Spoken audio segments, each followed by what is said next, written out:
And here are the housekeeping rules. Please mute your microphone and feel free to turn on your camera. Any announcements will be done through the chat box. So please stay updated by checking the chat box from time to time. You can also type your comments, questions, suggestions in the chat box. Presenters will respond verbally and through the chat box. E-certificates will be emailed to all participants, presenters, and delegates within 14 days. However, if you do not receive your e-certificate by then, please email to shankari@ewrf.org.my. The link will be shared in the chat box. If you have not registered, you have to log in and log out so that your particulars will be entered into the system for the e-certificate. Please also be reminded that there will be a feedback form via QR code for you to fill in at the end of the seminar. Last but not least, kindly switch off or silence your mobile phone for the smooth running of today's seminar. Well, a very good morning to Datin, Noor, Azimah, Rahim, Chairman of Parent Action Group for Education, State. Dato Satinah, Syed, Saleh, President of Malaysian Association for Education. Dr. Jayanthi Sothinathan from LIPAD. Mr. A. Govindasamy, President of Educational Welfare Research Foundation, EWRF. And all our distinguished guests, EWRF committee members, branch leaders, volunteers, and facilitators, esteemed teachers and participants, ladies and gentlemen from both local and overseas countries. Welcome to the virtual seminar on our teams, our responsibility, advocating civil society intervention programs focused on awareness, prevention, early intervention by Educational Welfare and Research Foundation Malaysia, EWRF. I am Sharmila and we have Keshi here and we are your MCs for today. Lined up are some interesting sessions such as keynotes, presentations, CSI programs, facilitator and students' experiences, and finally, the forum entitled Why Your Contribution Matters. So stay tuned with us. Distinguished guests, ladies and gentlemen, we would like to invite now Mr. A. Govindasamy, the President of Educational Welfare Research and Foundation, to deliver his welcome address. Mr. Govindasamy. Thank you very much, Sharmila and Krishnamurthy, for the wonderful introduction. Dear friends of EWRF and EWRF family at large, very good morning and a warm welcome to our virtual seminar titled Advocating Civil Society Intervention Programs, Focusing on Awareness, Prevention, and Early Intervention. EWRF could not have possibly put together this seminar without the cooperation of the following distinguished people. On behalf of EWRF, I would like to extend my gratitude and thanks to the respected speakers, Datin Noor Azimah Rahim, Dato Satinah Syed Saleh, and Dr. Jayanthi Sothinathan. And also to the forum panelists, Mr. Pati, ASP Mr. Siva Reddy, Mr. Simpson Khoo, and Mr. Raj Suryan Pillai, as well as the representatives from MySkills Foundation, GoodKids Malaysia, and White Lily Organization. Equally important to this seminar are all of you, the participants comprising of well-wishers, donors, educators, parents, teachers, and students. It is a pleasure to know that all of you are here to give support to EWRF and our efforts to guide the underprivileged teens towards a better future and become good citizens of the country. This carries with it an additional benefit of promoting peace and well-being within our community. Ladies and gentlemen, EWRF is an organization established in 1978. She is 43 years old now. We have gone through 3 phases, moving along with times. Phase 1, since inception 1978 to 1995, EWRF concentrated on providing tuition accommodation to Form 6 students. Mostly these students were from estates. They were not able to get into universities and colleges because they were, academically they were not very qualified. So we had to give them tuitions so that they can go into universities and become good citizens. From 1996 to 2005, phase 2 started, EWRF evolved into providing stipends for poor children with excellent academic results until they completed Form 5 through a program called Acknowledge a Bright Child, or ABC. Now we are in phase 3. Our focus is on underprivileged children who are academically challenged and from families that have socio-economic problems. Ladies and gentlemen, today's seminar is all about advocating civil society intervention programs for this group of students whose names are in the discipline teachers list in schools, whose reports have marks written and read, whose homework is rarely done, and the list continues. Their low esteem and lack of confidence coupled with poor academic performance keeps them in the same vicious cycle of their parents. Since my involvement in EWRF from 2010, I've actively advocated for intervention programs for underprivileged students in schools. EWRF programs have impacted more than 30,000 students so far, but there are more out there who need our help. But constraints have barred our expansion. Ladies and gentlemen, this seminar will discuss the constraints and how you can play an important role in supporting EWRF and our efforts to guide the underprivileged teens towards a better future and become good citizens of the country. Do you believe that programs like civil society intervention can bring about changes in the minds of the challenged youths and as a consequence, promote peace and well-being within the community? If yes, then how can you be part of this process?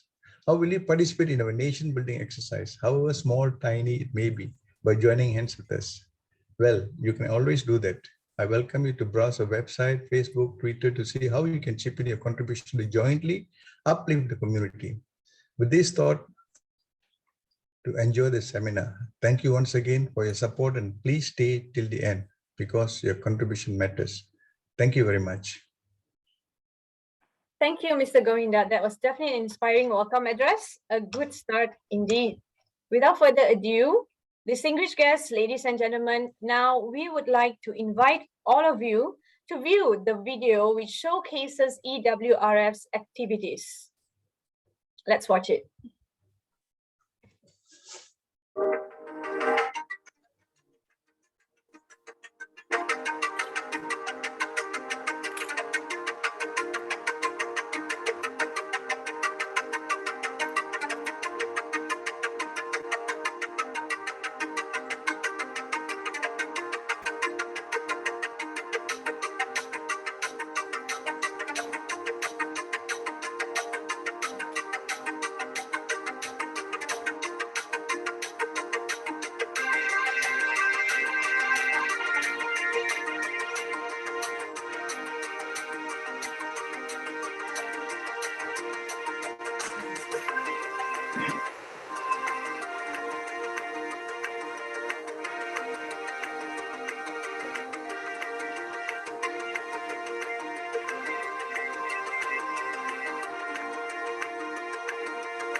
Now, that was definitely a very informative video. As you can see, so many activities were conducted with very limited resources.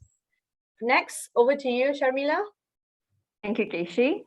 Now it's time for the opening speech by Datin Noor Azimah. Datin Noor Azimah is an accountant by profession. She has worked in Bank Negara, Price Waterhouse, and Rashid Hussain Securities, subsequently obtaining a postgraduate certificate in financial planning, CFP.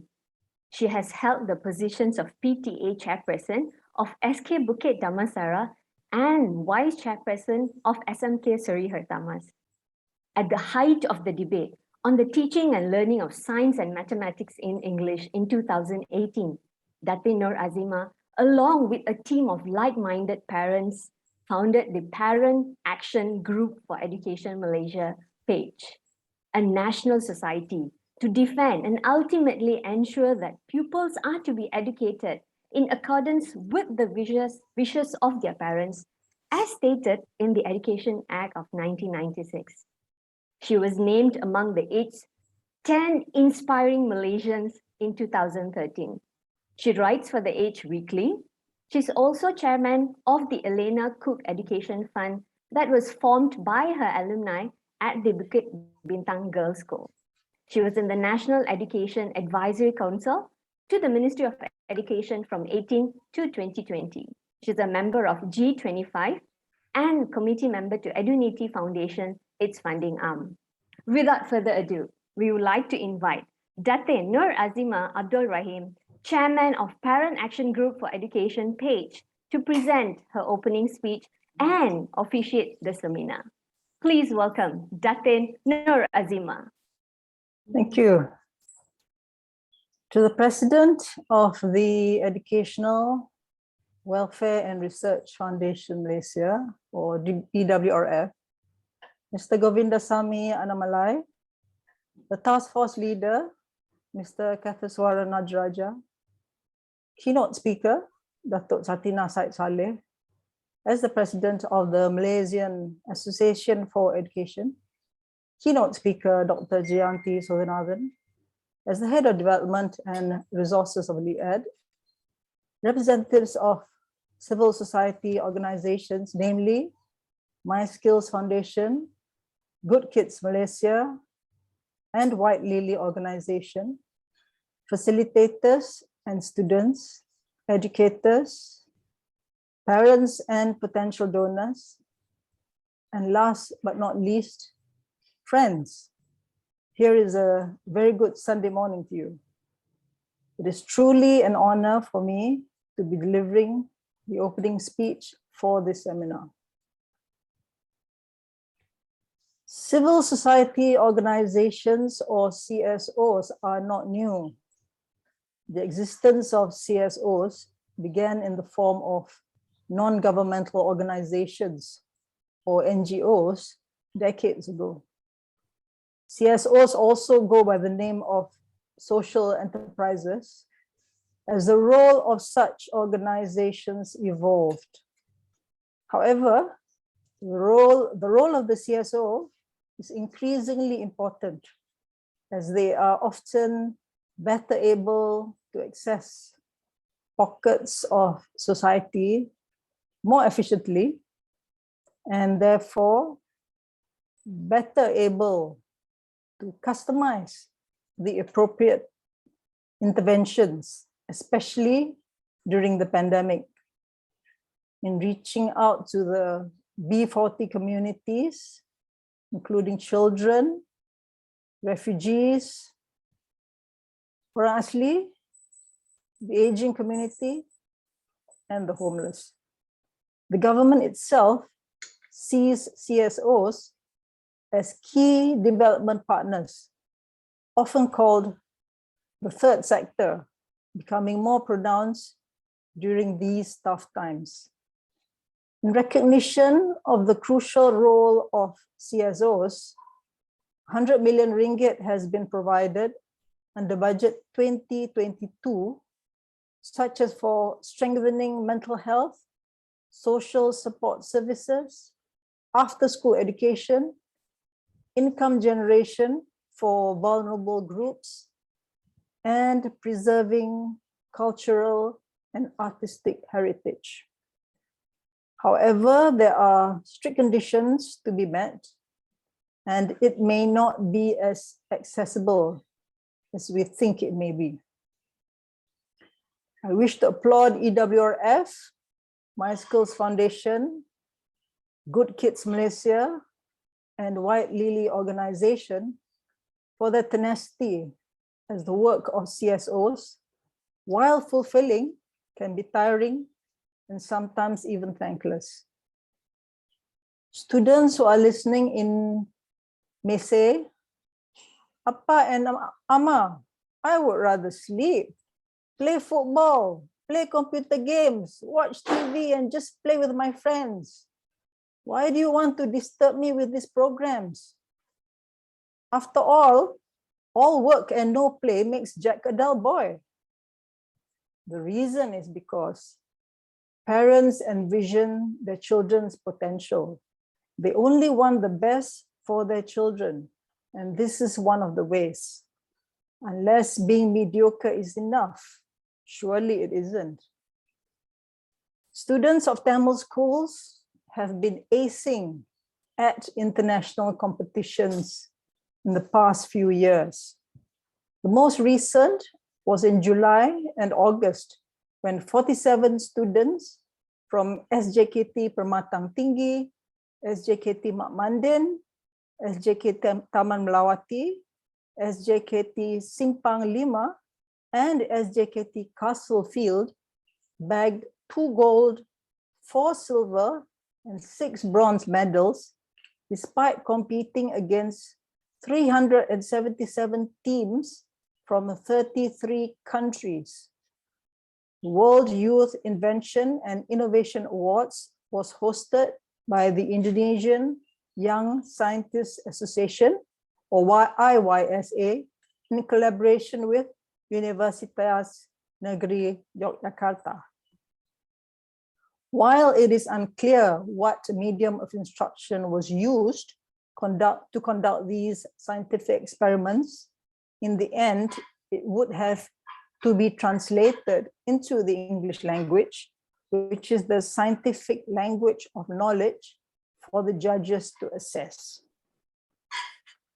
The Parent Action Group for Education, or PAGE, as some of you know, has existed since 2008, registering as a national society in 2010 and playing a role among 3 major stakeholders in education, alongside teachers and students.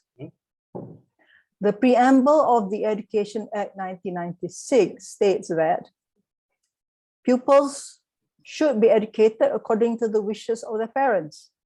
And this is what PAGE advocates by filling a gap between parents and the Ministry of Education in influencing policies rather than conducting activities without compromising the role of parent-teacher associations or PTAs in schools. PAGE began our journey by becoming a parental voice in the debate and the policy of teaching and learning of science and mathematics in English, or by its acronym PPSMI, which was abolished in the end and replaced by the Dual Language Program, or DLP, giving parents the option to choose between the English language and one's mother tongue. It was not without its gutter politics, street protests, lawsuits, police reports, and numerous public debates. Looking back, students who pursued PPSMI and now the DLP are comfortable with, fluent and proficient in the English language, especially if one wants to pursue a science discipline, legal, digital technology, even TVET, or pursuing business on a global scale. And if anyone tells you how come China, Japan, and South Korea can do without the English language, they can because they are a bigger economy. they have a big body of language, they have technical knowledge, and they too are learning the English language at lightning speed. Why is the English language important? The students may ask. There isn't enough periods put aside in the timetable for the English language. But the English language need not be learned in the classroom only. One can even learn it through singing, watching TV, watching movies, reading books, lots of storybooks, and enjoying it. And even through computer games, and of course, by talking to each other in the language. EWRF is on the same page, but takes it a step further by supplementing the English lessons taught in primary schools through English for Juniors, or E4J, focusing on underprivileged as well as academically challenged students. On a larger scale, Malaysia is a trading nation, and we need to be a net exporter to grow the economy. To grow the economy, we need a competent and competitive labor force in our children. We are a young country, we have a small population, and we need to produce adults who can think on their feet and are agile and willing to learn, relearn, and even unlearn, if need be, to be on top of the world. In fact, among the 10 countries in ASEAN, 7 have officially chosen the English language to be the common language to conduct business in. Even trade agreements are drafted in the English language. As far as jobs are concerned, a recent survey among CEOs emerged that English language proficiency is 100% necessary in the fields of chemical, financial, automotive, telecommunications, media, technology, market research, and consulting. During the recruitment process, where 90% of jobs are in the private sector, the English language is critical in securing employment with a good company that will care for you in your career and make your parents proud. Do not wait anymore, but instead quickly join in the programs which have and will be organized in the near future, as the best time to learn a language and have to be good at it is as soon as possible rather than later. Before I end, I would like to urge donors to contribute generously for this noble cause, of which its benefits have no bounds. I hope the students who are listening in will take the opportunity to be better than you already are through such programs organized by these CSOs. To begin the ball rolling, the council members of PAGE have agreed to donate 1,000 ringgit, and we hope it will be of some help in jump-starting future programs. Again, funds have to be sustainable to ensure longevity and continuity. So do visit ewrf.org.my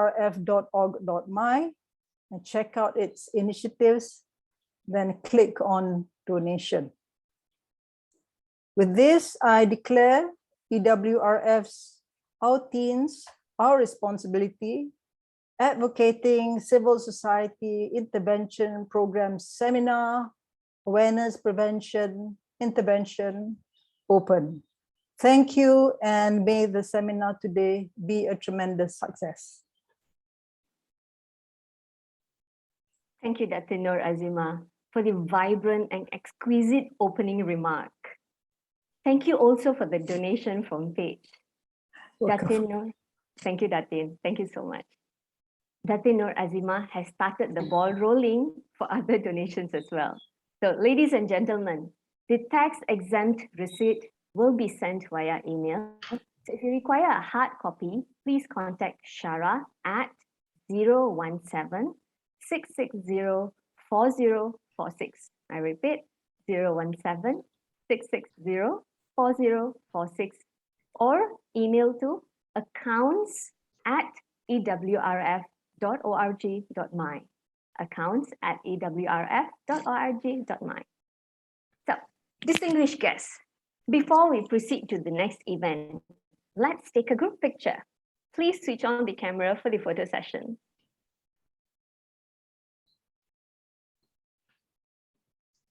Hello everyone. Hello everyone. Okay, I'm going to take the picture now. Okay, please smile.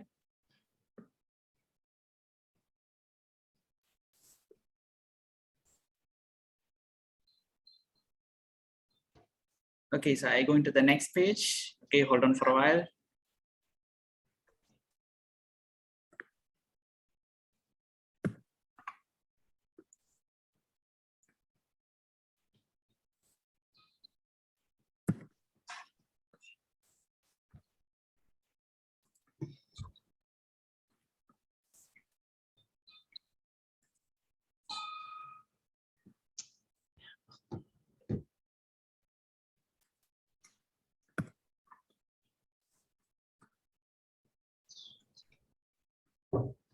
And thank you.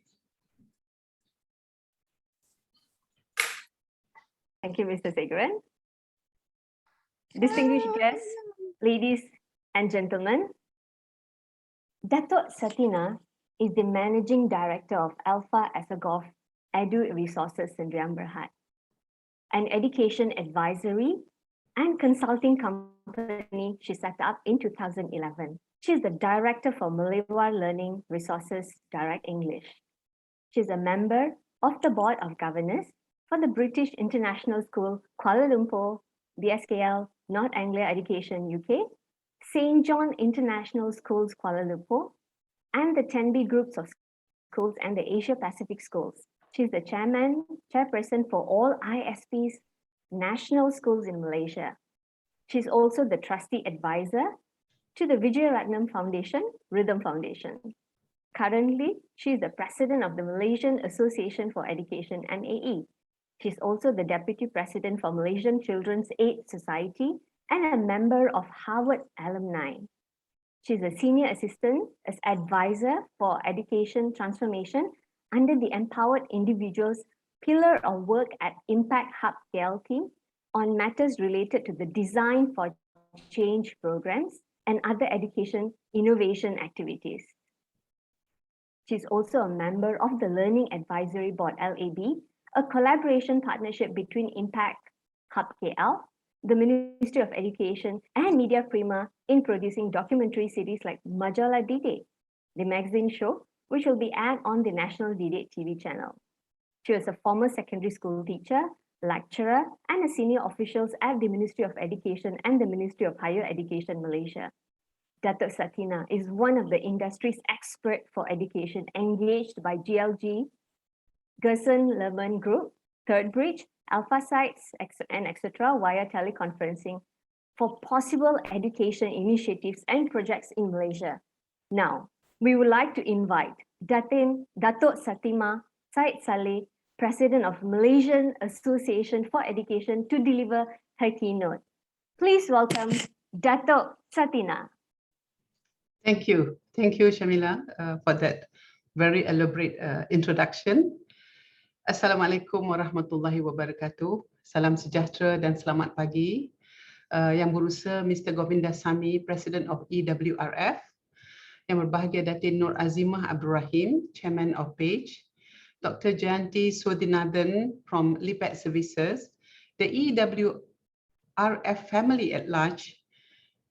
Esteemed ladies and gentlemen, it is my great pleasure to be with you here today for this seminar on advocating civil society intervention programs. First of all, I would like to record my appreciation to EWRF for inviting me to be part of this auspicious event. I would like to congratulate EWRF for hosting this timely important event, which is after a few months of planning, and today is the culmination is there. This 42-year-old establishment has been precursor of many important programs related mainly to education, such as providing tuition fees and accommodation for Form 6 students, with excellent results in UPSR receiving stipends until they reach Form 5, as well as the ABC program. EWRF later on also saw the need to provide for underprivileged students, so their focus turned to academically challenged students from socio-economically disadvantaged families from the year 2006 onwards. I commend the leaders of EWRF, past and present, who have always moved with the needs of the time. It was only a few years ago, many initiatives were being put into action on the need to help these groups of neglected children by many NGOs and other organizations. However, EWRF started the ball rolling more than 15 years ago. I would say kudos to this amazing effort done by them from the very beginning itself. Ladies and gentlemen, we are aware that poor academic achievement and socio-economic backgrounds are the contributing factors of the higher rate of dropouts in our schools every year.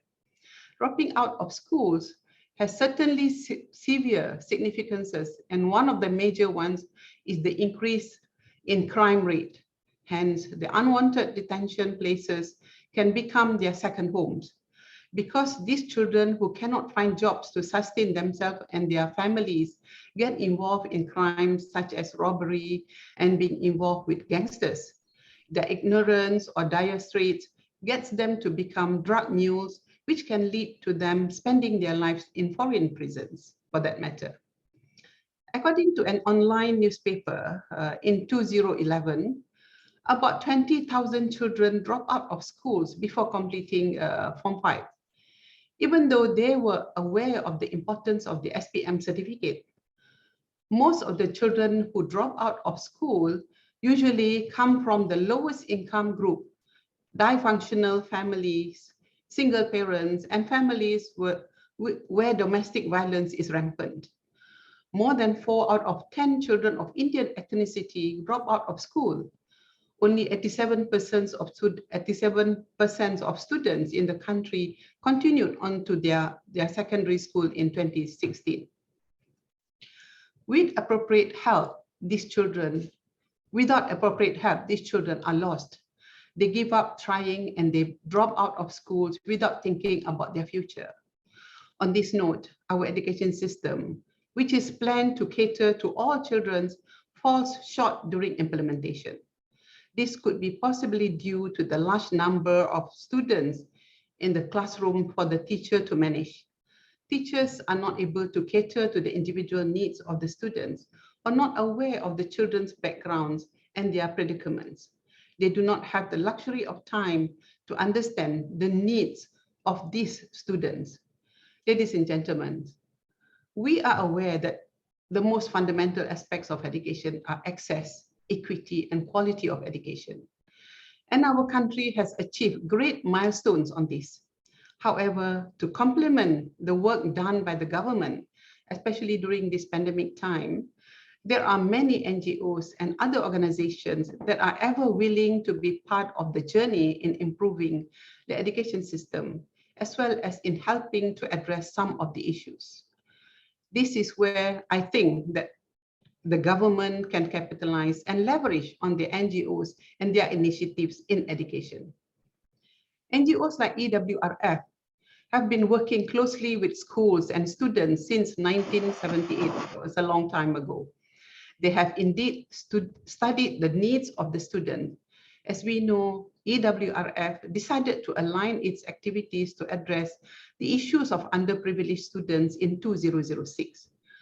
They have 15 years of experience doing these noble efforts. EWRF programs have been designed to either prevent the dropout phenomenon or intervene to reduce problems that might contribute towards the situation. It is believed that by reducing the dropout rate, the crime rate at the national level could be reduced as well. EWRF prevention programs, English for Juniors, E4J, focuses on English. All of us are aware that language is a major problem among this group of children. EWRF introduced Civil Society Intervention, or better known as CSI, as an innovative program designed to address the social behavior and education levels of underachievers, to reduce crime rate as well as to inculcate positive attitude among the Indian youth.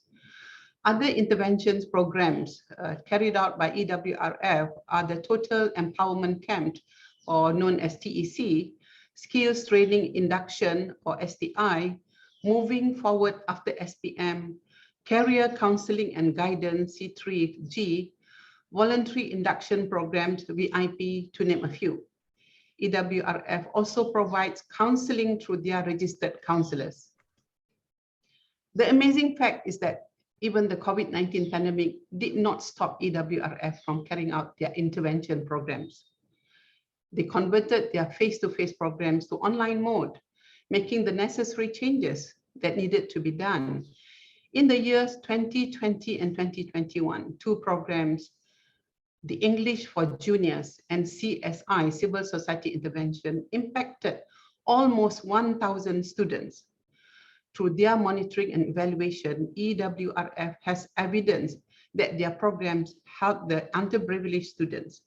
For instance, the CSI program has adapted the positive youth development model that focuses on 6 life domains, which are work, education, relationships, community, health, and creativity.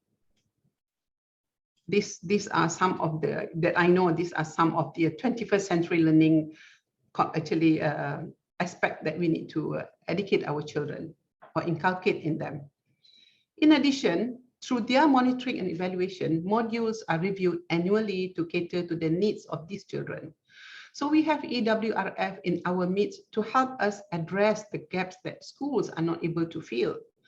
I'm sure all of us attending this virtual seminar this morning have a shared belief that we can help the underprivileged move forward to a better life. All of us, the government through its specific ministries, and the public can play important roles. The government and the government agencies can leverage and capitalize on these programs done by many NGOs for that matter, and including this noble association, EWRF. Ladies and gentlemen, I would like to talk a little bit about bureaucracy. Many a time I have heard NGOs, even not only NGOs, GLCs and so on, lamenting that it takes the government institutions a very long time to consider and grant approval for programs in schools due to the bureaucracy involved. Reducing this would enable the NGOs to run the programs on time as planned in their schedule. Therefore, we hope the respective ministries or agencies can relook and be more open, more helpful, and more friendly at their roles in facilitating NGOs in their noble efforts in helping to uplift the lives of the underprivileged children. Another aspect worth considering in the future is for the certificates provided by the respective NGOs to be validated and recognized by the ministry for co-curricular purposes. This decision certainly will need to be discussed further by both parties. Notwithstanding, only well-monitored training with high-quality deliverables can be considered to be recognized for the co-curricular purposes. Another area that needs attention is the duration for the use of government grants. To enable the NGOs to use the grant to the maximum in providing programs, a further consideration should be discussed between both parties, as the grant should not be restricted to be spent just because it is meant for a specific year. Extension should be considered so that the grant can be used appropriately and effectively. The aim should be to achieve the objective of the program with the grant given. Another aspect that I would like to talk about here actually is on volunteerism. Volunteerism is an important component in building one's character. Students should be given opportunities to practice volunteerism during terms, holidays, or over the weekends, for that matter. Perhaps university students and IPG trainee teachers can be considered to be awarded points for being involved in work done by NGOs. Experts in the ministry should also be allowed time to collaborate with NGOs to plan and implement programs. This will enable them to have better understanding on how those programs being executed that can benefit students largely.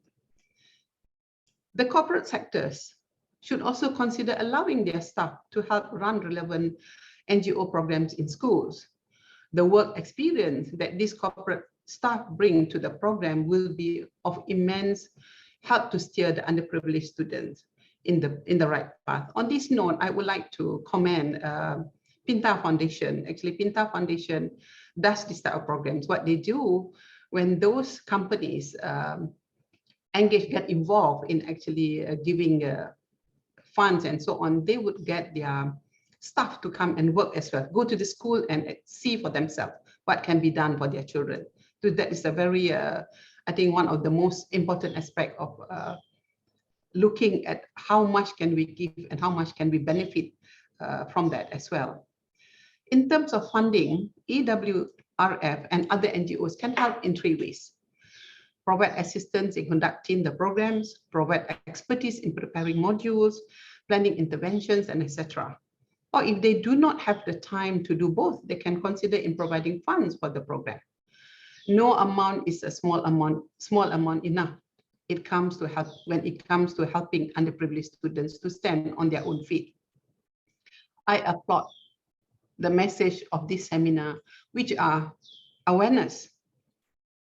Hits the nail on the head that all of us need to be involved in such programs for this group of students. Prevention, through intervention so that these children can have a better future.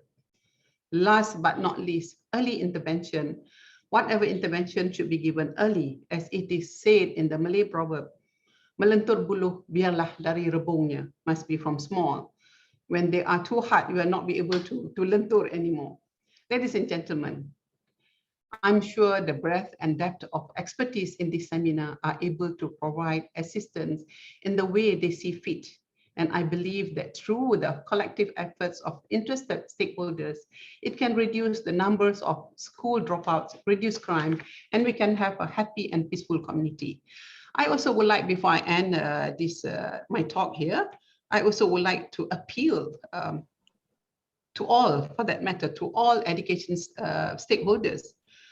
We all should play their roles in helping our students to unleash their highest potential and be given equal opportunity to access quality education, and hence it will mitigate the issue of equity. And I, as the president of Malaysian Association for Education, we work into looking at some of the policies that we feel can help students, whether they are underprivileged or they are at the semi-urban areas, to really move forward and help themselves and empower themselves to be a better person in the future.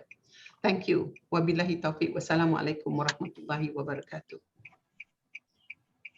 Thank you, Dato Satinah, for the informative and inspiring speech, Dato. I am sure we have to agree to what Dato has mentioned in her speech.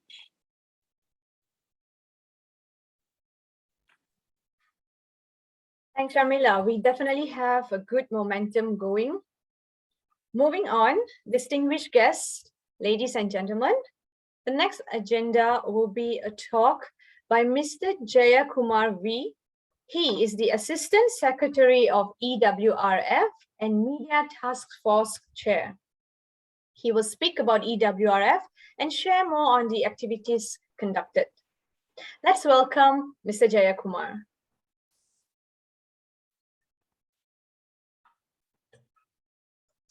Yeah, very good morning to the distinguished speakers for today's event. Datin, Noor, Azimah, Abdul Rahim from PAGE, Dato Satinah, Syed, Saleh from the Association of Education, and Dr. Jayanthi Sothinathan from DPED. Also a special greeting to our distinguished panelists, Mr. Pasupathi, a former EWRF president, and also Mr. Simpson, Khoo, and Mr. Raj Suryan Pillai. Good morning to my Honorable President, Mr. Govindasamy, and fellow committee members. I thank the task force, CSI task force, Mr. Ketis and Dr. Chitra for inviting me to do this short presentation. The idea of today's session has been mainly about creating awareness, right? The topic of the webinar is awareness, early intervention, and prevention. So I think my role here is, in a sense, to provide some form of awareness about what EWRF has been doing and is setting out to do, and in my role as the Media and Publicity Task Force Chair. I am proud to say that, I mean, not many people may have heard about EWRF, except maybe those who are within the community, who have somehow or other over the years been engaged with the type of work that we do. But we have more than 42 years track record of providing civil society intervention through various projects that have been ongoing from the day we started in 1979 officially. I would like to just take on a little bit of an explanation on why there is a need for us to come forward to the society at large now to get your assistance in how we can move forward. And we have got very strong collaborations through certain organizations like MySkills and LEPAD, and we are happy to work together with them to also push forward the activities that they are doing. But here I would like to just focus on our programs. What we have done over the years of our that is part of our function. And through the research and our analysis of the programs, we identified the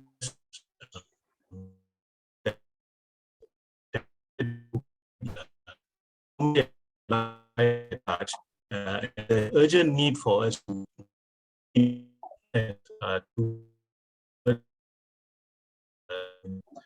what we challenge have a feeling of that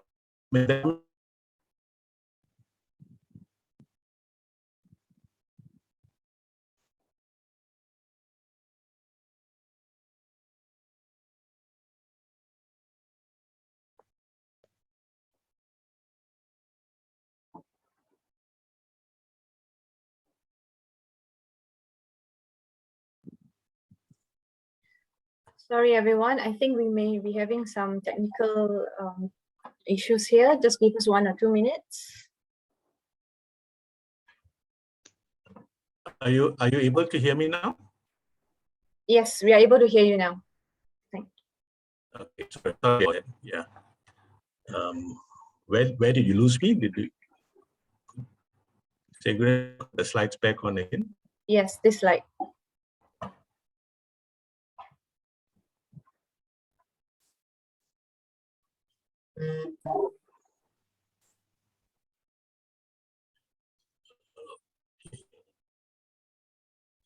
Syed, can you put up the slide on PowerPoint?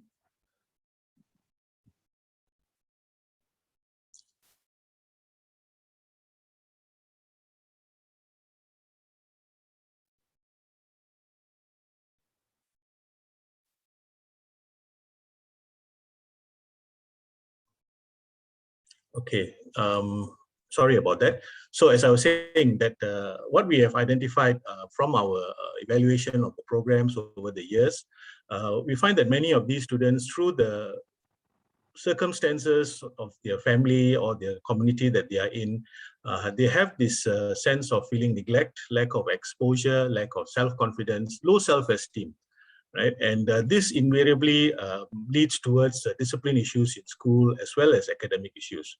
So in many cases, the problems could be starting at home, or it could be starting through issues arising at school itself.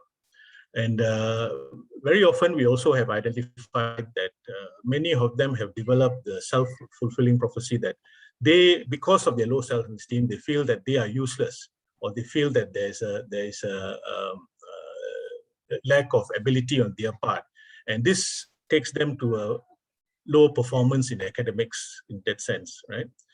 And they have also seemed to have convinced themselves that they are not going to get anything moving forward with their lives, so they just take the attitude of why try, right? So they're quite happy to just go along with the flow with what comes along, so rather than planning for their own future moving forward and working towards that. So this can be seen as what is called a vicious cycle, and where we see, and I think the classic examples is what we find in many of the PPR community situation. So the parents coming from poor background, poor families, not given proper education opportunities, and then moving forward, they probably either get involved in poor negative activities, or they're just stuck in a rut, and then it carries forward, transfers forward to the children, and it just goes into a vicious cycle. Right? So that is what we have identified with our experience over the last 42 years, and the various projects and programs that we have been running over the years. Now, what we find that we need to do is that address these problems, because once we have identified the children, the kids, students are going through that negativity, right?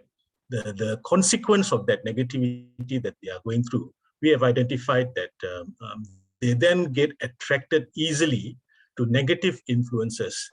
These are people who easily give them attention, who easily provide them with the motivation that they desire, who also maybe come forward with, obviously with protection, which may be for selfish reasons, and also give these children quick gains, easy money or easy rewards for doing hardly next to nothing at the initial stages at least, right? So these negative influences are always and easily available anywhere that you go to a school environment, or if you go even to a community environment, particularly in the P40 community. We will always see them hanging around, always see them trying to engage with the kids, always see them trying to influence them in whatever way they can. So what this then leads to is the children getting involved in crimes, and safety and peace of the community becomes disturbed. So this is again something that we have seen from our own experience as a reality of what is happening on the ground with the community that we are dealing with. Now, what has EWRF got to offer to address these problems? EWRF over the years have provided preventive and early intervention programs. As I think Mr. Govindasamy had referred to very briefly in his speech, but as you would be able to learn more about if you visit our website, ewrf.org.my, we have put up all our past year annual reports, all available for inspection and for review. Our past year newsletters and news magazines, which give you a summary of all the activities that we have been carrying out over the last 30-40 years. And you will be able to identify how we have carried out so many different types of programs with the idea of prevention and early intervention. This is intended to supplement the work done by the schools. We are not here to challenge or to take the role from any authority, any organization. We are here to support and challenge, supplement in whatever way we can to help this early intervention and preventive measures.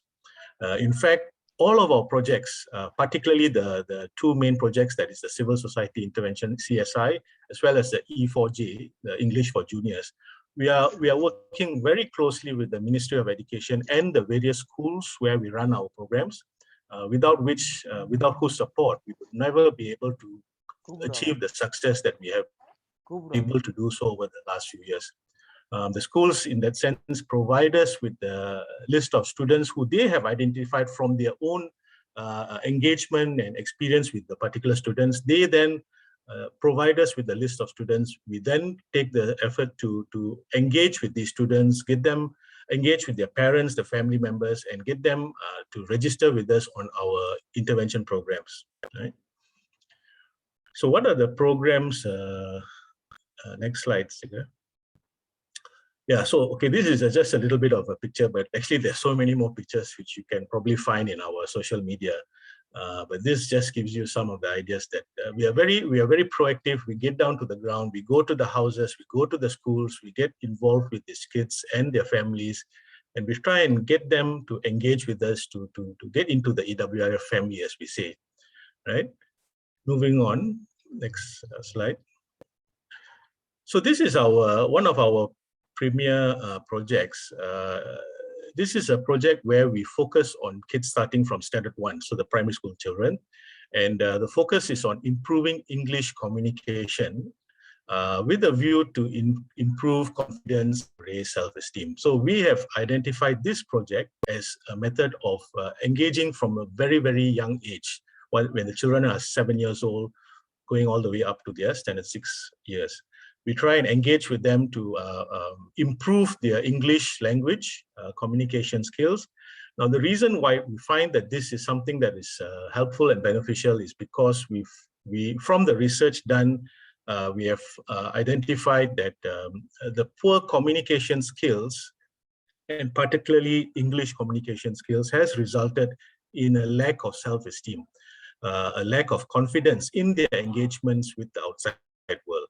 So more often than not, and of course within their own community, they may be very open and active, but when it comes to engagements with the outside and moving forward to maybe to push for greater academic success, we realize that the lack of a command of the English language has involved in their progress and development. So we have created this program, which is a very interactive program. It is English communication rather than the fine-tuning of or the finer rules and details of English language in that sense. So because at this lower primary level, we find that this is the best way to engage with the children. They do many activities that are fun, and that has shown us very, very positive results. But of course, this program will not be successful without the teachers and the trainee teachers that we use, who will assist us to conduct and run the programs at the school with the children. All these activities are done after school hours, and where the kids stay back and they do activities. Next one, the other program that we run is the Civil Society Intervention, or CSI. This was a program that we have been running since the 1990s, which was known by a different name as Renew. But sometime around 2010, thereabouts, EWRF made a change to the name to CSI, Civil Society Intervention. It may have been maybe to make it more relevant, because I think at that time, many of us would have been familiar of the CSI TV series. So the kids were also very taken up with that name, and I think they got more interested. I think so. Sometimes branding makes a difference, I suppose. So we did this in 2010 or thereabouts, and what we have focused on in terms of the CSI program is to try and changing the reputation of. Now, the reason why this CSI program that is very, very crucial for our youths, we are targeting the youth of 13 to until the 16. Is the Form 1 moving on to Form 4 and Form 5, right? So these are at the early teenage years, at the time where they are probably the most easily influenced in terms with peers, friends. Are you all able to hear me? Yes, we can. Okay, sorry. So yeah, so this is a time where the age group where they are easily influenced and very frequently able to be taken up with friends doing fun things, so-called fun things, and having money to do lots of things which they don't, and buy lots of things. So then when they get engaged with these friends, they find that it has to be some negative activity which gives them these rewards. So our role is to try and prevent them from going down that route. And in that process, we found that the CSI program has helped. Now, the program itself is run over 20 weeks, usually around 3 hours every Saturday, right? This is, again, an after-school or off-school hour project. And we depend a lot again on the schools to support us with the program and by identifying the students and also providing us with the venue whenever we are not able to get a suitable venue. We go to the schools to provide us with the venue to run the program. And the program is made based on well-researched modules, well-researched and developed modules, which ultimately what we have found is that what makes the program really, really successful is the rapport that the facilitator and the student is able to build during that 20-week period. At the end of the 20-week, they are practically like brothers and sisters that we normally don't have in that sense, who we can turn to and talk to just about anything and everything. And when we have a problem, we find that we are able to speak to someone easily, to engage and face and overcome those problems. And that is the role that the facilitators and the students, facilitators play, and the relationship that they develop. Right, and what we have also found is that the relationship continues even after the completion of the 20-week course, where the facilitator continues as in the role of a mentor or a role model, and continue to engage with the students even after they are Form 4, Form 5, and moving further studies and even in their career. What we have also found in our experience is that many of the students, having seen the benefits and the rewards that they get from undergoing the CSI program and the projects with EWRF, many of them have come back to us as volunteers, as facilitators while they're doing their further studies. They come back and help us out with the projects, right? The other project that we have carried out, the Total Empowerment Camp. This is a 21-day camp, usually conducted during school holidays, where we carry out special projects and special activities targeted towards changing behavior. And these camps are normally conducted by our facilitators who focus on communication, so many fun activities that they are running through over the 21-day period.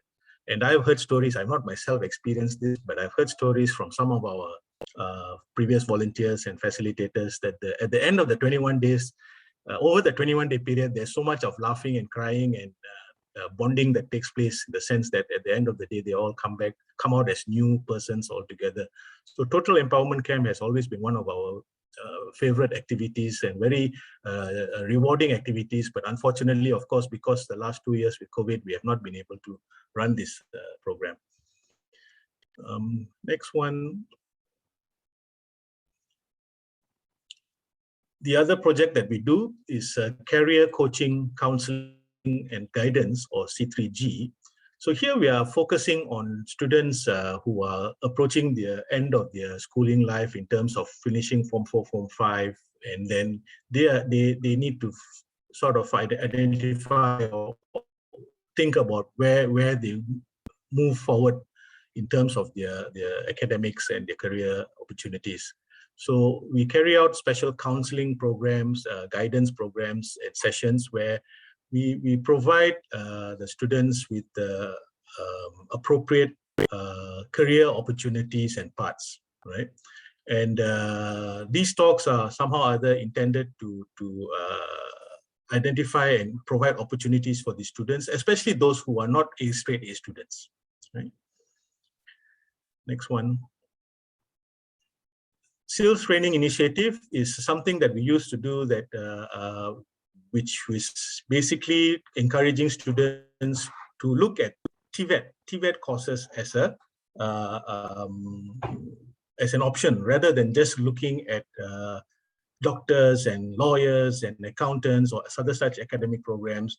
We are looking at guiding our students to look at TVET courses where they're able to look into other career opportunities such as plumbing, electrical, photography, skills-based programs, and make them realize that these opportunities are equally rewarding, if not in some cases much more rewarding, right?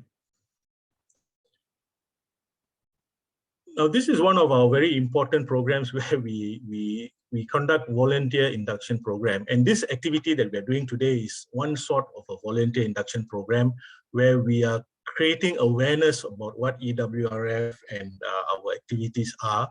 And we are trying to source out and recruit more volunteers to help us with our activities and our projects. And when a person comes forward to volunteer, we take them through an induction program to sort of give them a overview of what EWRF and the projects are all about, and then to also prepare them for their role as volunteers, whether as facilitators or just volunteers through our various projects. So this is also a very rewarding program. Next one. Okay, so what are the challenges that we face? So already so many different projects that we do, but what are the challenges that we are facing? So of course, in any NGO, the biggest challenge that we always face is in terms of funding. Now, what you may ask, why do we need funding? So as you can see, the various projects that we run, especially the projects like CSI, E4J, the TEC, the Empowerment Camp, all of these activities require funds, whether it is to pay for our rental of venue or to pay for refreshments, or whether it is to provide some form of a token. We don't pay a salary of any sort.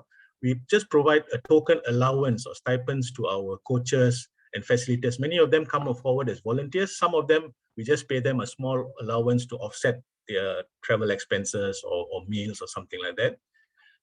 And then when we organize our annual football tournaments and netball tournaments, we need money for that as well, to book the football fields, to pay for the prizes, as well as to purchase the necessary, for example, refreshments and etc. So all of these need funding, right? In addition to that, we also need the right type of volunteers in the right number. Now, it's always easy to get people to come and volunteer, but what we often find is that many of them, we need to identify these people who volunteer. Please come forward without any restraint, but we will identify where would be the best way that you can contribute, whether it is to run with our programs or whether it is to do some other activities, right? So that is part of our induction process. So we need many suitably qualified and appropriate volunteers to help us run and facilitate the programs, to help us with mentoring the students, and as a whole to be positive role models, right? So that is another of the challenges that we are facing currently. And of course, we need subject matter experts. And I think there are many of you who are here today in our session. We need people to help us review our projects, identify how we can improve, look at preparing new modules that we can provide for the students moving forward, and to also provide training for facilitators. So you can see that there are so many different challenges, from financial, and from personnel basis as well. And one of our goals and objectives from today's event is to try and see whether we can create the message and deliver the message to all of you, to see how you can spread the message for us as well and help us move forward. Of course, moving forward, what we want to do is maintain and improve our existing working relationship with the various government agencies. What we want to do is to ensure effectiveness of the programs that we are running. That is, we want to make sure that it is implemented in the best way, in the most effective way, so that not just the students will benefit, but the schools will also benefit, because they are students who are in the school. And when we are able to engage with the students to improve their behavior issues, address their behavior issues with our projects, definitely they will become better students in the school, and we expect the school to benefit from this whole exercise. So we require and look forward to continued and greater support from the schools, as well as the education department and who are involved. We want to try, I think Dato Satinah referred to this just now, bureaucracy. We need to look at how we can cut down the red tape and move forward in a more effective and efficient manner. We need more professionals to donate your time and expertise. In our central committee, we have many professionals come forward as volunteers and spend a lot of time and money. We need more such people to get involved, as well as with the committee, as well as with the task force. And of course, I will have to say that we need more and more corporations, and the public at large. All this while, as in terms of funding, for 42 years, as I mentioned at the beginning, for 42 years, we have depended largely on our own surrounding community, family, financial support. We really need, and also we have thankfully been able to get some government grants over the last 7 years or so, 5 to 7 years. But of course, from last year, things have been very, very poor, very, very bad. And we really, really need more support from corporations, from public at large, from all of you here today to maybe just spread the word any way you can, each one of you, even if it's 50 ringgit or 100 ringgit, just click on the donation link right now and you get a tax-exempt receipt. So government won't complain if you pay the money to us rather than to them. Right. So also corporations, please, if those of you with connections with the right people in corporations, please look at this opportunity to get a tax-exempt status receipt through your donation to EWRF, and also to pass the message around to others to get involved in our projects and activities. Right? I think, yes, okay, so just to give you an idea of what are the dollars and cents we're looking at for the CSI project. Now, this figure of 675 ringgit for 20 sessions is for a single student. That means it works out to 33 ringgit 75 cents per session. So for 20 sessions, one student, the cost to EWRF is 675 ringgit. And this is the basic expenses we incur. It doesn't incur a lot of other expenses, but if we can at least secure these kind of expenses, 675 for CSI project per student, and 175 for the E4J project per student for 20 sessions. That's just 8 ringgit 75 per session. So if these are the kind of numbers we look at. If we are able to secure these kind of donations from community at large, and for the next couple of years at least, we will be very, very grateful to all of you. Right? And I think that's the last slide. Yes. Okay. So if there is any more information that you would like to find out about, please do visit our website.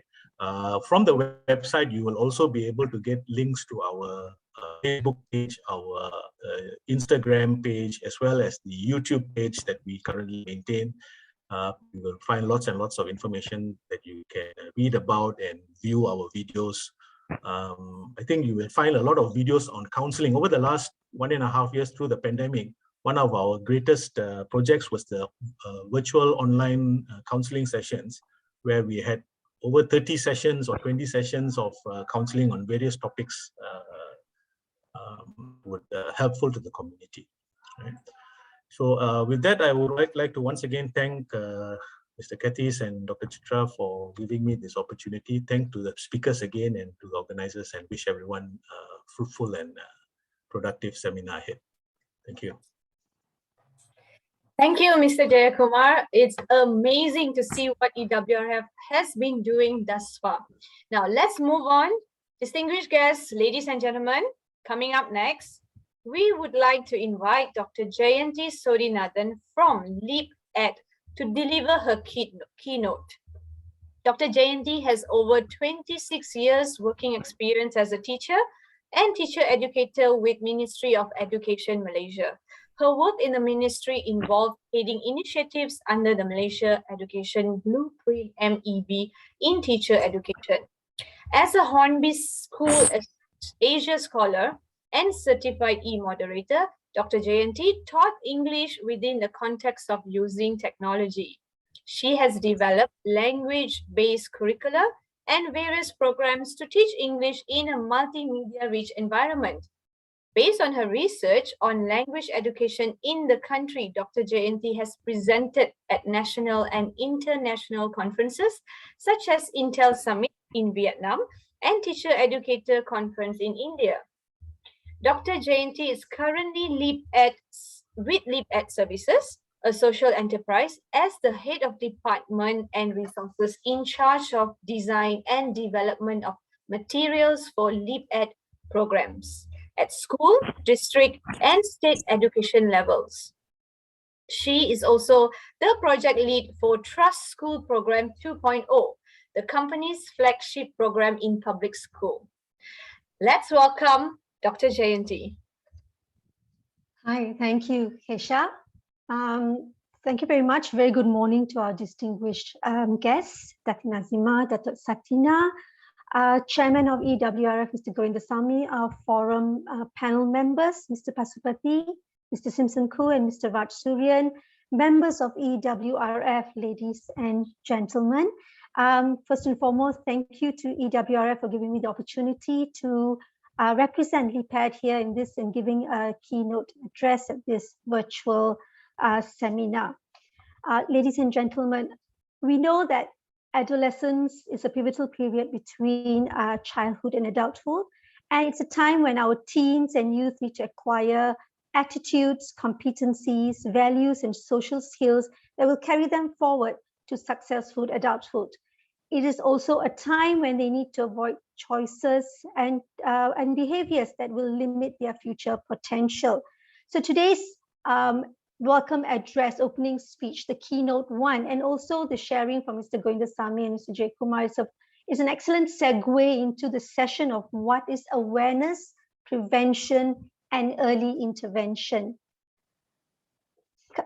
Research has actually shown that there are 5 areas in which we find why our children are at risk. Poverty, children whose lives in families without sufficient income struggle with their daily living needs. As a result, they cannot concentrate on school, they form or build healthy relationships, and they become what we call at risk.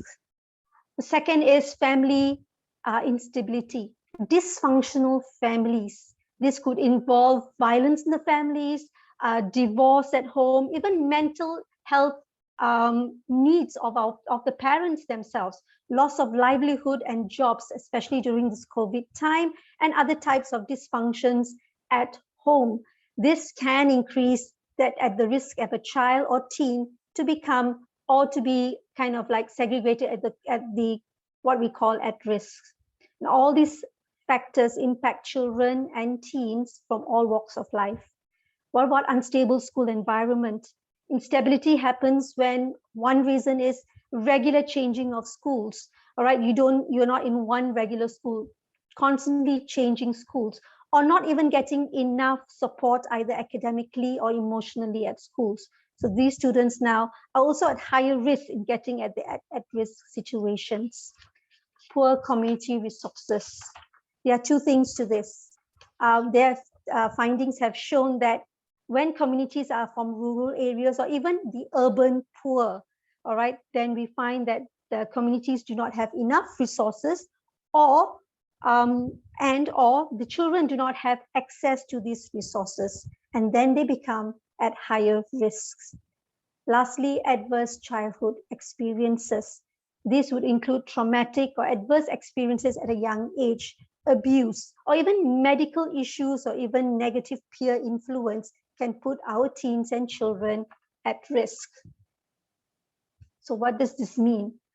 Yes, awareness is there. I think we all know, even the United Nations and UNICEF have come up with a list of articles, 40 over articles that tell us where our children are and what are the risks and what are their rights as children to have, and to have to have cleanliness, water supply, a roof over their heads, basic needs, and education is one of them. So awareness among parents, teachers, religious leaders, and communities is a must. What we don't want is, we don't want to think that this will not happen to us. It's someone else's child, but we cannot continue to think that way. These are our children. And lastly, one of the things we need to know is we cannot let these children just to become another number. They're not part of a statistic. They are people, individuals. And because of this current situation, we have found that the number of children at risk has increased over the years. So what does it mean to have prevention and early intervention? We have seen lots of examples given. Mr. Jeyakumar has given what EWRF has done. Later on, we're going to see other NGOs supporting prevention and early intervention. But generally, putting it all in a nutshell, there are 4 major areas in which we need to find intervention and prevention. One is the role of mentor. Mentorship roles should be continuous and should build rapport. Now, what does this mean? Now, studies as early as 1996 have shown that building rapport with young people, with designated mentors or facilitators, is based on a trust-based relationship, because social capital investment in our teens and youth play a significant role in bringing out positive behavioral changes. Ladies and gentlemen, interventions are not temporary. They must have relationship with teens that last for years, and is important for long-term emotional and mental health, alongside with, of course, material and financial support. What this also means is providing encouragement, advice from designated mentors and facilitators who play a vital role in setting at-risk teens back on track. A study by Rack and Patterson observed that individual self-esteem, now we heard about this thing, language being a contribution towards increasing self-esteem. Now, this is so important to lead at-risk children and teens to succeed in life.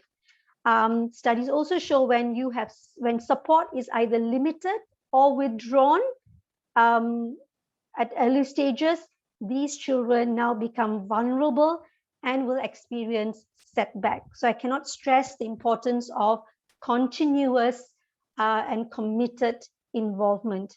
Mentors and facilitators in NGOs and their long-term commitment and trusting relationships are vital to continuously motivate and empower children and teens to change their behavior and eventually overcome any adverse situation. Secondly, what are peer educators? We are looking at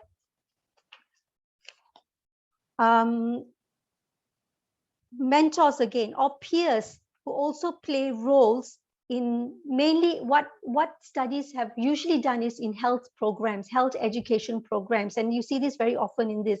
But taking this a step further, we've seen that even it's also seen to be valuable in tackling at-risk situations by gaining the trust of peers or peer teams and encouraging them to participate, working with peers and peer educators who act as role models, and they demonstrate successful transitions in self-improvement, and which also will appeal to teens who are at risk, right? So the other thing is focusing on the children's or teens' career and life planning. Now, what is always said about this PPR communities is what we term as intergenerational poverty. It is a vicious cycle, yes, and in a social process that kind of like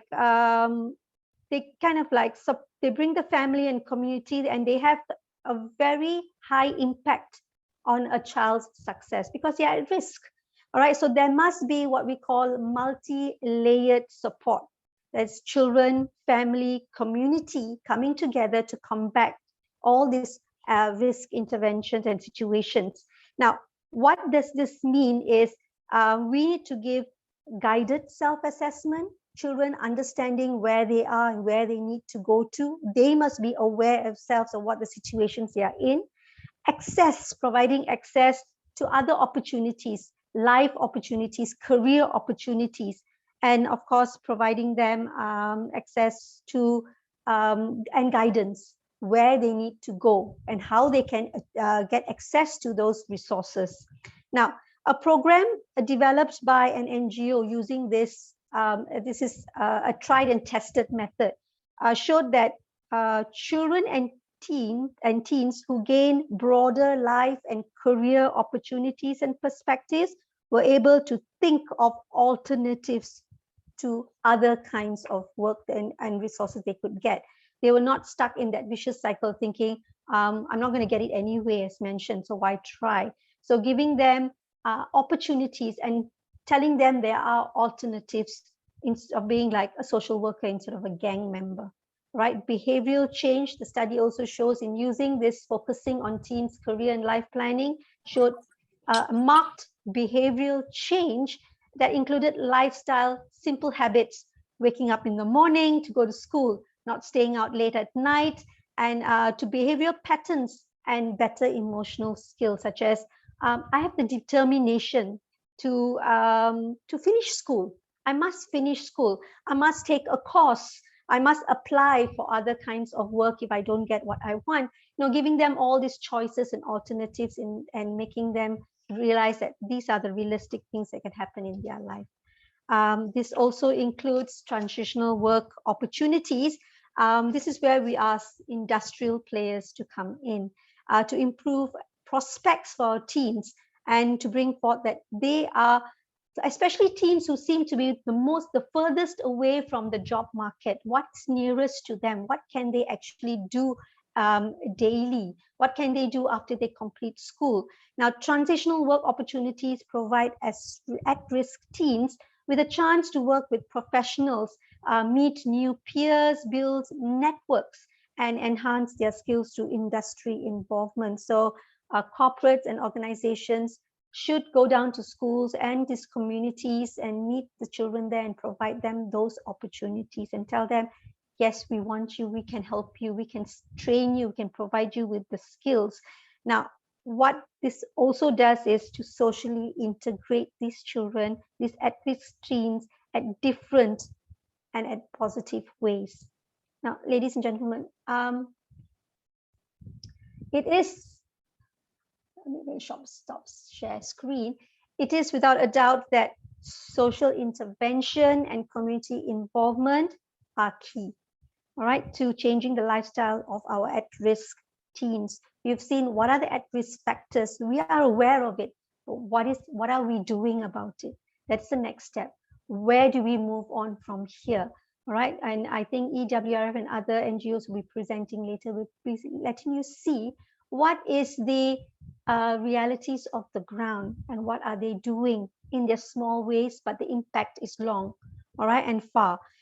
Industry and corporate support is vital to keep at-risk teens away from vice.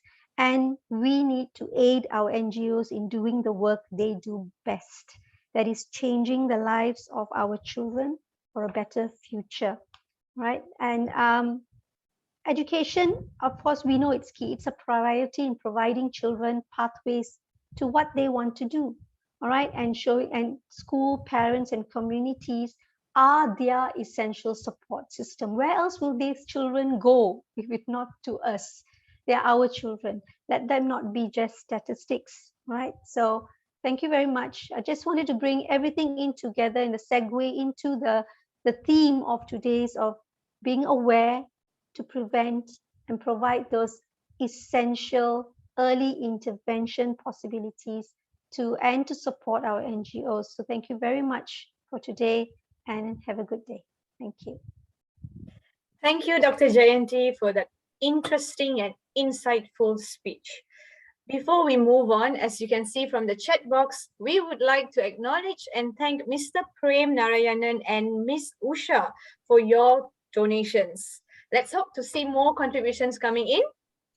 We will take a short break after this, but before we go, we have one last speaker for now. Besides EWRF, we have other organizations providing civil society intervention programs. For this seminar, we managed to invite 3 of them to share with us what they have been doing. So let's listen to what these organizations have to tell.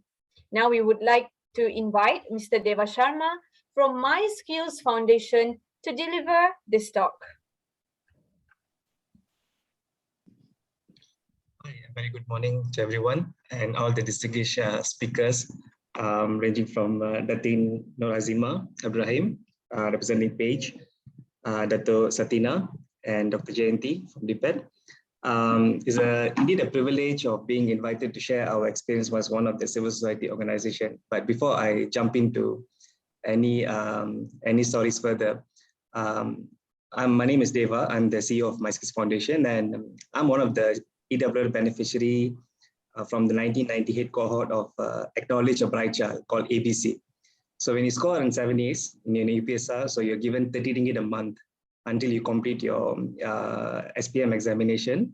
And I remember that I had a 2,000 ringgit savings from that allowance, and I was from a lower middle class family. 2,000 ringgit is a big money, and I made myself to government matriculation program. So that 2,000 was my seeding fund to buy my things and go to university. So indeed, I was one of the early beneficiaries that I'm proud to be associated for today. And I managed to complete my studies in UPM, and that's the time that I came in as a full-time volunteer with EWRF in 2008 and 2009. So basically, not many people, I think those young adults will be coming back to the civil society work at a very young age. I'm quite privileged to be destined for that. That eventually made together under the leadership of the past president, Mr. Pasupathi, and together with most of the people that you see here, actually had we traveled multiple years, like Mr. Govindasamy, Mr. Nada, Kitties, SP Datin. I think I can see a lot of familiar faces ever since I saw them in 2008. So this is a long journey that I could cherish, and I would say that from EWRF, the idea of MySkills mooted because on early days we were championing about the issues of underachievers, and underachievers mostly come from at-risk youth cohort. And at-risk youth cohort, like everyone is being familiar. If you see, they come from a very poverty pockets in the urban poverty or rural areas, dysfunctional families, the lack of safety nets. They drop out school from very beginning or maybe very early ages, and they are being recruited by gangs or maybe their common peers to involve in the juvenile delinquencies. And substance abuse is something very common among them. And eventually that creates some of the mental health disorders from across the cohort. So basically, youth at risk in Malaysia was nothing that is a global phenomenon, just that being aware quite late. Not many people will actually know about what is youth at risk. We have to advocate this topic so frequently. Even policymakers also, they tend to make large mistakes when we are creating education policies. They never consider this as an important transition when it happens to educational and growth. Predominantly from a primary to a secondary stage. So I'm from a vernacular school. I know that at least 5 to 10%, only 5 to 10%, we can promise that they can eventually travel up to tertiary level into public or other exclusive areas. But 50 to 60%, they face a lot of challenges because they drop out because they couldn't master the language. They're unable to adapt to the new system, and also they are exposed to a lot of high-risk activities or negative peer influence.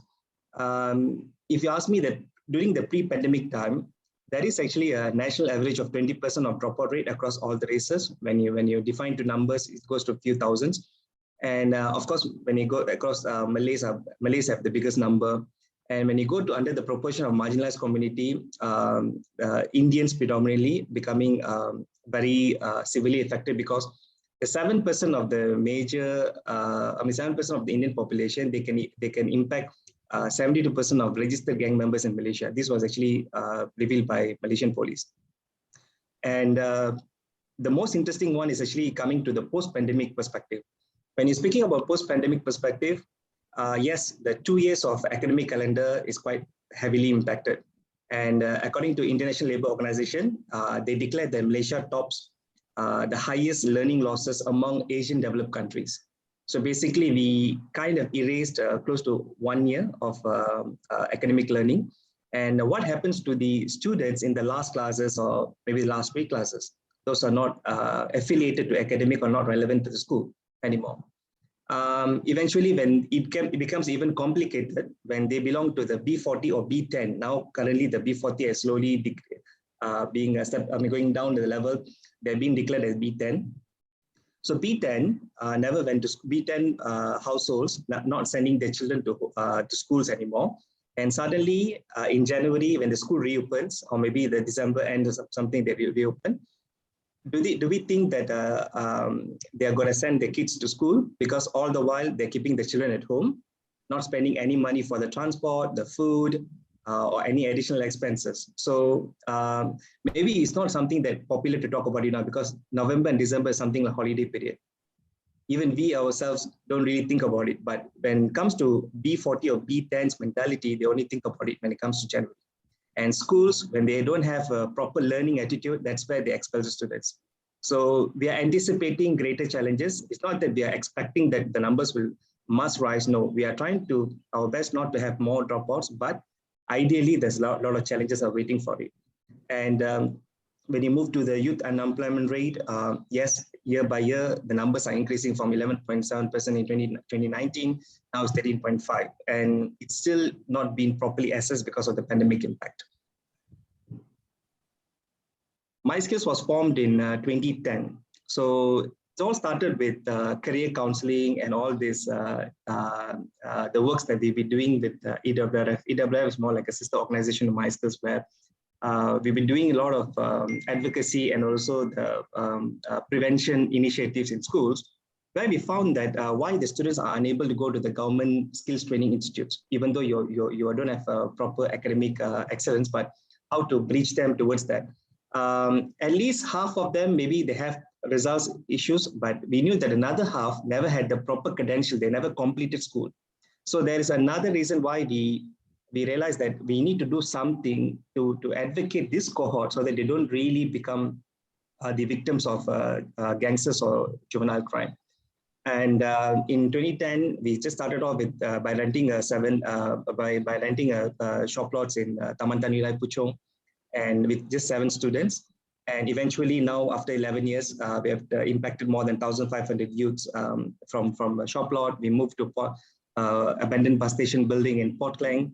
And currently, last 3 to 4 years, we are occupying in our campus. You can see my background, also can see the picture in this slide. And our training model actually advocates a big proportion, which is 75% on life skills training. Life skills starts from emotional intelligence, social skills, and also life management skills. And it must be complemented with a vocational skill. What we believe is that the moment you create a responsible human capital, it can be you can actually put them into any job trades. The industry is ever ready to train them on the job. Now that the problem is they don't carry the learning attitude, and the job retention is quite poor. So the resilience that we see among the youths currently, because a lot of disruption happens during the early teenage period. And that is why we believe that the residential based training approach is very, very critical from the age of 13 until 17, even before we place them into the industry world or world of work. In 2015, the World Bank, together with the EPU and Khazanah National, they conducted a case study.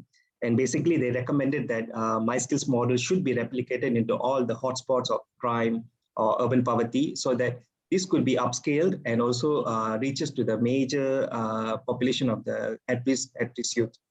And in the process of the last 11 years, in the progress of it, we were tax exempted by Ministry of Finance. And also we received a US public charity status from our various international grant partnership with similar like LinkedIn, JP Morgan, Credit Suisse, Microsoft, and the latest one is with the Baker Hughes actually. So a few of the milestones that we achieved. What we believe the enterprising is a very critical element, and we started off our social enterprising model from 2015. So the very first setup that we created is My Bakery, which eventually won an award with British Council and also Guinness and Berhad, where the startup model working with a young teenagers working with for bakery and also the cafe operations, and very beginning of 2015 in Klang, and later it moved to Brickfields, and now it's fully operating in our campus. And we have got almost like 4 active social enterprises, My Fresh Farm, Cafe de Divine, Primus Info Technology, and also Primus Wellness. Later, I will actually brief them in the next few slides. And the tax status, I just explained to you just now. And MySkills was actually honored with the Tan Kaki Award. Actually, Tan Kaki is a philanthropist from a Chinese-born and Singaporean businessman who are involved with building Anglo-Chinese school and also the primary Chinese school in Singapore and also in Malaya at very beginning and post of World War II. And one of the other recipients together with us was late Tan Sri Yeo Tiong Lai, the YTL founder. And the two important documents were recommended to Malaysian government was Malaysian Indian Blueprint and also the World Bank report, which eventually talks about how we could engage the youth at risk transformation model in terms of skills training and the holistic transformation. So these were actually eventually recommended to Malaysian government. But at the moment, we are doing it to upscale it on our own. So later I will actually share it to you what we are doing. Moving like a civil society organization, of course, we depend a lot on grant and donations, but eventually along the way to be self-sustaining, it's not good to depend on grants or donations anymore. So during the COVID, the pandemic time, we realized that a lot of things become very difficult, and we need to pave some of our own enterprising pathways so that we reduce our dependence on grant. Similarly, since last 2 years after the COVID impact, the government moved away to support more on the NGO initiatives, and they were supporting more on blanket economy initiatives where they try to survive the SMEs and all the other.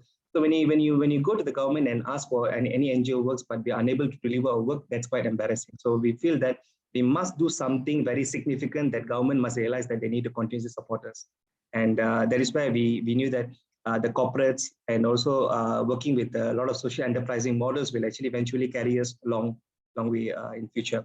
And what is the competitive advantage of MySkills? Yes, we have 34 acres of campus. We occupy this land to actually accommodate an optimum number of 400 or 450 students can be there for the whole year. And we accept students at any point of time, including the pandemic timeline. So the one thing that MySkills did was, since the impose of the lockdown, first lockdown from March 2020 until today, we never closed down. We are actively running with a minimum number of 170 to 180 students. And I think MySkills is one of the lowest training costs eventually for a skills training institute when you compare to the government or private training institute. And we also incubate, we also impose a lot of enterprising elements in the training program, so that the youth who comes to MySkills should not have a comfort zone that, okay, I'm learning, I'm studying and all that. They must have a work attitude. When they go out, they must actually be fitting into all the industry expectation. And one of the biggest comments or downfalls of the local labor force is actually they don't retain in job force for more than 1 month or 2 months or 3 months. So we need to really work towards it. And we got lots of strong network with industry players, non-profit organizations, and even corporations as of the moment. So for the next 2 to 3 years, we intend to increase our number to 300 students eventually, because that also involves our operating cost and other matters as well. And how to be more relevant to the post-pandemic challenges. So we know that, okay, self-sustenance is a very critical factor, and how to continue the learning goes towards across all the MySkills beneficiaries. So the first mission is actually we created an endowment fund and also a lot of strategic business units, in which students will be the very critical element in that. They will be running a show, we'll empower them and make sure they also share the profit from the initiative. And our residential-based training will also be embedded with a lot of digital learning approaches, since our campus is wired with the high fiber network at the moment, which happened only last month, thanks to the digital coverage to our place. One big impact is actually we had a stronger retention in training program. The last 18 months, none of them went back, so not much of dropouts like by what we used to have. We used to have 5 to 10% of dropout rate. By the last 18 months, it's like almost like less than 1 or 2% only. And we are recognized one of the only institutions who are actively operating throughout the lockdown period, as in terms of any skills training institution or in holistic transformation centers. And also the number 3, we had increased our cultivation of social enterprising units for our future sustainability. These are the detailed units of our social enterprising units, like the culinary, the organic farming, the maintenance division, and also our endowment fund. So basically, this is our target areas that what we intend to achieve in the next 1 or 2 years. And yes, what enterprising really mean? What enterprising is actually going to create a huge competitive edge in MySkills training approach, because we believe that students don't only just learn about something over the theoretical or practical approach, but they're given to real life experience. That's very important in that sense. So we have one social enterprising which advocates with micro entrepreneurship model, where they empower these individuals who lost their job or facing reduction in their revenue, and they can actually involved in this social enterprising products as like moringa and also turmeric. They have a wide range of product which actually helps to supplement the health factors, and this has been actively involved by 300 micro entrepreneurs at the moment. And another greater element in our farming campus is actually organic farming.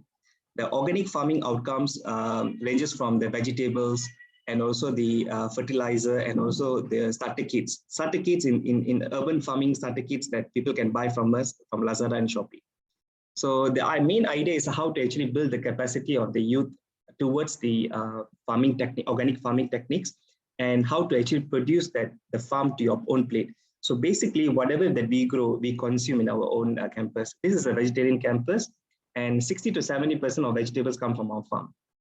So this is how we survive during the pandemic time, and how to actually give back to the environment. So basically, we improve the soil health with all the organic composting, and we create quite a number of pilot projects, how to increase more varieties in terms of coming up with organic products, and establish a next level after once the pandemic is really over. We want to establish more collaboration with the local schools in terms of let them come to MySkills and learn this way and can replicate in their schools, because most of the schools have enough space to do this. So it's good to have the knowledge transfer, and we can also share resources in terms of that. These are some of the things that we managed to do, some during the pandemic, some before the pandemic itself, but most of the things are done by in-house by our own students. And I see that a lot of potential areas, because one, talking about MySkills campus in Kalumpang, Hulu Selangor. Second one is actually we are working with a new group, a new NGO in Kangapulai. So basically there's an abandoned school because the school moved to a new premises.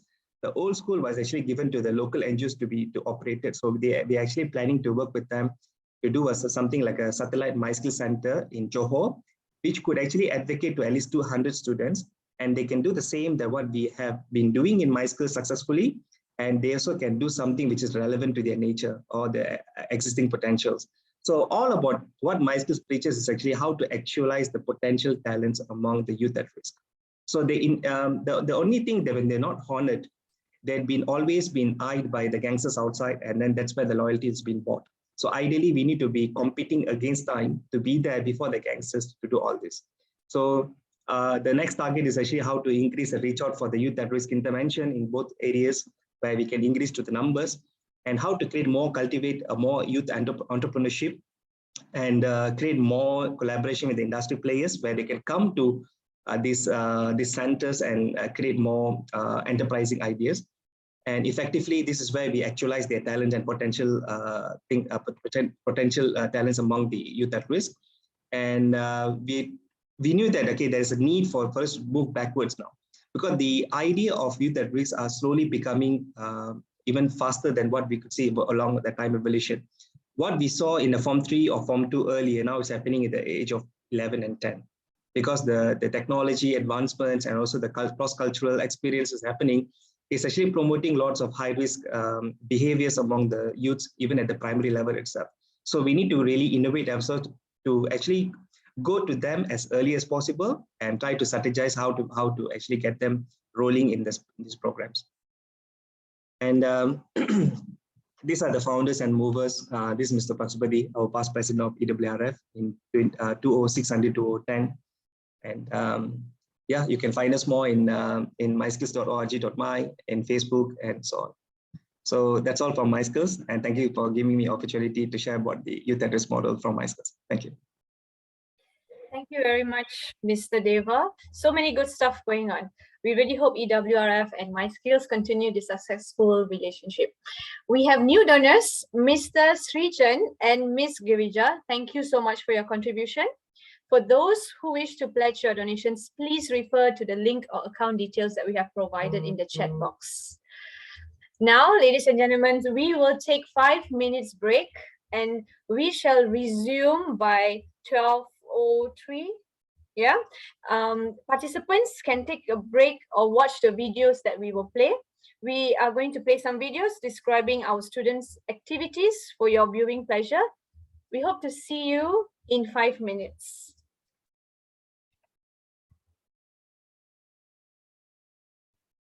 Take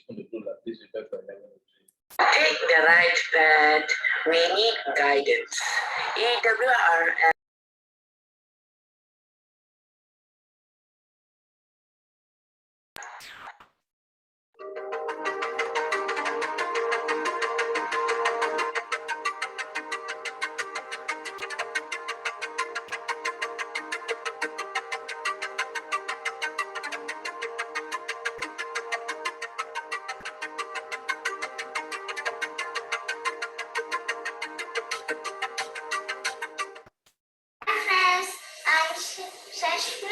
from One Malay.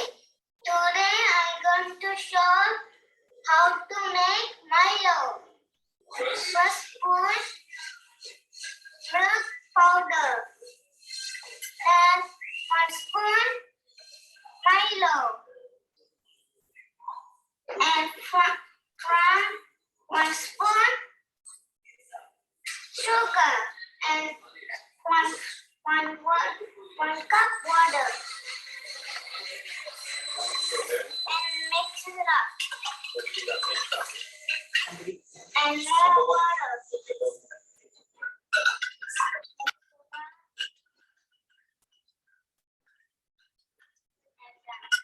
Thank you. Hi friends, my name is Sithamparam. I'm going to make hot dog.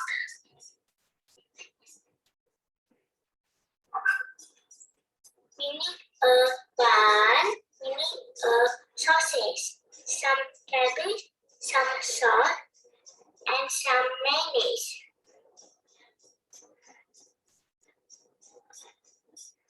Let's take a bun and take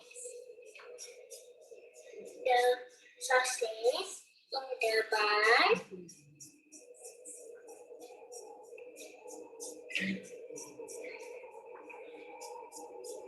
Then add some cabbage.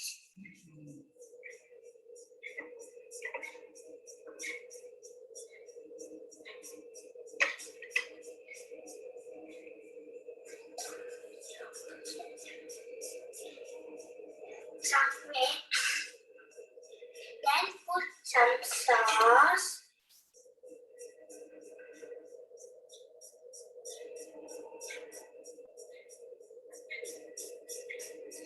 And mayonnaise.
CSI வந்து ரொம்ப பிடிக்கும். ஏன்னா CSIல வந்து நான் வந்து active பண்றதுன்னு எனக்கு ஒரு டிஷர்ட் கொடுத்தாங்க.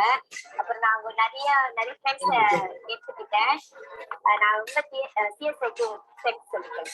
CSI பொறுத்த வரைக்கும் எப்படின்னா, அதுக்கு முன்னாடி எங்க அம்மா அப்பா கூட ரொம்ப பேச மாட்டேன், தெரிஞ்சு விடுவேன். ஆனா இதுக்குள்ள புது வந்து எப்படி டிசிப்ளின் எல்லாமே நான் கத்துக்கிட்டேன். டிசிப்ளின் CSI வந்ததுக்கு அப்புறம் எனக்கு ரொம்ப ஹாப்பியா இருக்கு. என்னால எல்லா விஷயத்தையும் புரிஞ்சுக்க முடியுது. ஏதாச்சும் பிரச்சனை, எனக்கு ஏதாச்சும் தனிப்பட்ட பிரச்சனை சொல்ல முடியுது. அவங்களும் ஒரு குட் சொல்யூஷன் கொடுக்குறாங்க.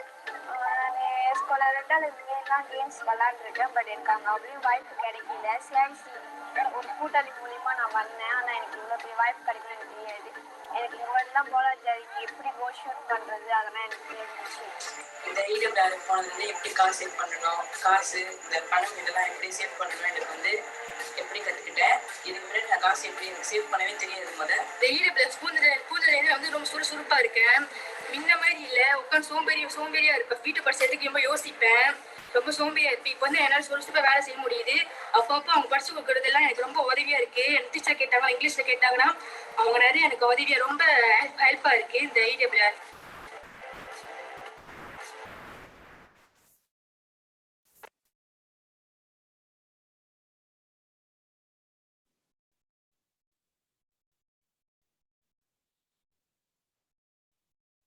Dear ladies and gentlemen, the videos were very impressive, especially to watch the children exhibiting great confidence, right? Well, we have another donor from Singapore. Thank you, Ms. Chu and Peng, for your donation. Well, as we all know, EWRF has been conducting CSI programs in secondary schools. During this pandemic, these programs were conducted online. With us today, we have 8 pairs of facilitators and students to share their experience.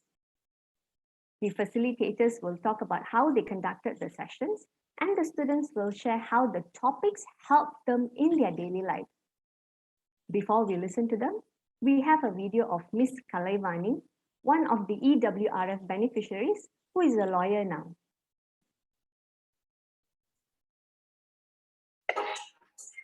Hello everyone, my name is Kalaivani. I'm one of the volunteer of EWRF.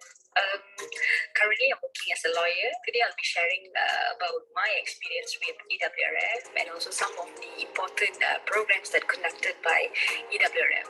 Start with Civil Society Intervention Program, also known as CSI. It was designed to achieve social development goals through education and sports. This program is an instrument used to reduce crime rate among youngsters. This is because the crime trends and statistics involving our youths have become increasingly disturbing in recent years. Just to share that the statistic of arrested juvenile shows that almost 1,200 Indian students were arrested for the year 2019 and 2020. They were mostly boys between the age group of 13 to 18 years old. What we can see is that the social deviance among juvenile starts at school age. At initial stage, the delinquency is in the form of abuse of school rules such as smoking, vandalism, and truancy. Lack of effective measure to overcome this problem serves as a catalyst for more serious criminal misconduct such as bullying, murder, theft, and injury to others. In order to curb this problem, EWRF have initiated CSI, which act as a crime prevention plan for our Indian youth, with the goal to reduce school dropouts and also keep them away from negative influences. Indeed, this program has been touching lives of people and is changing their lives for better. Besides CSI, various school programs such as E4J, C3G are carefully designed by EWRF for our youngsters. In fact, I benefited from C3G program. Through this program, I chose my career path with the guidance and counseling from the counselors at EWRF. Last but not least, youth issues are not a simple problem with easy solution. It is nevertheless feasible with preventive programs such as CSI. So do support EWRF, do support their programs.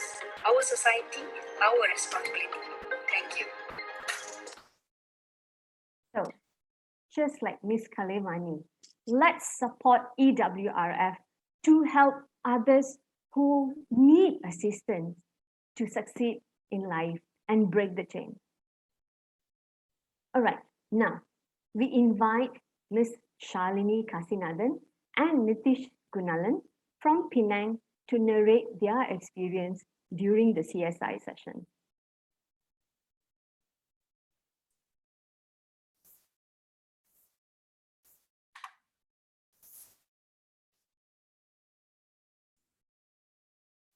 Hi and greetings to all. Let me start my sharing with a short introduction about myself. I'm Shalini Kasinathan from EWRF Penang. I, with my team members, have been doing this programs under EWRF for more than 5 years. Along the years, we have noticed many remarkable efforts from EWRF as to help our community people to step forward. Not only just helping them monthly or weekly to survive, they guide them. They guide them to survive by themselves. How it is possible? First of all, is that possible? If you ask us, we would say nothing is impossible. Yes, our weapon was our students. Previously, this program was known as CSI, but due to pandemic, the program was restructured as ECSI. We really appreciate EWRF's efforts working on this. They come up with 20 weeks modules to be shared and discussed with the students virtually. Here we would like to detail on a topic on goals, my life goals, things that need to be accomplished in our life. Here, while conducting the modules, we noticed that everybody had their own goals to be achieved in their life, and they really know about their goals, but they're not very sure how are they going to achieve their goals. For example, I want to become a millionaire. How? I want to become a successful businessman. How? I want to work with NASA. How? Most of the students don't know how to achieve. Here where we realize they sincerely need guidance and awareness in achieving their goals. Not only that, we also realize that the importance of leadership qualities need to be seen in them in order for them to achieve their goals. Besides that, we also guide some students who are getting to the wrong bus. I mean, their goals isn't aligned with what they are doing right now. For example, they want to become a doctor. They say, I want to become a doctor, but I have failed my science paper. So here comes the real challenge for us, where we have to really plot the real scenario for them to have a better future. Darkness cannot drive out of darkness. Only light can lead. That's all from me. That's all from us. Thanks a lot. Thanks for listening, and thanks a lot for the opportunity as well. Thank you. Hi everyone. My name is Nitish. I'm from ECSI Penang batch. So I'm gonna give my opinion based on the topics given today. Topic usefulness. I have found the topics presented by the facilitator useful and have guided me to my problems. Number 2, rapport with facilitator. Facilitator had deep care for the students and heard our problems heartfully. How the modules help with specific topics. The formal education stop made me realize that we can also learn more by ourselves and not solely depend on my teachers. How the activities in this topic help him or her. The activities provided by the facilitator helped me a lot by helping me realize what is good and what is bad. Thank you.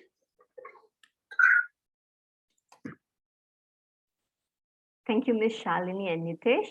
Next, let's invite Ms. Pavina Kumaresu and Parameshwari from Tanjung Malim to to talk about their experience.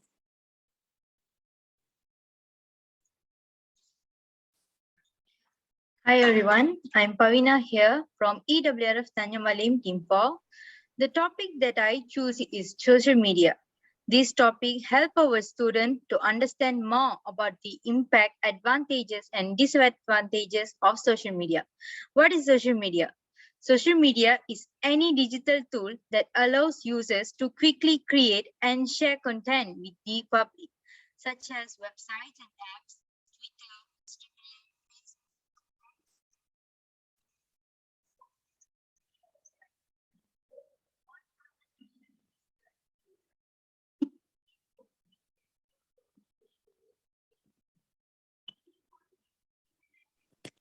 So sorry, Miss Pavina, we can't hear you actually. So sorry.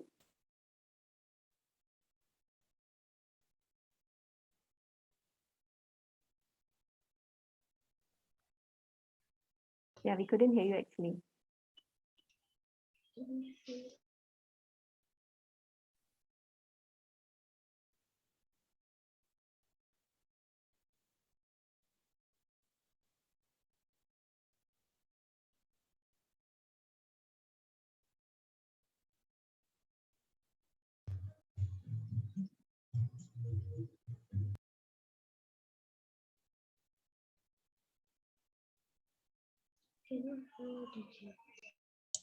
Maybe she can come back later. Yeah, maybe we can listen to Parmeshwari first, while Miss Pavina, you fix your the technical features. Miss Parmeshwari? Yeah, the slot you gave her.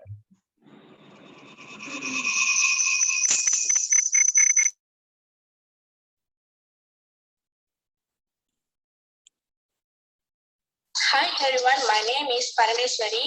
My age 16. I am from Tanjung Malim, and I am living the Taman Sentosa.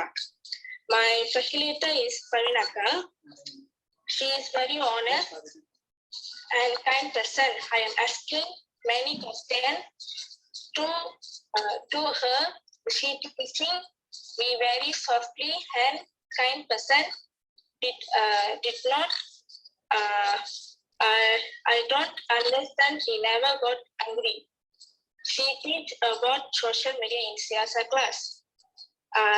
The topic really interests. I talk about is, so today I talk about is social media. Every person involved using social media. Social media is internet-based of communication, like sharing information, communicated to others easily and get information easily.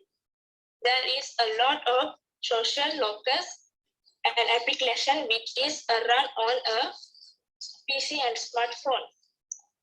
Example for application, WhatsApp, Twitter, Instagram, Facebook, and many more. There are a lot of benefit and disadvantages using social media. The benefit is social media, we cannot easily some information or ideas from the example. We can get ideas to decorate our house using the YouTube app, and students can easily get information from Google, so they can use that information on their study. That the disadvantage is of using social media. A lot of people did use social media a long time, 2 hours and 8 hours without taking a break because of the most time yet healthy problem like high problem. Lastly, I am learning from social media. This help me to reduce and unnecessary use social media when needed. Thank you very much. Thank you. Ms. Pavina, are you there?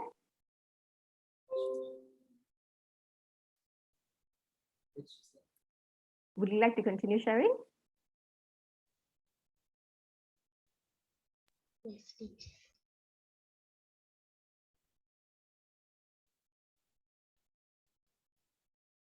Ms. Pavina? Okay, we still could not hear from you. Perhaps you can get back to Ms. Pavina later. All right. Once again, thank you to Parameshwari, and also we have heard a bit from Ms. Pavina earlier. So actually to get these students to speak was a great challenge for the facilitator. I'm sure all of you would agree with me. So kudos to the facilitators and students for the applaudable effort taken to witness such great transformation in them. So now we have speaker, Ms. Naaraayini. So I'd like to invite Ms. Naaraayini Balasubramaniam to talk about GoodKids Malaysia. Ms. Naaraayini. Hi everyone, very good morning or afternoon. I am Naaraayini from GoodKids Malaysia. GoodKids is a social enterprise. I'm sure all of us have heard Mr. Deva sharing a little bit about social enterprise. So the main idea about a social enterprise are two things. One is we definitely do generate revenue. And secondly, we are definitely here to create a social impact. And GoodKids started off in 2015. This presentation is actually quite special because one of our first collaborators during our first year was EWRF. We conducted a program in collaboration with EWRF in Ampang. So this is a special recap and reunion. We started off in the year 2015. The problem that we have, or we are still trying to solve, is actually to bring an impact to youth who are at risk of falling into social problems. So that is actually our target group. We used to conduct programs that were centered around performing arts to bring about confidence, to build self-esteem, as well as introduce behavior modification. This was then interrupted by the pandemic, as everyone knows, because we could not have face-to-face classes. So let me talk about the pre-pandemic GoodKids first, just to give you all an overview. We conducted performing arts, which comprised of acting, stomping, and most importantly, recycled percussion. So we used to collect used paint buckets, and we got sponsored drumsticks, which we used to use in our classes. And we definitely saw that performing arts was an amazing space for students to express themselves. It was one space where they could not go wrong. They do not need to be afraid of, to explore new things, to try out new things. And these were students who were especially very scared to try out new things. So we were working in collaboration with public schools, with Orang Asli communities, and PPR communities. This was from the year 2015 until the year 2019. And our program would center around the students' stories, where we would collect stories from the students, which in the end, they would come up with a sketch or a skit, which comprises of the three elements that I mentioned earlier: acting, stomping, and recycled percussion. And all our different teams from the GoodKids program would then compete every year in our GoodKids league. And in the year 2019, we had a huge theater production, which was called When Bells Meet Bucket. I think some of those who attended the show are here. If you are, I think you would remember the show. So When Bells Meet Bucket was a fusion theatrical production where we combined Bharatanatyam and recycled percussion. And we had 2 days of a show, and we had standing ovation, and it was one of our biggest achievements and our biggest production thus far. And in the year 2020, when the pandemic hit, we decided that having face-to-face classes will be a lot more difficult, as it will compromise the safety of the students as well as the trainers. And so we decided to resort to converting our module to something online. And we managed to come up with an online art exhibition, which is called Apa Pandang Pandang. Tamil சொல்ல போனா என்ன பார்க்குறேன் அப்படின்னு அர்த்தம். So Apa Pandang Pandang is actually a collection of artwork from our students in PPR communities and an Orang Asli community, where the students actually were guided throughout the pandemic by our art teacher. I have to mention her name here. Her name is Balasubramaniam. And we had collected over 300 pieces of artwork, which was both extremely sensitive and also extremely revealing about the lives of students who are stuck in the PPR flats, who are less fortunate, who are from a lower socioeconomic status. And Apa Pandang Pandang depicts those stories that students who we normally see on the road, who we would probably dismiss as any other student, and we would assume that, oh, okay, this student is just another dropout, or this student is just someone who's naughty, who is cheeky and who's not interested in studies. But more often than not, we disregard the fact that they have their own backstory, and there's always a reason why they behave or they act in a certain way. And Apa Pandang Pandang was that platform, and we wanted Apa Pandang Pandang to be the platform for students to express themselves. And so if you are free and you have kids, please take your time and log on to www.apapandangpandang.com. It is also attached to our website, the goodkids.com.my website. And you can actually see a few elements within the website where it has a gamification element, and each element within that game shows the stories of the students from these communities. And we also have an art gallery, which shows the bigger artworks and with more concepts from our students. This then also led us to come up with our own digital academy, which is currently what we are heavily working on. The digital academy comprises of all the module and the content that we've been using in our face-to-face classes since the year 2015 up to now. And we've converted it to online accessible materials, which will also aid teachers and parents to teach their students about emotional well-being, mental health awareness, coping skills, and self-awareness. So these are the 4 main pillars that we use in our digital academy. We have gotten quite a good amount of funding, and we are still looking forward for more funding, because there are more features that we would like to include in our digital academy. And we realized that throughout the years, although we advocate mental health awareness, we say mental health is very important, we talk about the different mental health issues, but more often than not, kids know it's important, but it's very difficult for them to reach out to a counselor. To go and see a counselor is still considered a stigma, is still considered as a disciplinary act in the school.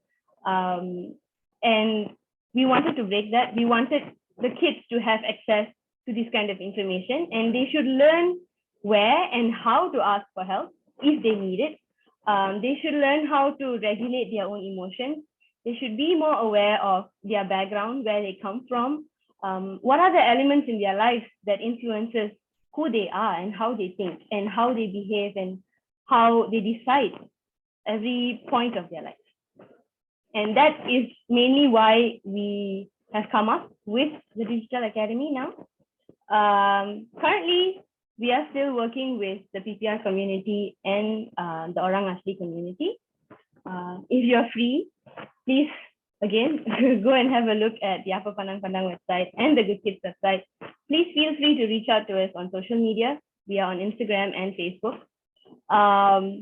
And if you are interested in buying our t-shirts, we also sell t-shirts. Yes, we are well-rounded. We have a hashtag I am a good kid t-shirt. I don't have it with me now. So you can head over to the Sambar incident. They're helping us sell t-shirts as well as donating some of their proceeds to our cause. So that is basically the gist of what we do. I did not want to go into the impact report and how much we have impacted people. We have our impact report online, and if you are interested, please go and have a look at it. It is quite impressive, as I worked on it as well. Other than that, we are very, very proud to say that this year we have won the United Nations Women's Empowerment Award for Malaysia, which got the highest score, and we are going over to regional. So wish us luck. Hopefully we win in regional. And we have also acquired grants from United Nations. We are part of the SICA program for this year, and we will be having a pitch day next week to venture capitalists and impact investors. Other than that, I would like to say that this journey of being a social entrepreneur has been such a growth spurt for me personally. It has pushed me in many ways. It has also shown why I do what I do, and there's no other place I'd rather be. I would be happy to take questions. If you have any questions, please feel free to ask me. If not, then that will be it.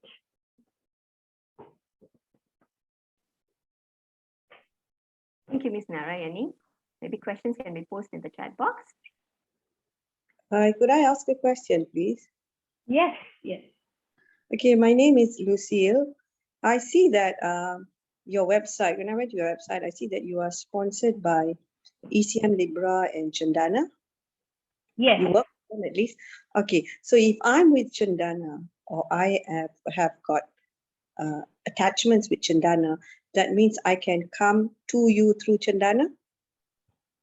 You can, or you can come to me directly as well. So with Chandana, we actually worked with our program last year under Apa Pandang Pandang. So they partially funded Apa Pandang Pandang, and that's how we got affiliated with Chandana. If you would like to further discuss, then we should probably get links through our emails. I think EWRF has my email as well, so we can get connected through that. Oh, I went to your website. It looks extremely interesting. You know? Thank you, thank you. Yeah. So yeah, I will keep in touch. Thank you so much. Yeah.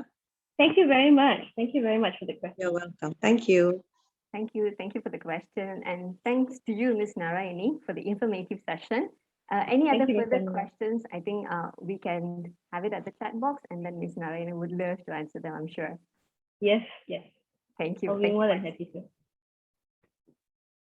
All right, let's move on. But before that, I have a very important announcement to make. We have another donor, Mr. SP Nathan, and thank you so much, Mr. SP Nathan, for your donation. Well, I have to, say this. Many of you have been extremely kind to us by making lots of donations to us.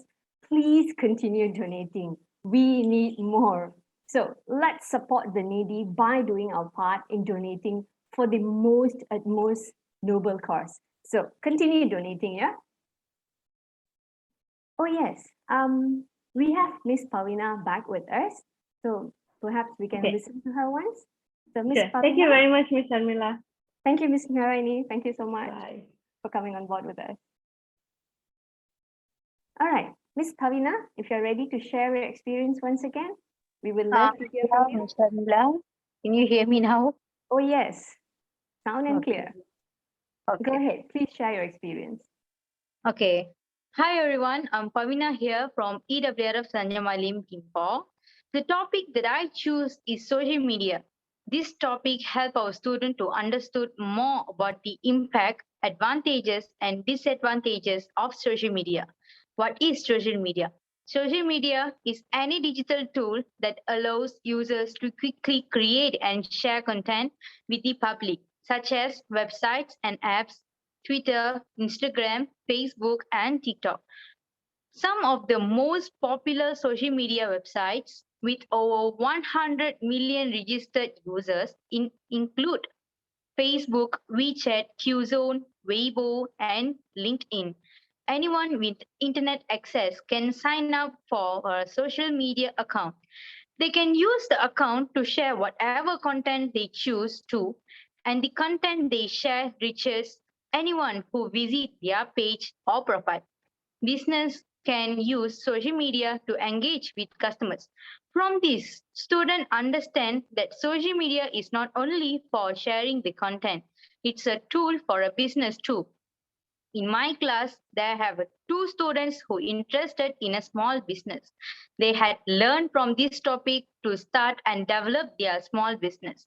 Mostly, students will feel bored when only having talking and listening section. In my class, I will showing social media related videos to my student.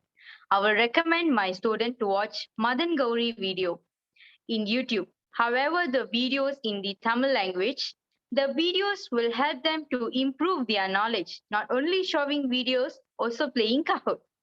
They will feel excited when they answer the question in the Kahoot. Students also interested in this topic because it's most related to their daily activities. I had choose one of my students for analyze the impact of the topic.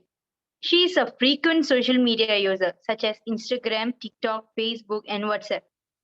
Before this topic, she is frequent user of the social media. After that, she had changed her behavior by understand the disadvantages. This is the best satisfaction for a facilitator that the student changed the attitude by understand the risk. Thank you. Wow, that was a very inspiring sharing session, Ms. Pavina. Thank you so much for sharing it with us. Thank you. Kesha, over to you. Thanks, Sharmila.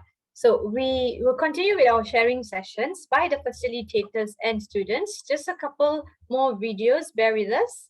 Ms. Shamala Sri Ilangovan and Subatini Sivananda from EWRF Rawang would be coming up next to share their experience. Ms. Shamala Sri, over to you. Thank you. Hello, everyone. I am Shamla Sri and good afternoon. I am Shamla Sri Ilanko and I'm working as a preschool teacher and currently I'm pursuing my bachelor's degree in international business. I am a CSI facilitator for the year 2021 and it's been 3 years since I joined the EWRF team and I'm under Rawang branch. I had 5 students in my group. All of them was very engaged during the classes. The reason was the lesson was very interesting, comes with different activities, and also the lesson is very easy to understand as well.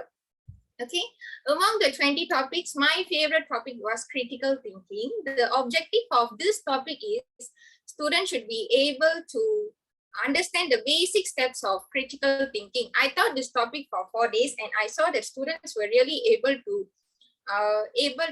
understand and solve the problem.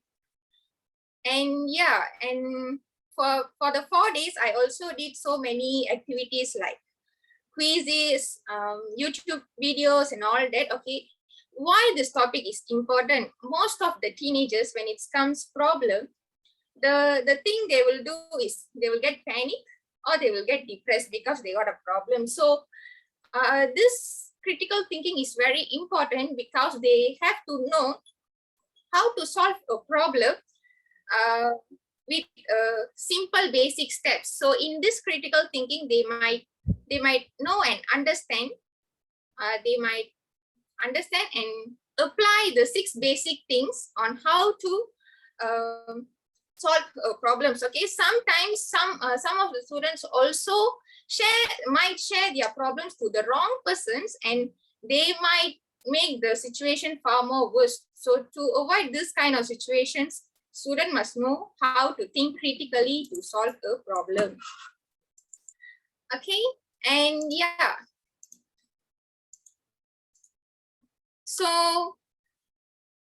in my students, okay, I had five students in my group, and they was very engaged. And the thing I saw in end of the lesson was they were very knowledgeable about the critical thinking, and they know I gave them different situations to solve, and they also gave me some situations to solve, and we were exchanging the problem situations, and they were like, I saw that they were really able to solve a problem. And I'm very sure that in future, if they have any problems, they can solve the problems themselves. Okay, the basic steps, just 6 steps, but it can help to solve the problem very easily. So thank you so much for giving this opportunity to me. And yeah, this is the very important topic to every students. Thank you. Selamat petang. Nama saya ialah Subodini Sivananda. Saya belajar di Sekolah Menengah Kebangsaan Sungai Cho. Rank CSI saya ialah Rawang. Saya mula kelas CSI pada bulan April. Nama fasilitator saya ialah Cik Syamala Sri. Fasilitator saya beri aktiviti yang kita suka seperti video YouTube, quizzes dan banyak lagi. Fasilitator saya ialah seorang penyayang mengambil berat tentang kita. Tajuk yang saya suka di CSI ialah critical thinking. Selepas saya belajar topik ini, saya boleh berfikir secara kritis. Critical thinking adalah mempunyai 6 langkah. Langkah pertama ialah pengetahuan. Langkah kedua ialah kefahaman. Langkah ketiga ialah permohonan. Langkah keempat ialah menganalisis. Langkah kelima ialah sintesis. Langkah yang terakhir ialah mengambil tindakan. Akhir sekalinya, kita semua boleh amalkan langkah-langkah ini untuk menyelesaikan masalah. Saya dapat beberapa faedah topik critical thinking. Sekian, terima kasih.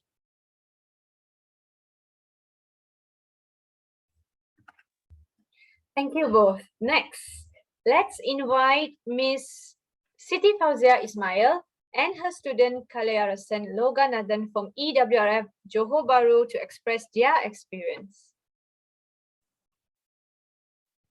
Assalamualaikum dan salam sejahtera. Terima kasih Dato, Datin serta semua para hadirin dalam seminar ini. Saya Siti Fauzia binti Ismail daripada EWRF JB. Saya adalah salah seorang facilitator dalam program CSI tahun 2021. Saya juga seorang suri rumah tangga dan saya mengambil peluang untuk membantu pelajar-pelajar di kawasan perumahan saya yang banyak masalah seperti pergaulan bebas serta dari keluarga yang mempunyai banyak masalah dari pelbagai aspek untuk maju di masa akan datang. Dalam program CSI 2021, saya mempunyai 3 orang pelajar dan saya dapat memberi telunjuk dalam 20 topik kepada mereka. Hari ini saya memilih untuk topik friends iaitu kawan-kawan. Objektif yang terkandung dalam topik ini adalah pelajar dapat mengetahui kawan-kawan yang baik dan sebaliknya. Selain itu, pelajar juga boleh mengenal pasti perangai kawan-kawan mereka. Pada mulanya, semua pelajar saya tidak berani atau malu untuk menceritakan tentang kawan-kawan mereka. Tetapi selepas kami melakukan aktiviti bersama, mereka cuba untuk meluahkan tentang kawan-kawannya. Ada juga pelajar saya yang bergaul secara negatif.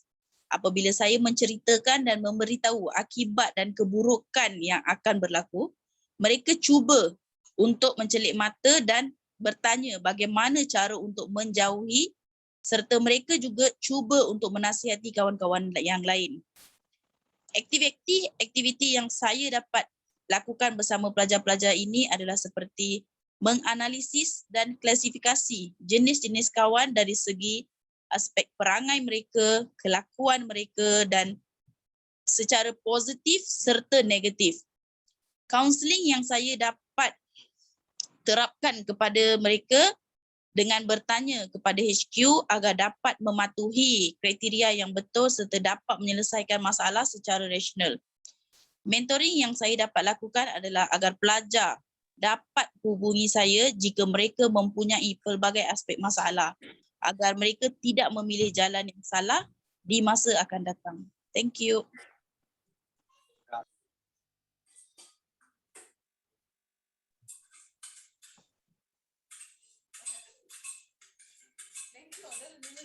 Selamat pagi para penonton yang pernah hadirin. Nama saya Kalaya Razan. Saya belajar di sekolah SMK Sultan Ibrahim. Dan saya juga berumur 15 tahun. Dan saya dari EWRF Johor. Nama fasilitator saya ialah Puan Fauzia. Dan Puan Fauzia ialah baik hati dan sangat mudah hati. Apabila saya tanya soalan, dia jawab dengan seterusnya. Dia tidak bagi saya tunggu. Saya juga berminat untuk bercerita tentang sebuah topik yang bertajuk friends, iaitu kawan. Kawan ialah bukan yang ialah segolongan orang yang kita perlu ada pada masa kecil.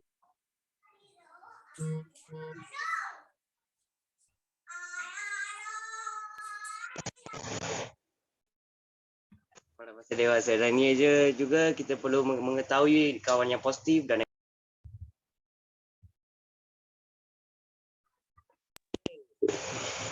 bila sendiri juga yang terdapat pelbagai kawan yang negatif, saya meminta nasihat daripada Puan Fauzia untuk keluar daripada kawan negatif ke positif. Terima kasih.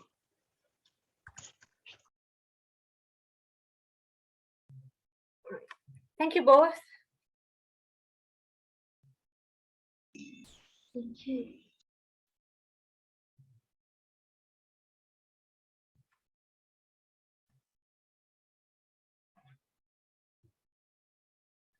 So we will move on to the next video, but before that, we have a quick announcement.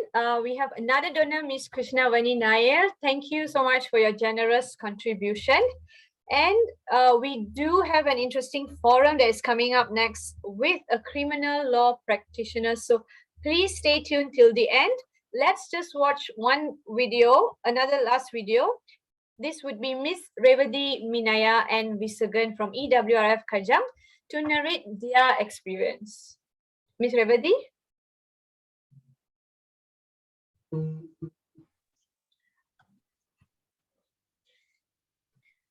Hi, good afternoon, everyone. I'm Ms. Revati from EWRF Gajah branch. Okay, I'm working as a preschool teacher. Part-time, I'm doing home tuition, primary and secondary. So today's topic is manage my anger. So I have 6 of the students in EWRF. So on 2 of them are very angry. I managed to give them activities like I give them motivational and then songs like anger, how to control the anger. Then I teach them, then I give them activities, indoor and outdoor activities. I give them motivational, and then I bring them to do activity, outdoor activity more. Then I give them counseling, and then I give them motivate how they control their anger. This is other. I'm teaching them how to control their anger. So thank you so much to giving me this opportunity to EWRF. Thank you so much.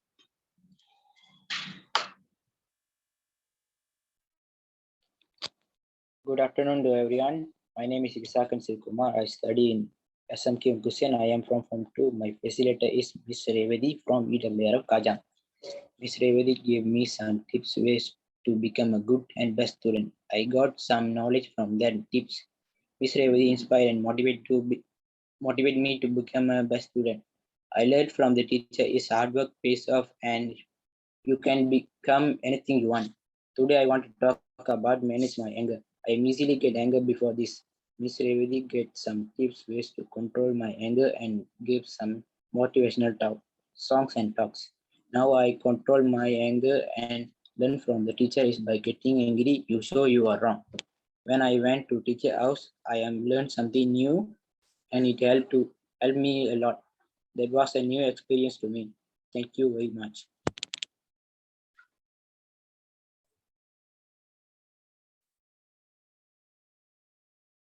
Thank you, Revati and Visagan. Thank you also to all the facilitators and students who have shared with us just a while ago.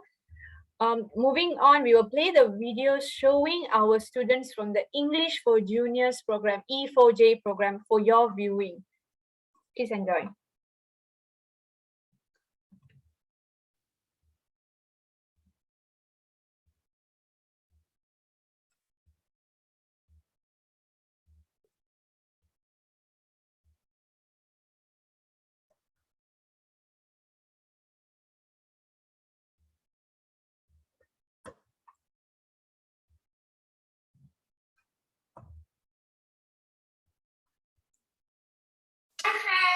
I'm Shashmi from One Mulay.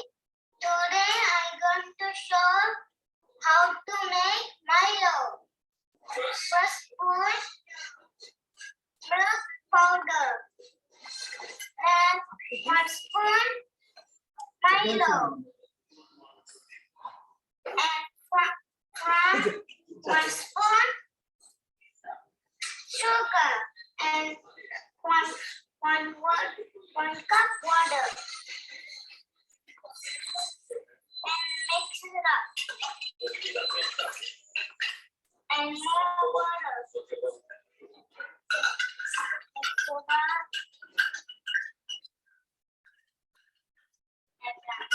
Thank you.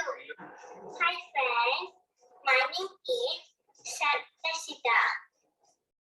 I'm going to make hot dog.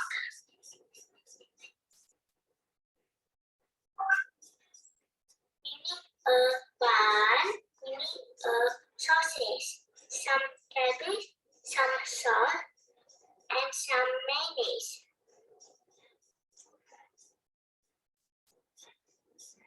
Let's take a bun and take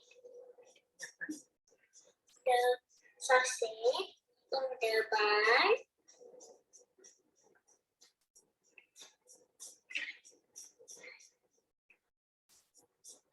Then add some cabbage,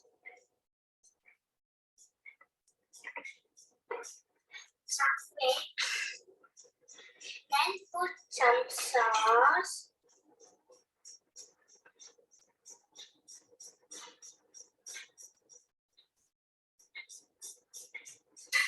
and mayonnaise.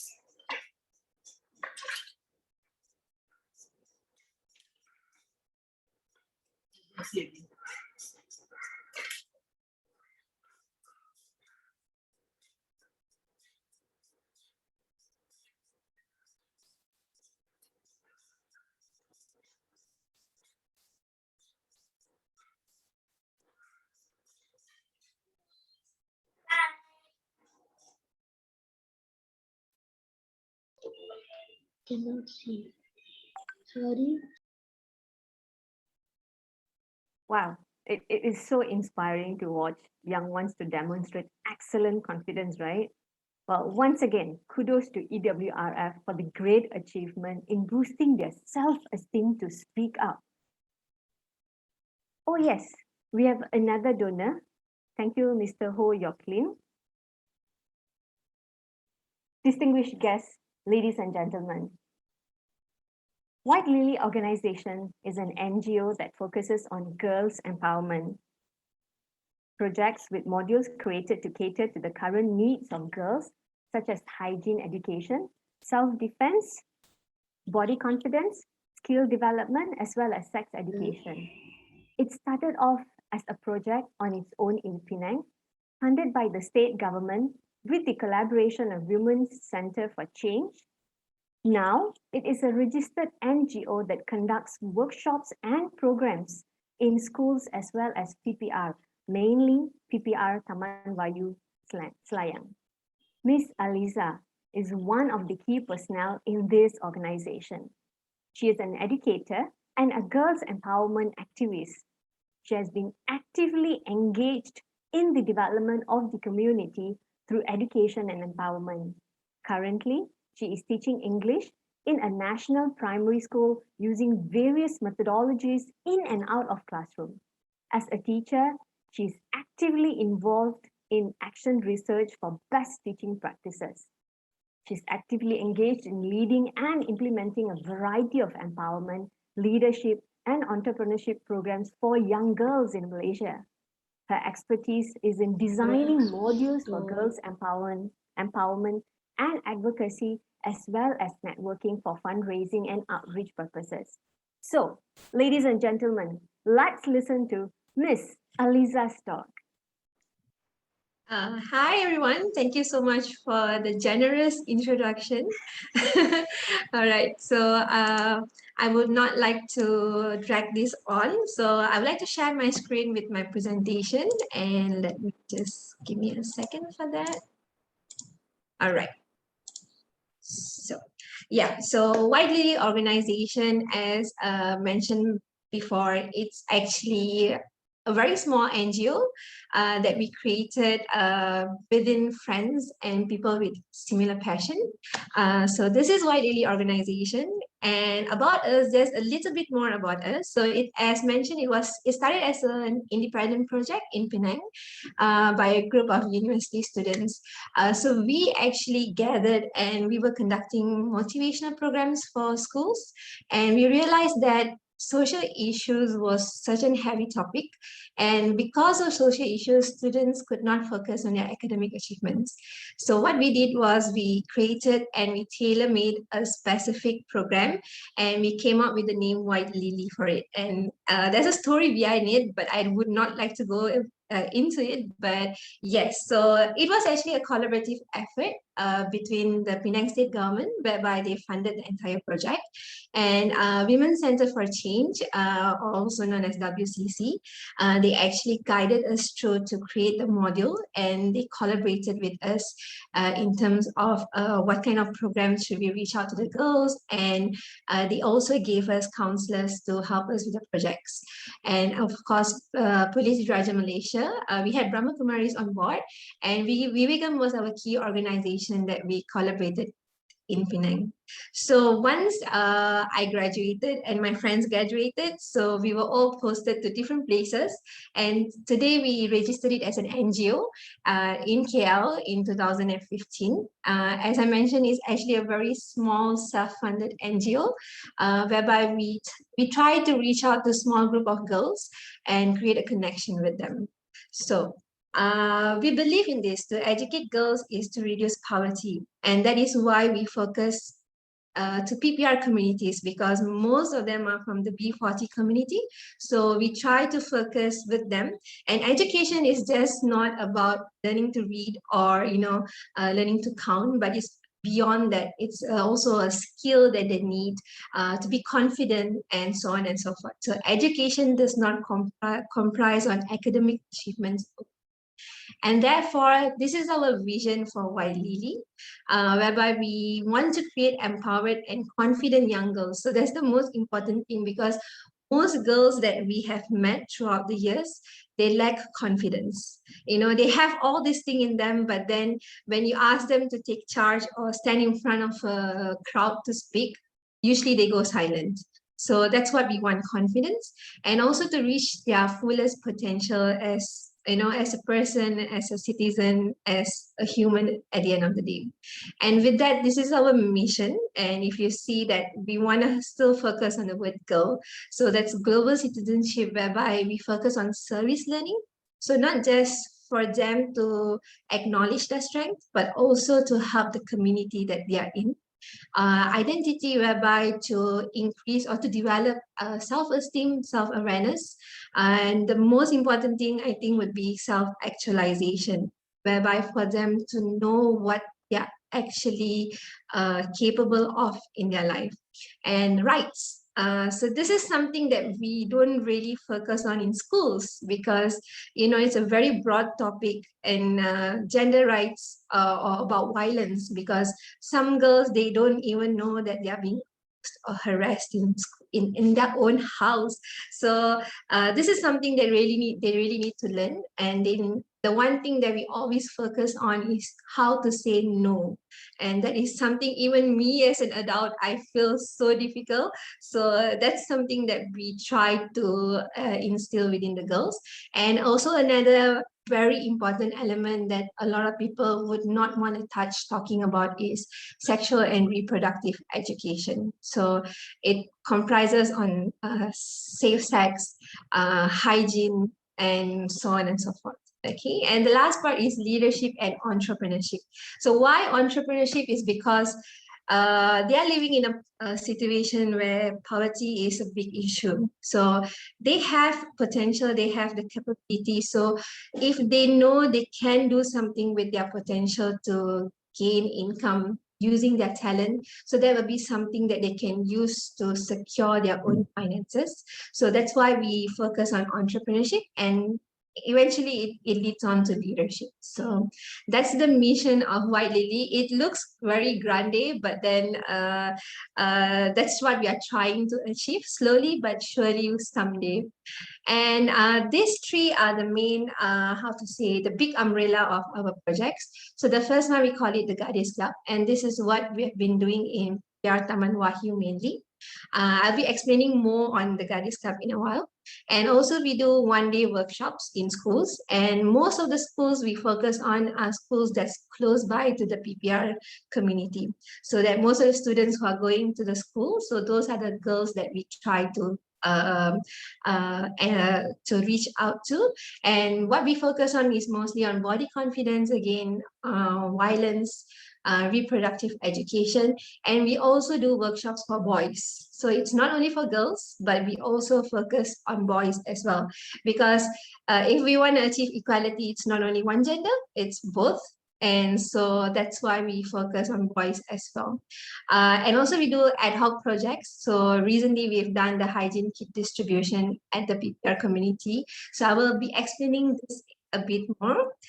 So the Gadis Club. So I feel like this is a very good project if we want to focus to one specific group of students, especially girls, in specific communities. So as mentioned, I've been developing modules for girls together with organizations so that we know what do they actually need and what they need in order to empower themselves.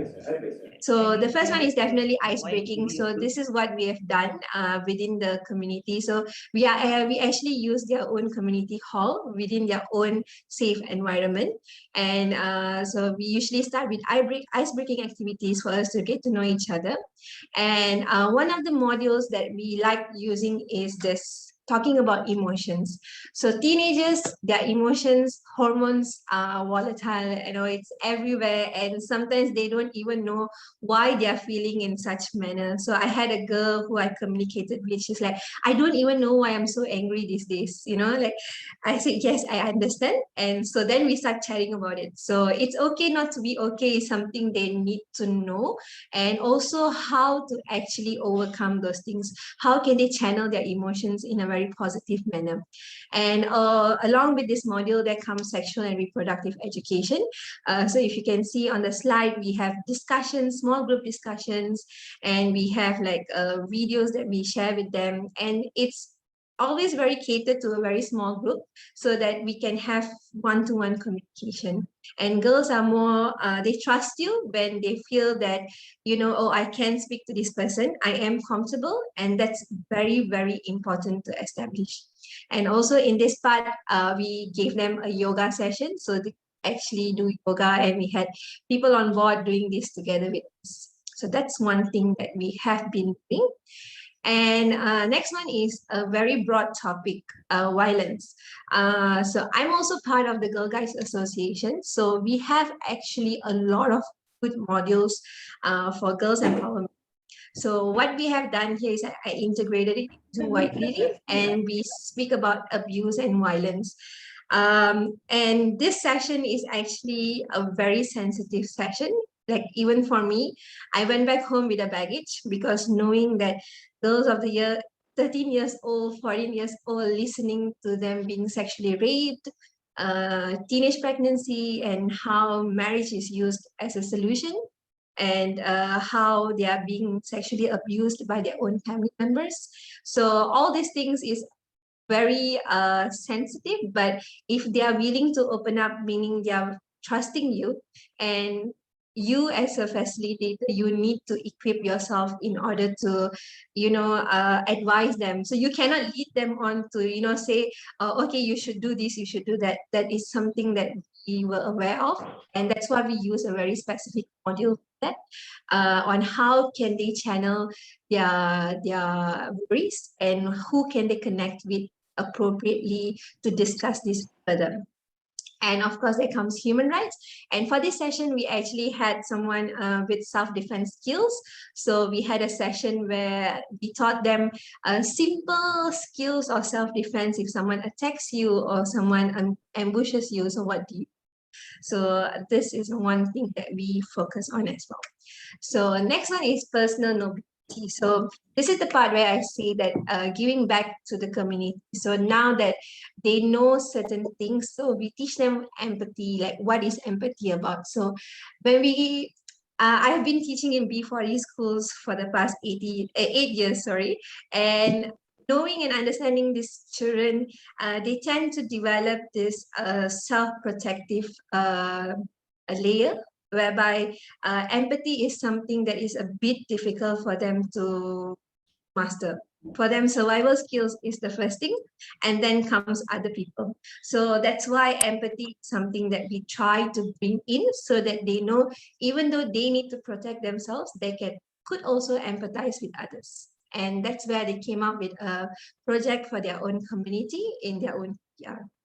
And then, so this is the final touch of the Goddess Club, whereby we have a business discussion with them. So we took them out from their environment and we went to a cafe and we had like a co-working space and we had a bazaar idea discussion. So we discussed what they were good at and how could they use those skills to actually make a business out of it. So that was our major discussion with them.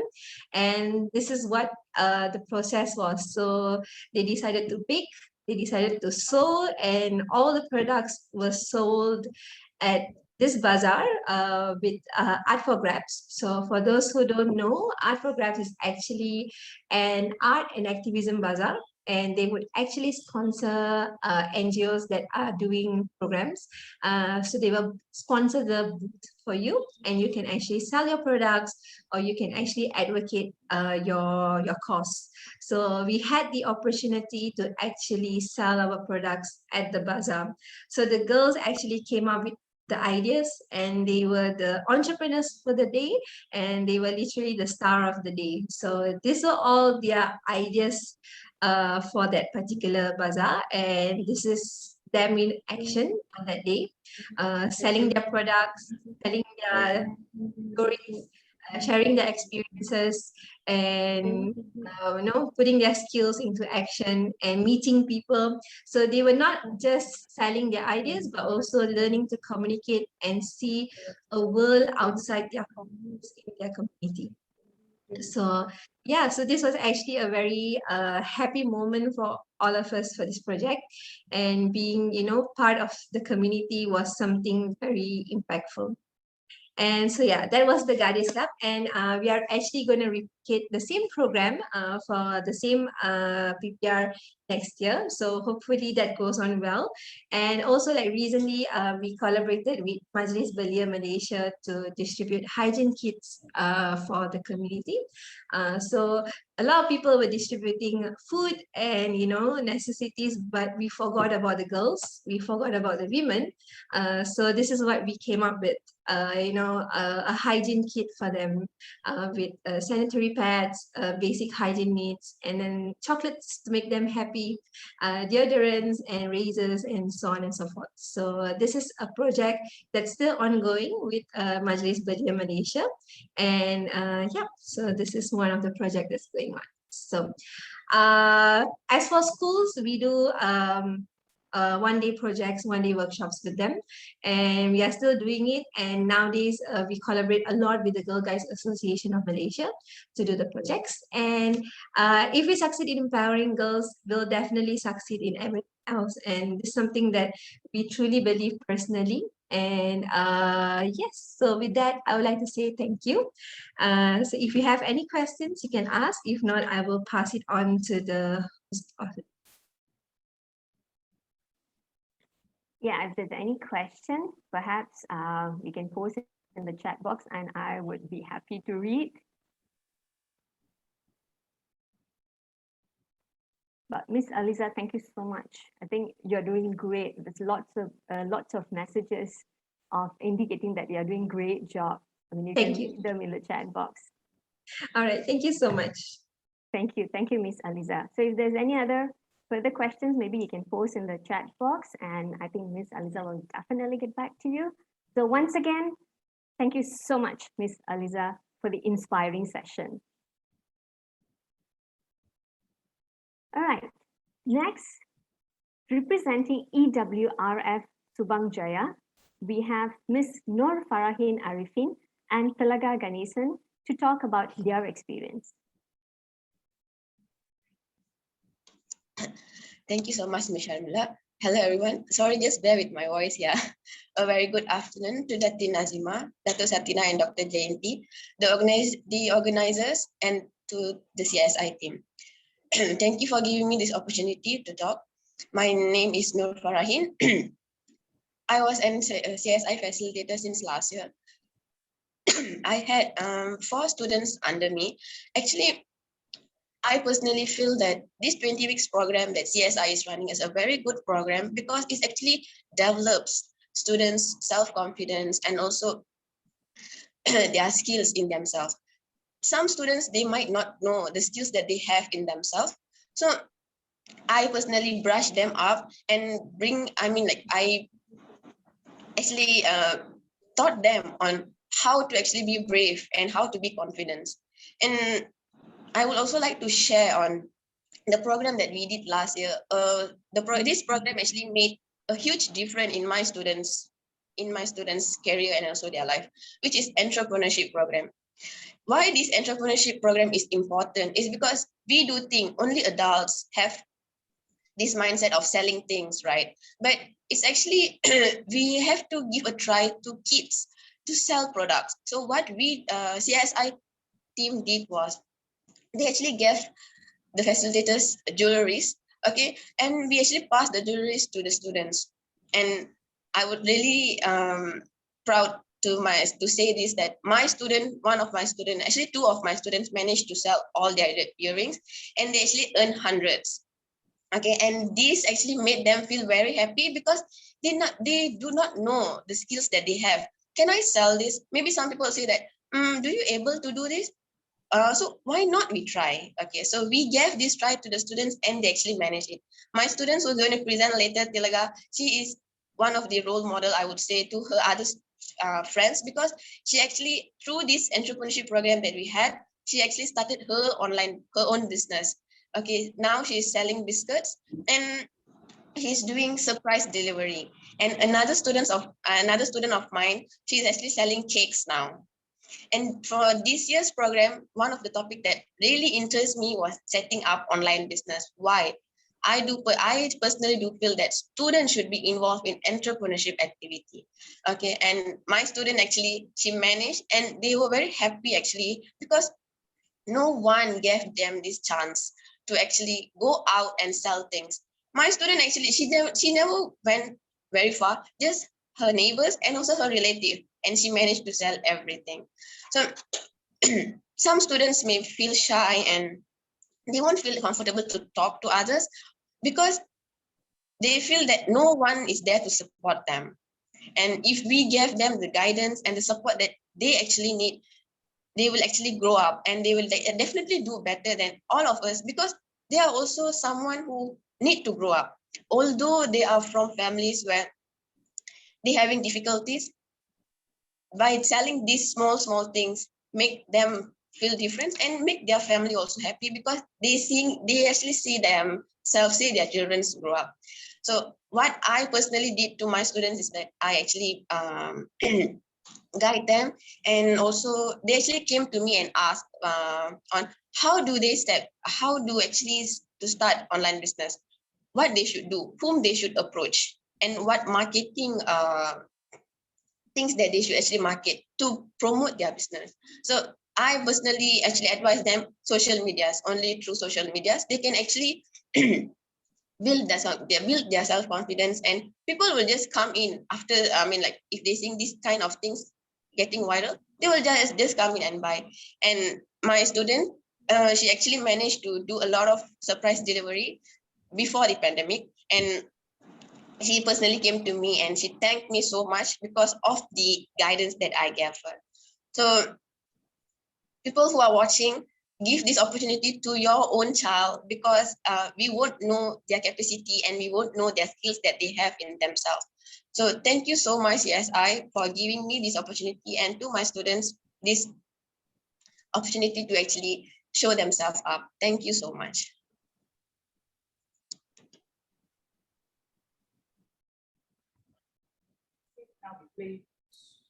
Hi, my name is Tilaga. I am 16 years old. I am from EWRF Subanjaya branch.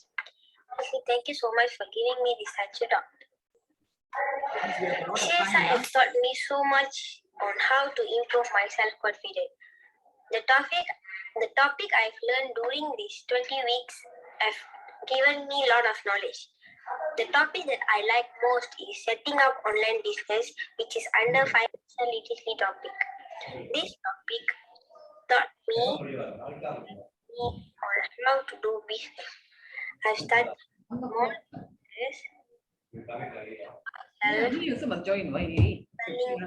business, biscuits, and I'm also doing surprise delivery at festival and birthday celebrations. That's the reason why setting up online business topic interests me.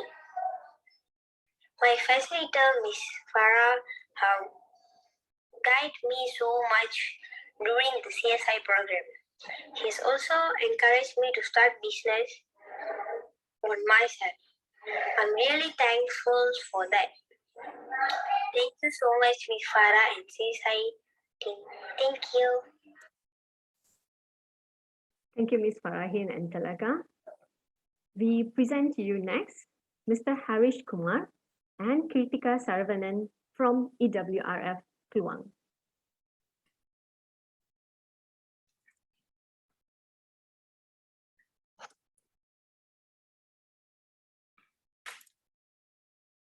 Hi, my name is Kritika. I'm from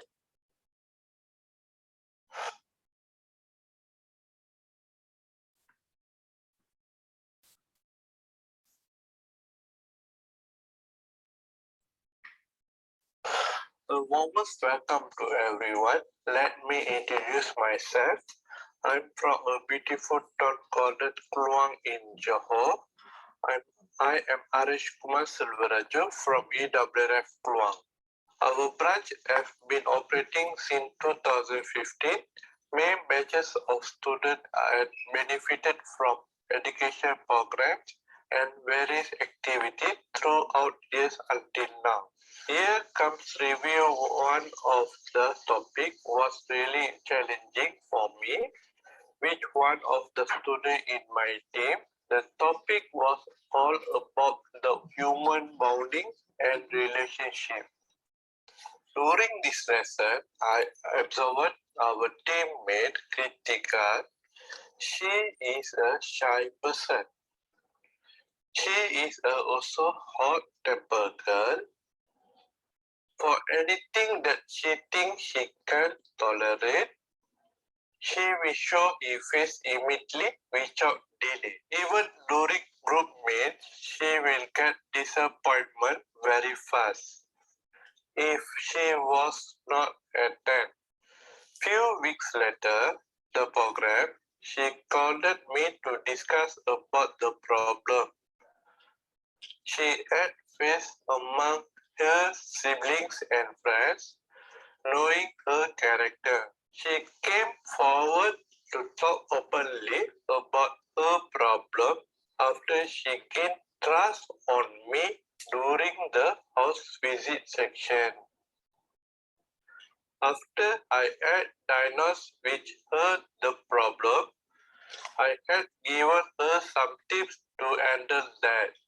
Modules that we conduct during lesson via Google Meet, with some exercise during the lesson helped her to recover. On top of that, I gave her some activities to do list on daily basis, such like meditation and writing exercise on the problem, listening to music, some self-development activities to break her emotional barrier, her to do meditation like light up candle and sit peacefully to stay focused with some mild music, to tune her mind and movement had referred her to internal counseling with our branch concern teacher Umar to make his pick up on a problem.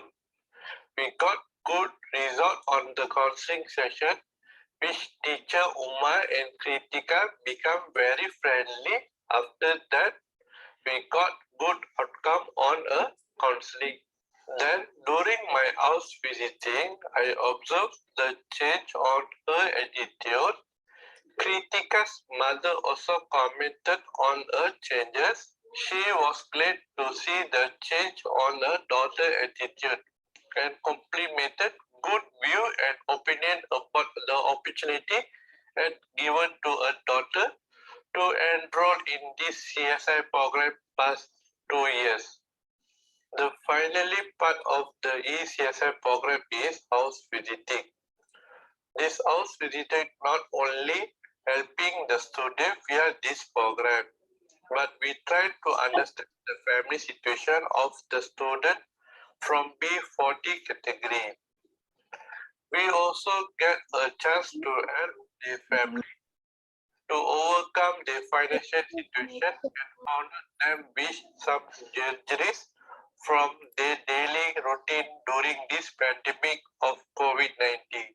As the result of this program, not only the student benefited, but as a facilitator, I also get a chance to learn many things to upgrade myself.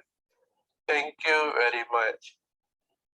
Hi, my name is Kritika. I'm from level 2 ECSI EWRF Kluang branch. I'm very quiet and peevish girl. I'm not ready to change myself, but since I enrolled in this program, I gradually had many changes in myself. The magical moment was one of the topics that changes me is that anger management with habit. I used to be quiet and myself from everyone and get angry for even small things that me. But the facilitator helped me to rejoice myself and identify my problems, and he gave me many exercises to self-monitoring and develop my personality to keep away the anger from me. I enjoyed being in team, and now I can freely think positively on. I'm lucky to be the one of this ECSI program. Thank you. Hi, my name is Katie.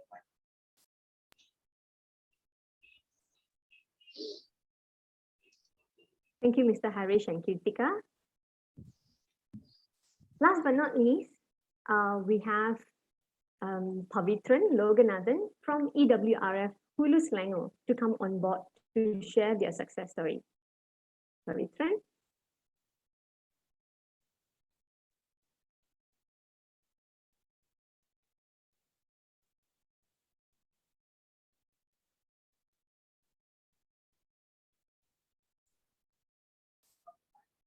My facilitator name is Launia, and sebelum ini saya tidak mengetahui apa itu alkohol dan dadah. Saya tidak tahu akan baik atau dan buruk kedua-dua bahan ini.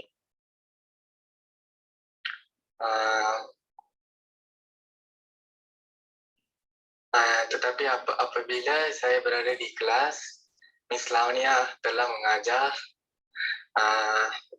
Miss Lavanya telah mengajar saya apa itu darah dan alkohol yang dapat membantu saya mengenali kebaikan dan keburukannya. That's all.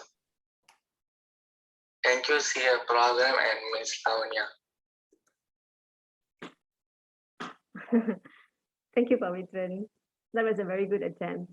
So thank you to all the facilitators and students for the inspiring sharing sessions. So it's very clear to us how EWRF's program, CSI program precisely, has helped to raise the students' self-esteem to present in the public. So let's watch another video on the great effort and work done by EWRF before we proceed to the forum. Let's watch the video.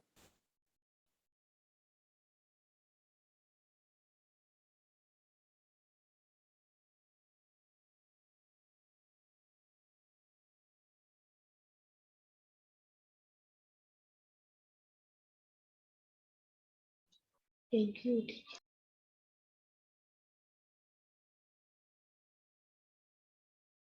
And we need to take the right path. We need guidance. EWRF programs guide us, your contribution, our future.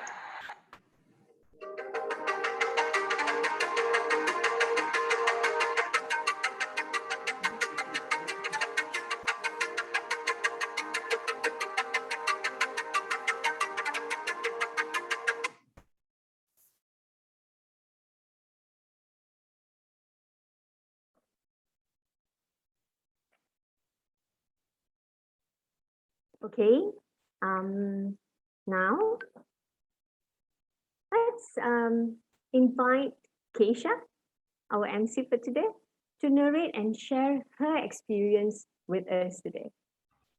Miss Keisha? Sure, thank you, Sharmila. I know we had many sharing sessions, but it's my pleasure to just share my personal experience with EWRF. I was a student in SMK Taman Tasik in 2018, and that's when I first got to know about EWRF. I was a very introverted person, shy, I did not speak in public, and I was always very conscious about how people would judge me, right? At that time, Mr. Nadaraja was a teacher, was in SMK Taman Tasik, and Mr. Kediswaran was one of the facilitators, and they were the one who persistently invited me to join CSI programs and also C3G programs. From there, I started as a volunteer, as a participant, right? And then I moved on to become a volunteer and a facilitator. And that's when my journey to self-confidence actually began, right? The programs that EWRF actually had, although we had many participants, but each of us got a chance to speak. And that really helps because individually, we had our space to speak up and we were encouraged to push ourselves, but in a very supportive environment. So that was very encouraging because it was within our own space and you know, we felt safe. And that helped me also, not just, you know, as a student, but throughout, you know, my even in my journey when I started working, right? So it helped me in my career as well, right? So the journey from becoming a participant, and then, you know, they encourage you to become a facilitator, and we were so involved in all the activities, especially the genuineness that the mentors showed us, right? They really cared for us, and that was really heartwarming. So I think when we see something so sincere, that would make a difference. And EWRF has definitely made a difference and has impacted how I am today. And also it keeps going on because, you know, I'm still very surprised that we have lasted so long and the work has not stopped. And hence, you know, I would really take this opportunity to thank EWRF and, you know, everyone that has supported me. And we really hope that we have more success stories, you know, and more support from the public as well. Yeah, I hope, you know, that's what we want to aim. And yeah, that's my little sharing. Thank you so much. Thank you, Kesha. Thank you for sharing your own experience with EWRF. I think I would like to share something as well. I've had the privilege and opportunity to also work with EWRF, which came through Dr. Chitra and a few of our former colleagues, and it cherished me a lot in being with the kids, sharing knowledge with them, getting them on board to try stuff like technology. And it was so inspiring to see their enthusiasm and the eagerness of wanting to learn. So it's definitely enterprising of the way how EWRF is making its charm and magic onto these people. So let's keep doing this great work. I have an announcement. Oh yes, we have another donor. Datin or Azimah. Thank you so much, Datin, for your kindness to donate for EWRF as well. Okay. For something that all of us have been waiting for, the forum. So now I shall pass the session over to Dr. Jayanti, who will be the moderator for the forum. Over to you, Dr. Jayanti. Thank you, Shamila. And yes, I'm back again. And today with us for this penultimate program for the seminar today, we have a forum. And with us is, we have 3 panel members, and I'd like to take this time to introduce to them. With us, we have Mr. Pasupathi Sithamparam, who is the MySkills Director. Mr. Pasupathi holds a degree in chemical technology from UTM. Of course, with that, he just went on to read law from the University of Wales and is currently a practicing lawyer since 1999 and a social activist and involved actively in various social organizations, one being the founding member and also the president of the Tamil Foundation. So welcome to the forum today, Mr. Pasupathi. With us today is also Mr. Simpson Khoo.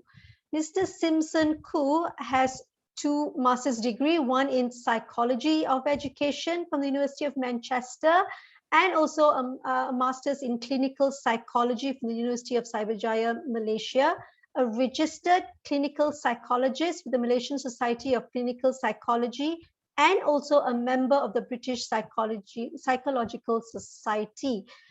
He provides training, consultation with NGOs, educational institutions, and mentoring youth at risk. A very timely time for us to hear from him and the work he has done.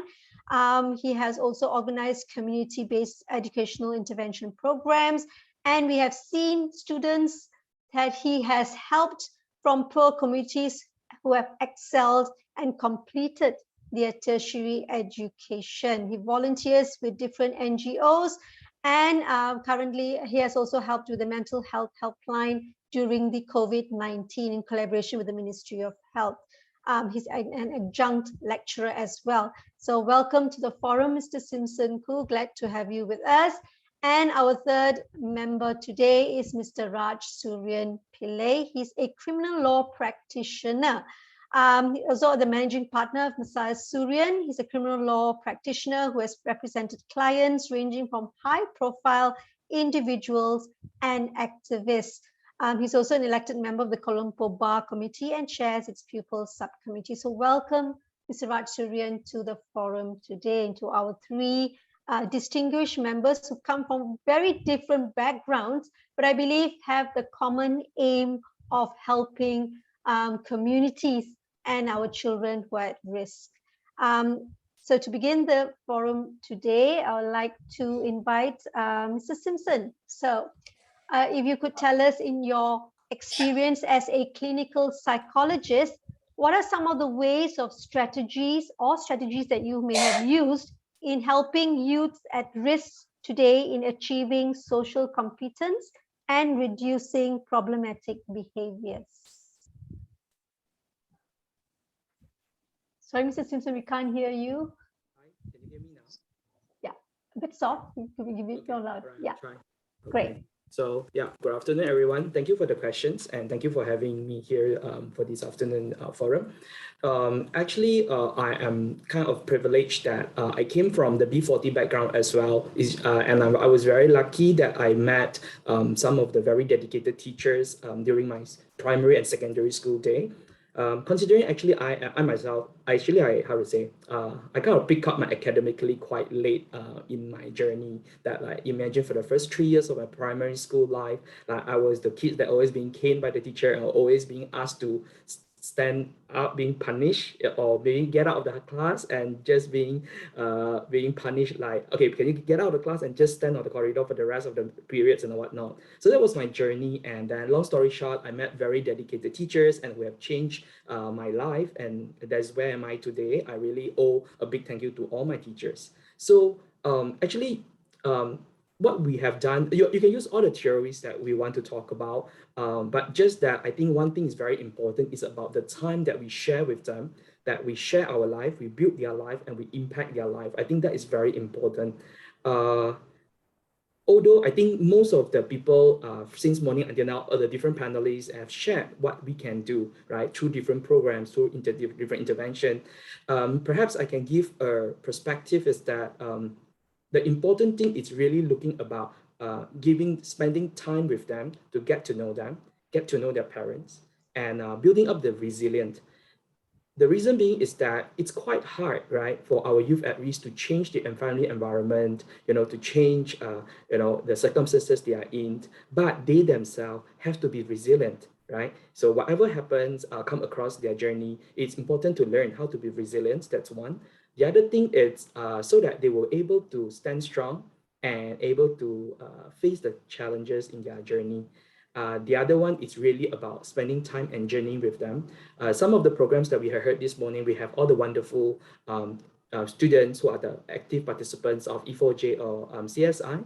So my sharing would be that I continue to journey with my teens even though they have left the program. When they enter and we give proper guidance for them to explore what are the university options or maybe vocational training options, and then subsequently they will have issue, right? Even though they manage to enter university, but they will have issue like how to get a PTPTN loan, or when the PTPTN loan it's not able to cover all the expenses. So what can we do? I think this is the journeying that is very important, that a lot of time, yes, we spend time with our participants within the program framework, but I think the important thing is also about after the program, do we have time to follow up with them and journey with them?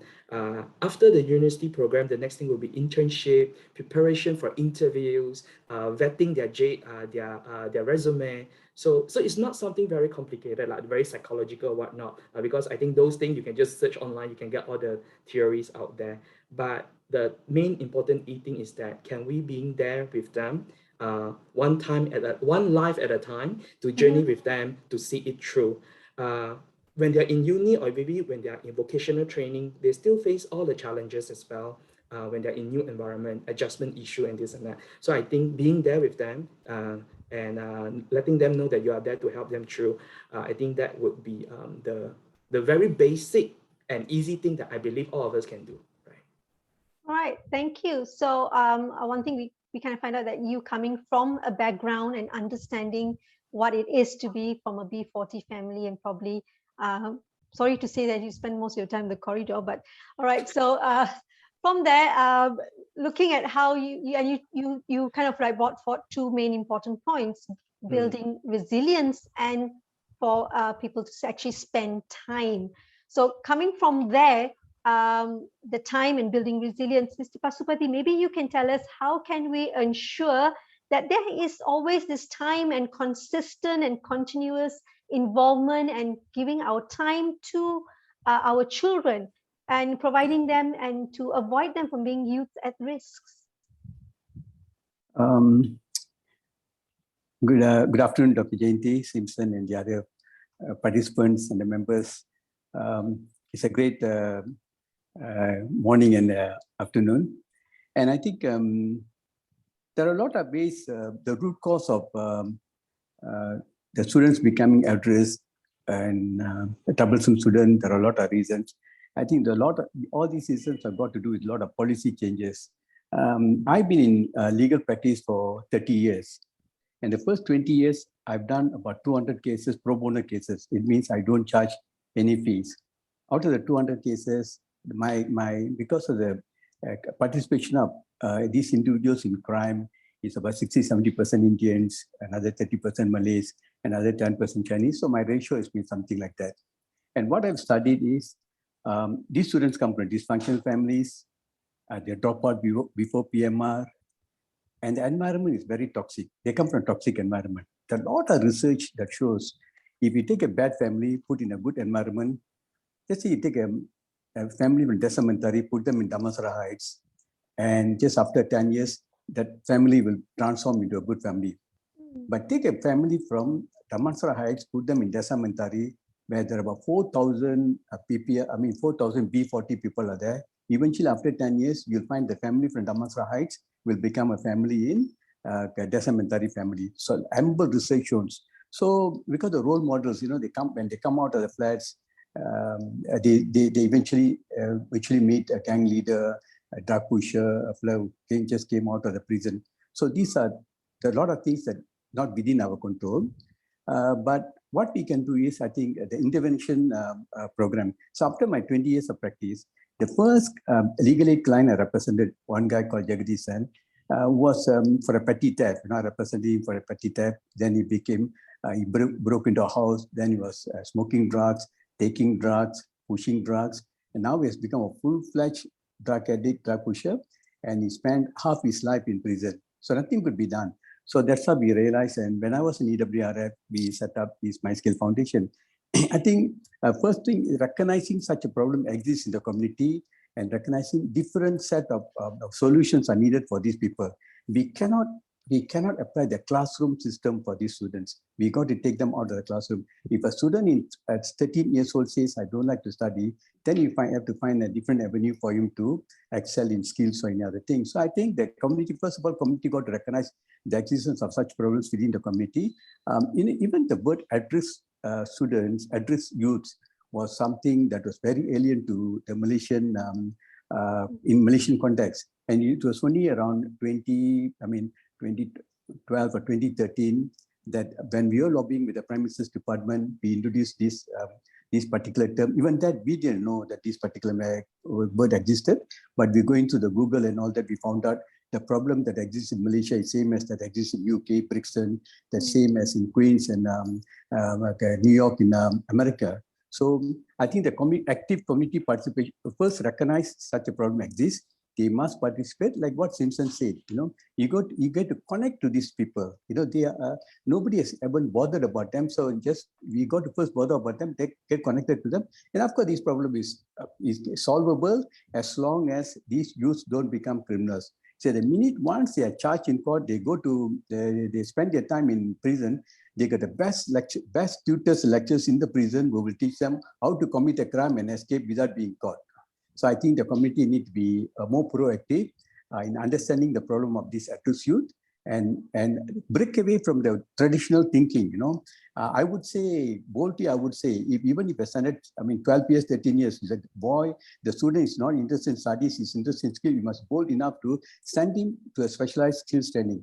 And you also must understand, we must recognize problems like dyslexia, dyscalculia, ADHD, in the young age, within 7 to 12, you must recognize and you must focus, you must give a special focus on them or do some treatment. Like the things like dyslexia is treatable.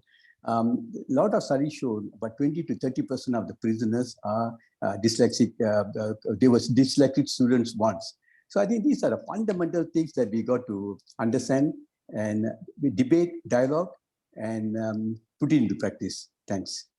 Right, thank you. That was quite insightful. And I like the way when you talked about the environment being a catalyst that can change or make or break the family. Changing of environments, being toxic and all that, and looking at how every situation there are different solutions to it. And today we heard a lot of people giving so many types of interventions, and I think it's timely that we hear about this so we know where to go. and behavioral issues. And I think that, understanding that children have behavioral issues too, and not then classify them as something that they are being difficult in classrooms. I think teachers need to also, how do we spot behavioral issues? How do we understand this is a cognitive issue rather than more than it's leading towards any criminal activities? So thank you for that. And to the audience who are here, if you have any questions for our panel members, please feel free to put them on the chat and we will be addressing them during the forum itself. So moving on to these criminal activities that you were talking about and how they, because of some behavioral issues and all that, they end up in jail where, like you said, they get a different kind of motivation inside there to do different things. To Mr. Raj Suryan, are there existing provisions in the laws that are sufficient to protect our minors and youth who are coerced through circumstances into criminal activities? Good afternoon. Thank you for the invite. Firstly, I would like to echo whatever Mr. Pasupathi has said earlier. I do a lot of legal aid work as well through what is now known as the Yayasan Bantuan Guaman Kebangsaan, YBGK, whereby I have represented many underprivileged minors, those basically under the age of 18. So when it comes to the issue of, when it comes to the issue of whether there are enough existing provisions in the law to protect minors and youths who are coerced through circumstances into criminal activities, it's quite clear from whatever that we are going through, and we can see that honestly there are not enough laws for that purposes. The main place where it's taken into account the background or the circumstances of why a person commits a crime, Mr. Pasupathi perhaps can back me up, is after a person has been charged in court, the person either pleads guilty or is found guilty after given the opportunity to go through a full trial. The person then will be sentenced. In our particular case, I will be talking about the minors or youths. Only upon being found guilty that the judge will listen to the perpetrators as to why did you convict the crime, what actually led you to commit what you have committed.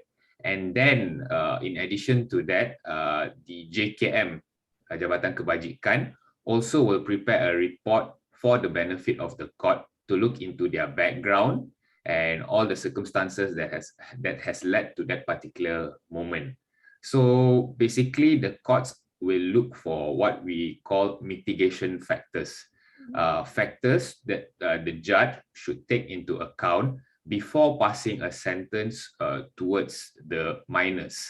So among other things that can be taken into account by the judge and should be taken into account of the judge is the peers where the person has grown up.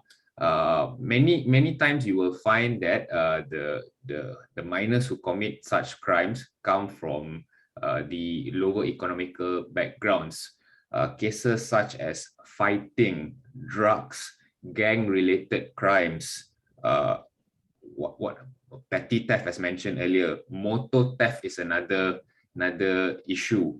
Of course, surprisingly this is actually considered the lighter ones because it can increase into things like robbery, whereby it involves weapons. It might lead up to things like murder, drug trafficking, because the minors, the youth, they are easily swayed by things like 500 ringgit, but carry this bag here and deliver it here. So 500 ringgit is big money for the kid, but for a drug trafficker or they are carrying many kgs worth of drug, worth millions of dollars. So 500 ringgit is nothing for them. So, but for the child, it's a lot of money. So circumstances plays a big role. And another thing, if you look in places like KL, many of these minors who are involved in criminal backgrounds come from places like PPRs or basically city villages. kampungs basically in the city. So definitely there are not enough laws to take into account why the person has committed the crimes, because it's very limited to, in my opinion, to the sentencing part of the court. Only before the sentence is passed that the judge has the opportunity to take into account all the circumstances of why the person has committed the crime. So I would think definitely it's not enough. It's a bit too late. And then there's the discretion on the judge whether or not to give a particular circumstance heavier weightage.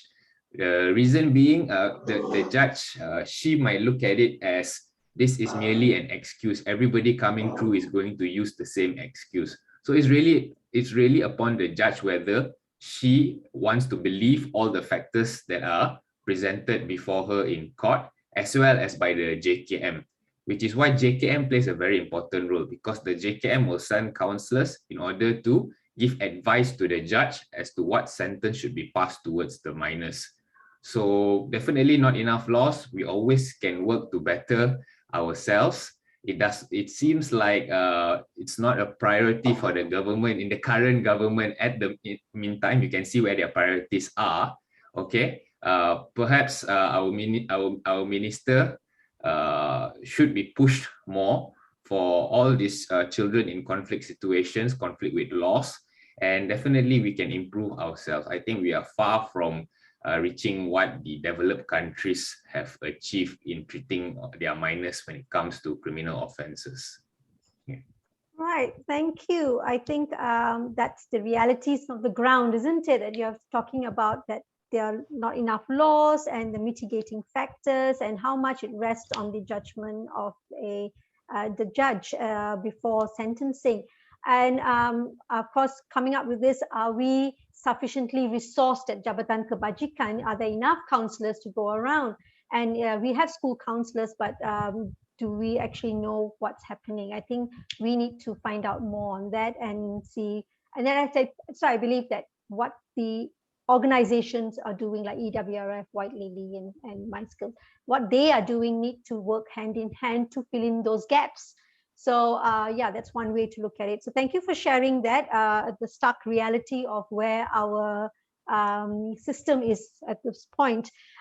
Looking at that, Mr. Pasupathi, what would you say now in your experience in your engagement with these youths who have been involved in all these criminal activities?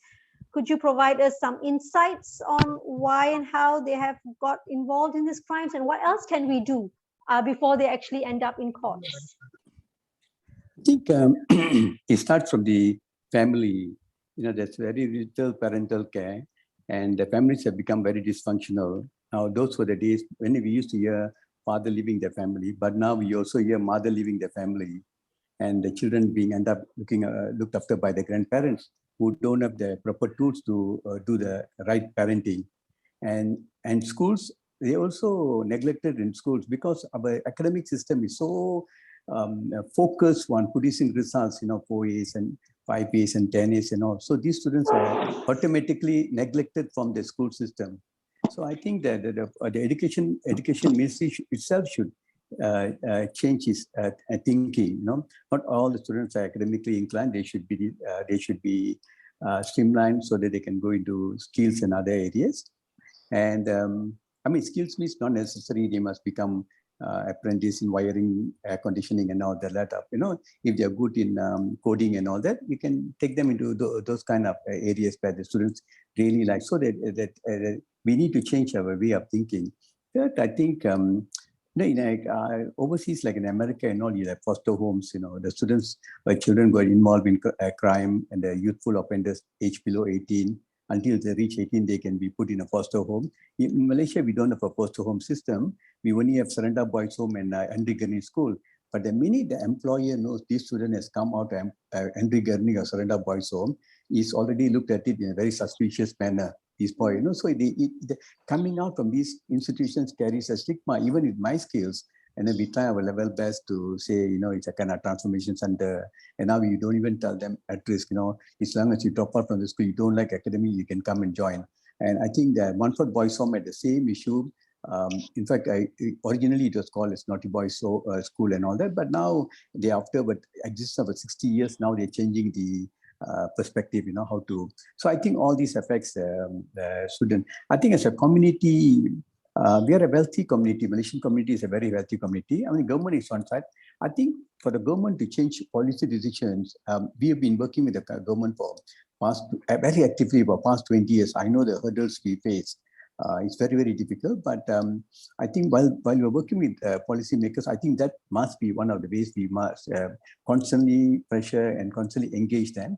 But I think the community itself, now, especially after COVID and all, during pandemic and after pandemic, a company talks about CSR, it's a food basket and giving away 1,000, 2,000. Sometimes I think we are overdoing that.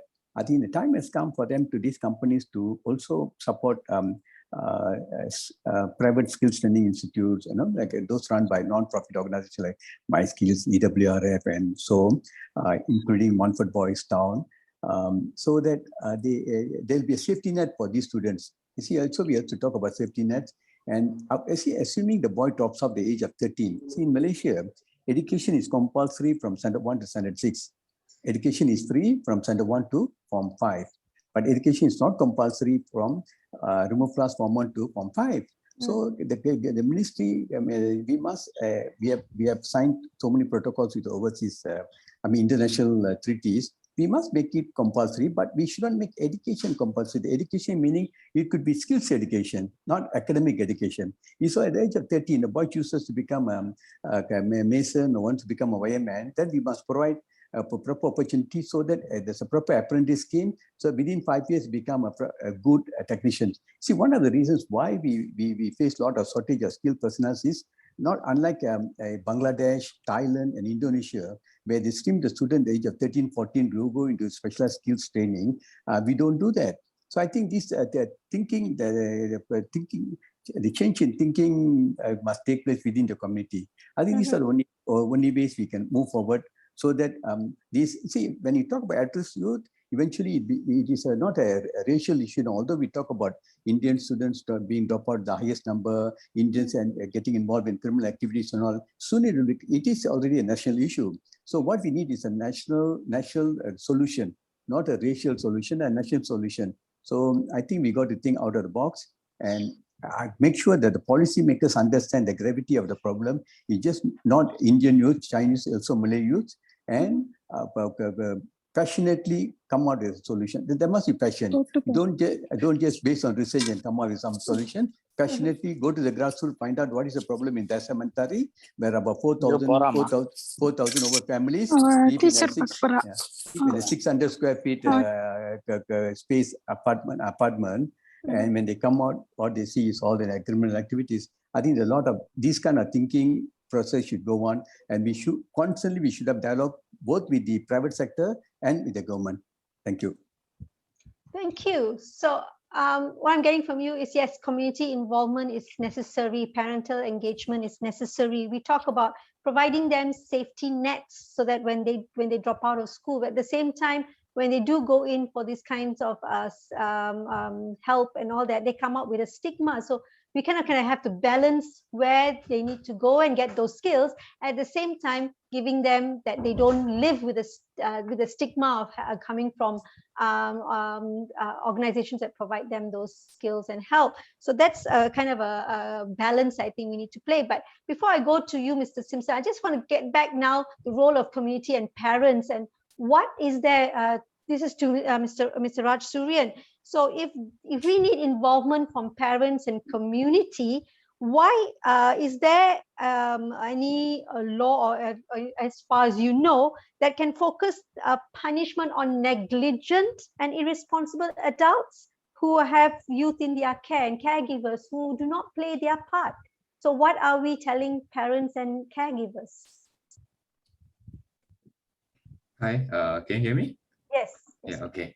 Our laws are not focused on punishing negligent parents. I just want to be clear in that sense. Our laws are very much there to punish the youth offenders. So that is the problem. And I think Mr. Pasupathi, who has dealt with many cases, can agree with me as well. And you have to look at the enforcement as well, because it's much more easier for the police force doing the investigation to go after the perpetrator directly, the offender directly. It's a lot more harder for them to go and investigate the parents for the wrongdoing of the children, which is why it ends up many of the youths are the ones who are arrested and then charged in court for offenses that they have done. And usually those kind of offenses that I've highlighted earlier are offenses of the individual. It's quite hard, even if it's possible, to hold the parents responsible. It's more of the responsibility of the child itself.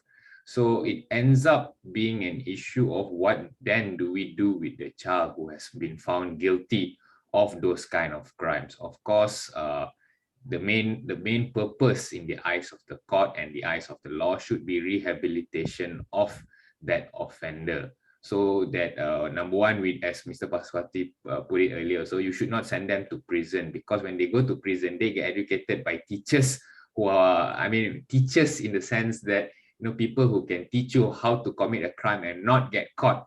So, and then in fact, inside the prison, they can teach you the laws and all that better than any lawyers giving legal advice.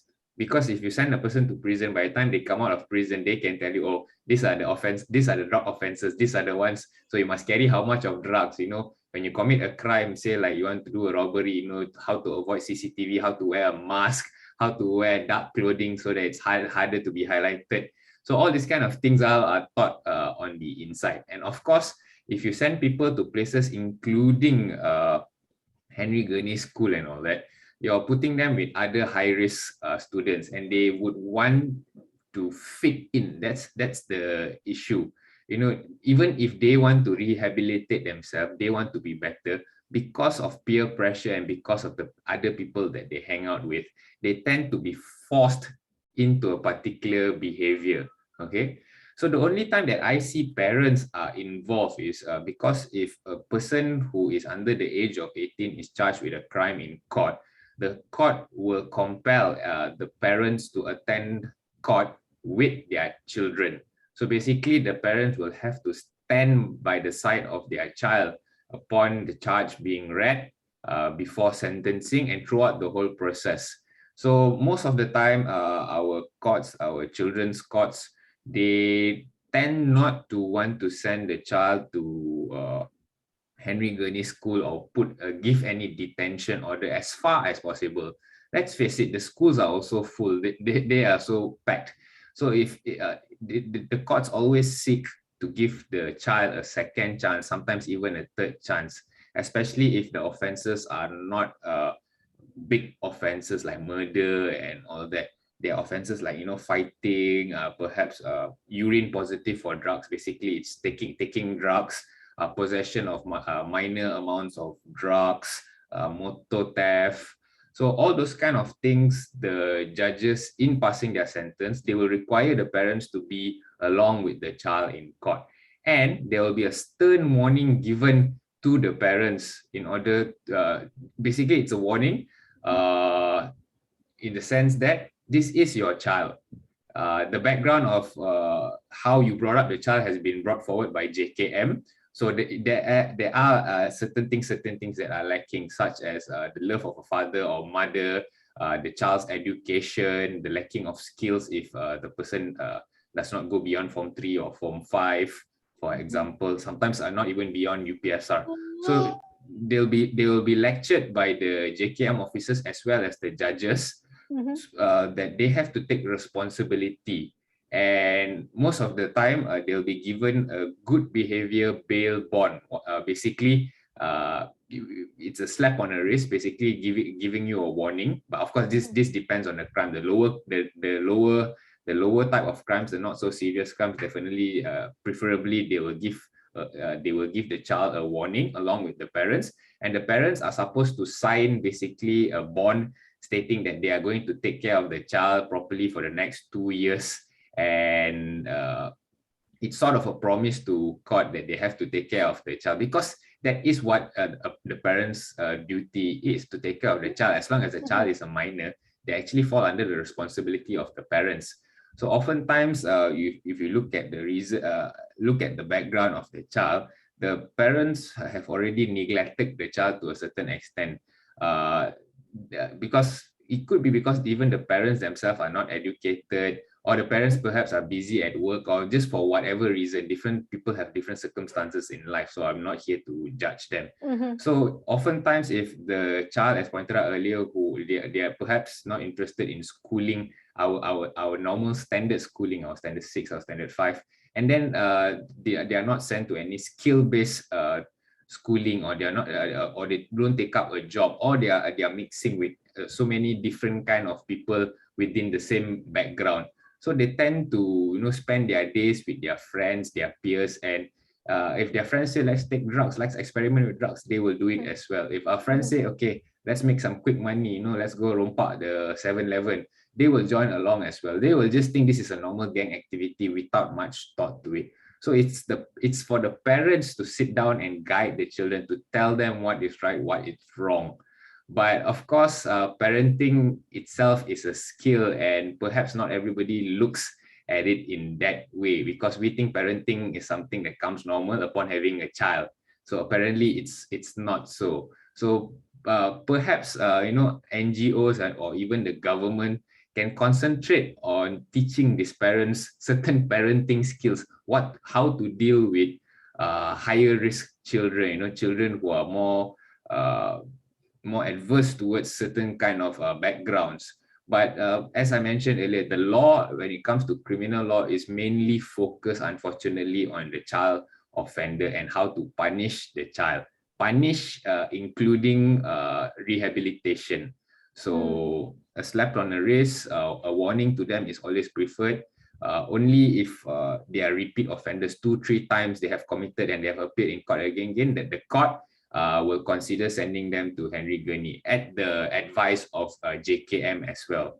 Because JKM report will detail all these kind of things, such as how much involvement the parents have in their life, how do the parents take care of the children, what do the parents work as, are they at home, do they give enough attention to the child. All these kind of details will be provided for JKM, because in order to prepare for a report, JKM will pay a visit to the family, sometimes with enough warning. That means at least few days ahead they will inform, okay, we are coming. So sometimes the parents put on a show as well. That one I'll tell you straightforward. If you know the JKM is coming and you want to avoid getting a higher sentence, you would make your home seem very lovely, very homely. Everybody loves everybody at home. So a lot of things start at home, I think. Because your background, your main part of your background, how you grow up and all, it starts at home. You can come from perhaps like Desa Mentari or whatever, but if you have a strong family, strong upbringing, good father and mother who can tell you what is right, what is wrong, and don't fall under peer pressure or whatever other people are doing within the community, there is still a lot more better hope for the child. All right. So yes, in short, in summary, there are not enough laws to punish the parents who are negligent in upbringing their children, but at the same time, the law mainly concentrates on the offender, and perhaps the government and policies should start looking towards the parents and hold them responsible for more of these crimes towards society. All right, that's all.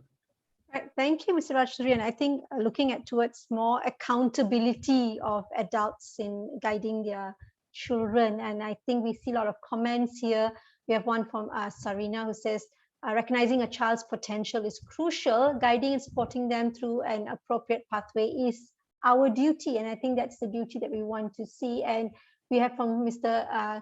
Kalenesan, who talks about doing other things such as mindfulness program, and looking at how we can look at the more scientific way of neural networks and how people think, how the brain works and all that. And this has been introduced in the US Army and UK schools, and of course, improving mental health. So thank you for all the comments and coming to that. So coming to these challenges that we're talking about, that Mr. Raj Suryan was telling us. So as a clinical psychologist, Mr. Simpson, tell us what has been your greatest challenge thus far in helping these youth at risk. Right. I think I kind of agree with what Ms. Patti and also Mr. Raj has just mentioned just now. I think one of the very important point is that the struggle that we always have, it's, let's put it this way, from a clinical side perspective, we always look at one case from bio, psycho, and social. So biological, psychological, as well as the social environment that a child is in. So the challenge sometimes is actually from it's a vicious cycle most of the time. And number two is that we can only intervene or prevent it at any one point that we have in contact with the child. Be it maybe if we manage to get in touch with them while they're in preschool or in the primary school or secondary school, right? Or we may even meet them because I also involved in the child protection team in PJ. So I kind of like involved in some of the kids that are being sent to Nasbakti or Henry Gurney in one way or not. So let's look at prevention, intervention, or rehabilitations. At different juncture, there are different challenges. But one thing for sure is that now is like a known fact that the B40 communities and Malaysian, our children are stunting. So it means what? The development itself, right? The biological itself, the brain is not developed well because due to various reasons, maybe lack of nutrition, lack of resources and etc. So number one, so the biologically itself, the setup, the brain, the hardware, the hardware itself is not really working, and then versus with the psychological environment and also the social environment. So at different age group, at different phases, these are the issues that we face. And then if they were not nurtured well since they were young, and they are staying in the environment that Mr. Patti was mentioning about with the parents, and we know that the most difficult person to change is not the child, but it's actually the parents. Sorry to interrupt, but I think we have a question that comes along that line. So knowing that child is stunted, you talked about biological, psychological, and sociological intervention. So what can parents or caregivers do now to recognize that from very early on so that they can intervene early instead of waiting until it's too long? So what are the signs that we have to look out for? Okay, so actually example is that first thing first is that, parenting supposed, as what Mr. Raj mentioned just now, parenting is a very important thing, right? In fact, if you don't brought up your children well, parenting actually is just a crime. That's what happened overseas right now. It's a crime, if your child you are not taking care of your children in a proper manner and whatnot. But the challenge is that, example, I recently just do a survey study on the landscape of what's going on. And I realized that in one of PPR in PJ, there are about 30 to 40% of the children are not in any preschool when they are turned 5 and 6. And imagine these kids who never went to any preschools when they enter primary one, gone case. Why? Because our primary one syllabus has changed so much. There's nobody is going to teach you ABC anymore. They go straight to the syllabus, school kata and words and all this and all. No one is going to look at your pre-writing skills, the basic and all that. But do we have enough quality of early childhood educations or even childcare, in the high-risk area?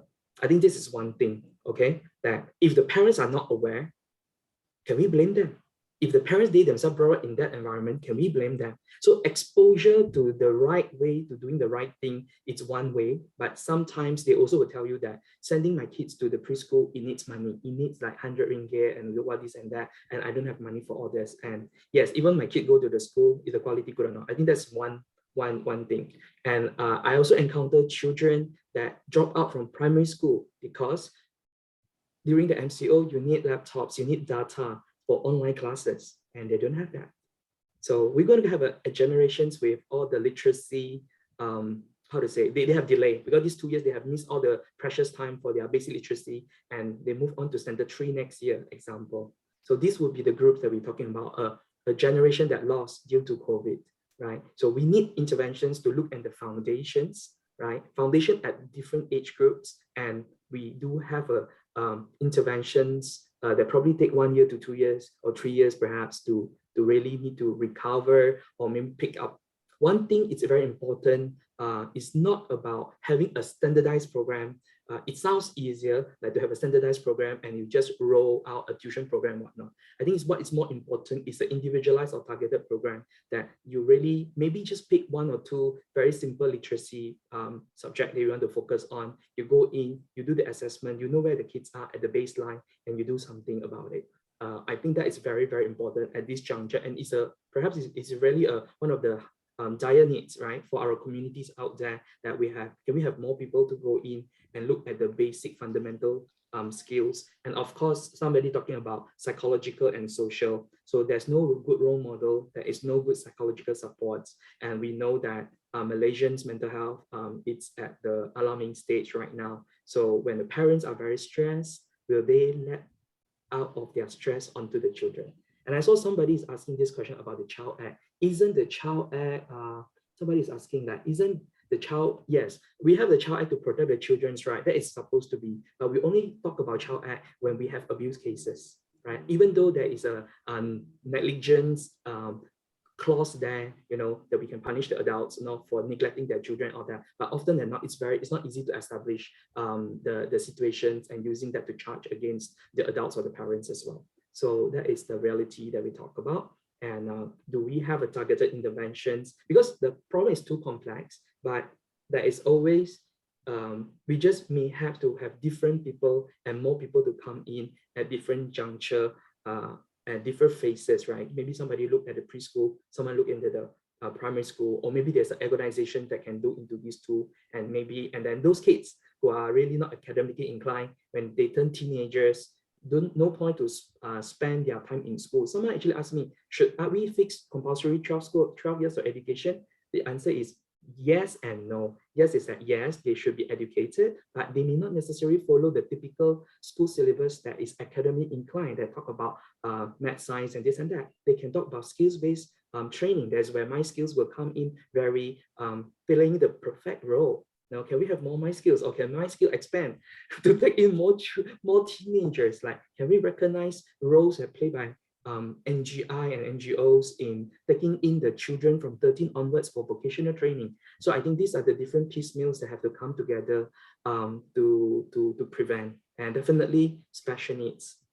It's sad that we are like, you know, a lot of children brought up not knowing they are the child with special needs, and therefore there was not enough proper interventions. It's a very thin problem, and we have all this in blueprint, education blueprint, and so on and so forth. But I think the most important right now is that can we mobilize more people to go into the communities, look into where they are, and just implement something to salvage the situation. Right, thank you for that very insightful and informative talk that you gave. Like now we have lots of comments coming in and saying that yes, even parents, you're talking about, Mr. Rajchulan talked about how parenting skills, can we have mentorship programs for parents? Young parents are getting skills on how to help with bringing up their children. And we have an offer from Ms. Rajesh, who's also giving free reading classes program for the underprivileged children. So please look at the chat for her contact if you are looking at getting some help for literacy programs. We talked about literacy just now. Yeah, and we have we have Bhavani, who is in California. She's a professor of psychology. Maybe we can reach out to her for some advice. And we have a question from Kamaria, who says, so what is the right or wise way of being a parent?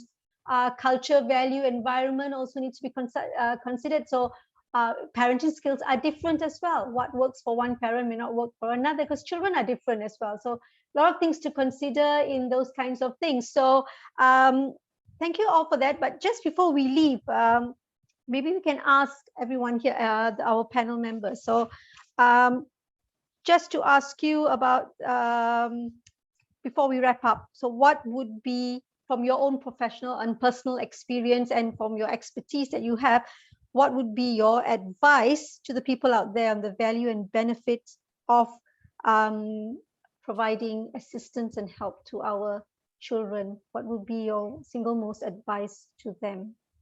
Mr. Pasupathi. Okay, I think after doing 30 years of legal work and 20 years of pro bono work, in law we have this process called mensria, that mental state of affairs. So if a criminal, did he thought of the danger, the consequence of his act, and if he thought, and then he went on to do the thing, then the punishment is much greater. Otherwise, the punishment will mean that the crime itself will be much be lower. So I think what we don't realize, I think we got set of values and we apply that to all the students all the time. We don't understand that 10 to 20% of students are dyslexic and ADHD, and they got all these problems, studying problems. But then we tend to use the same pedagogical method to apply. And in MySkills, we also have faced the same problem. After 10 years of existence, now we realize and we constantly think why the students are continue doing the things that they're not supposed to do. And then over the process of 2-3 years, we realized that the students, many of them don't think, they don't have the capacity to think like how we think. You know, sometimes we also think, don't think that the manner that is at the level that is expected. That's why you have Edward de Bono, so many way of thinking and all that. So we must appreciate that children also don't think in that, they also don't think in that manner. So one way of looking at it, to make the students think it's going to be a very difficult task, or sometimes what we can do, we can get the action to be routine so that it becomes subconscious in their mind. So last year I came across these 2 books, like Atomic Habits by James Clear and Tiny Habits by PJ Fogg, where they talk about tiny, small habits, everyday increment, and then slowly you see the behavioral change will take place. So now, I look at this at-risk youth and all that. Instead of wasting so much of time making them to think, I think that we got to standardize so many things so that they become, so like doing good thing, is also need to be taught. I just give you an example by Daniel Goleman's book on emotional intelligence. These theological students are supposed to teach empathy. So they're supposed to go to a next seminar room to listen to a lecture on empathy or to deliver some case studies on empathy. While they were going, they just put an actor who was suffering from some pain and all that. So all these students who were going for the lecture passed by this actor who was suffering from pain. None bothered to help. Everybody went on for the lecture to learn how to help others, while none stopped. So we are so focused on the goal, we are not focused on the process going towards. So I think things have to change. We also have to have very creative way of handling these students. I think we shouldn't, like a lot of donors out there, they say, okay, I have so many years, what happened? There's no change. I think we should not allow them to be goal focused. We must make them focus on the process. So the outcome and the impact will take very much later. So I think as people in NGO who are interested in education and all that, I think we have to change our mindset, come out, let's have different solution for different set of people. And I think in that way, we can be relevant to the community at the moment. Thank you. Thank you. Very insightful. Thank you for that, Mr. Syed. And Mr. Raj Suryan, what would be your advice? Just quickly, in regards to the issue of Child's Act earlier, the Child's Act is mainly procedural in nature.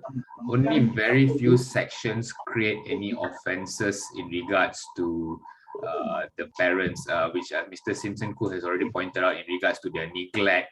But that is not, it does not cover where the child has committed a crime and then the parents are negligent in the sense that they have allowed their child to commit a crime. The Child's Act does not cover in that sense. It covers procedures such as arrest, investigation, court processes, how should punishment be dealt with, all your sekolah Henry Gurney, that's inside the Child's Act. Does not cover the negligence that we were talking about, in the sense that if a child commits a crime, the parent shall be negligent because they have raised the child in that particular manner. Just my closing words, I believe that more laws might not be always be the answer, because we always think the more laws there are, the safer society will be, everything will be covered. It may not be the case. It's what needs changing is the community, the mindset itself. We need to look at rehabilitation, less of punishing, more of rehabilitating. All right, we need to be able to provide more training to the kids, to tell them that there is a possibility of a better future. very straightforward. I'll tell you, for example, I grew up not knowing that Oxford and Harvard is a possibility. So I have never strived to study in Oxford and Harvard. Only now that as I've grown up and I've mixed with others from Oxford and Harvard, and I find out that they are normal people like me and you as well, and that it's a possibility. So now I have widened my possibility. I don't aim so low. So it's because these children, they were brought up in a community with background whereby it's been told to them by friends and peers that gangsterism is a way of life. Committing crime is something very normal, very acceptable. This person's father is a drug addict, so this person also takes drugs. This person steals. This person curi motor. So it has become a normal thing for them, and they don't know there is a better way. They think to run a business is something that only big shots, Dato Tan Sri can do. So it's out of their reach. What needs to happen is these kind of things need to be brought down to the community. Run a small business. Start with perhaps a stand selling kacang and all that first, or get involved in some trade, get involved in repairing motorcycle, for example, skill-based things, coding. A lot of them have handphones nowadays. There are ways to make legitimate legal money through handphones, how to do things like Grab. So a lot of them don't know this is a possibility because they have not been shown that it's a possibility due to the fact that they are limited by their community itself. There are also other things whereby the court should look at, court and law as well should look like, which if any of these children are found guilty of any crime, they should be sent for community service. And community service is currently one of the sentence that is able to be passed by the court for any offenses. The reason why I say this community service is because it exposes the children, all right, to other services that they have not considered doing, helping out in old folks' home, perhaps in hospitals or any. For the Muslims, I remember they send them to take care of the graveyard, basically assist the undertaker in cleaning at the graveyard, all that. So it opens up their eyes, things that they would have never dealt with on a daily basis. It makes them reconsider life. Life is so precious. When you deal with the dead, how respectful it is. So basically, just give them more opportunities, give them more rehabilitation, give them more options in life, and education, of course, is the key. All right. So that's my closing remarks. Thank you, Dr. Jayanti.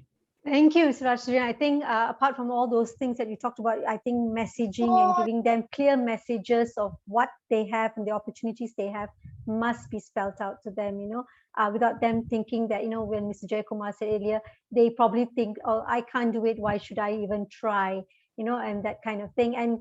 And going back to what Mr. Pasupathi said, yes, make those small changes, but impacting changes in the end. So Mr. Simpson, coming to you, what would be your advice to everyone out there?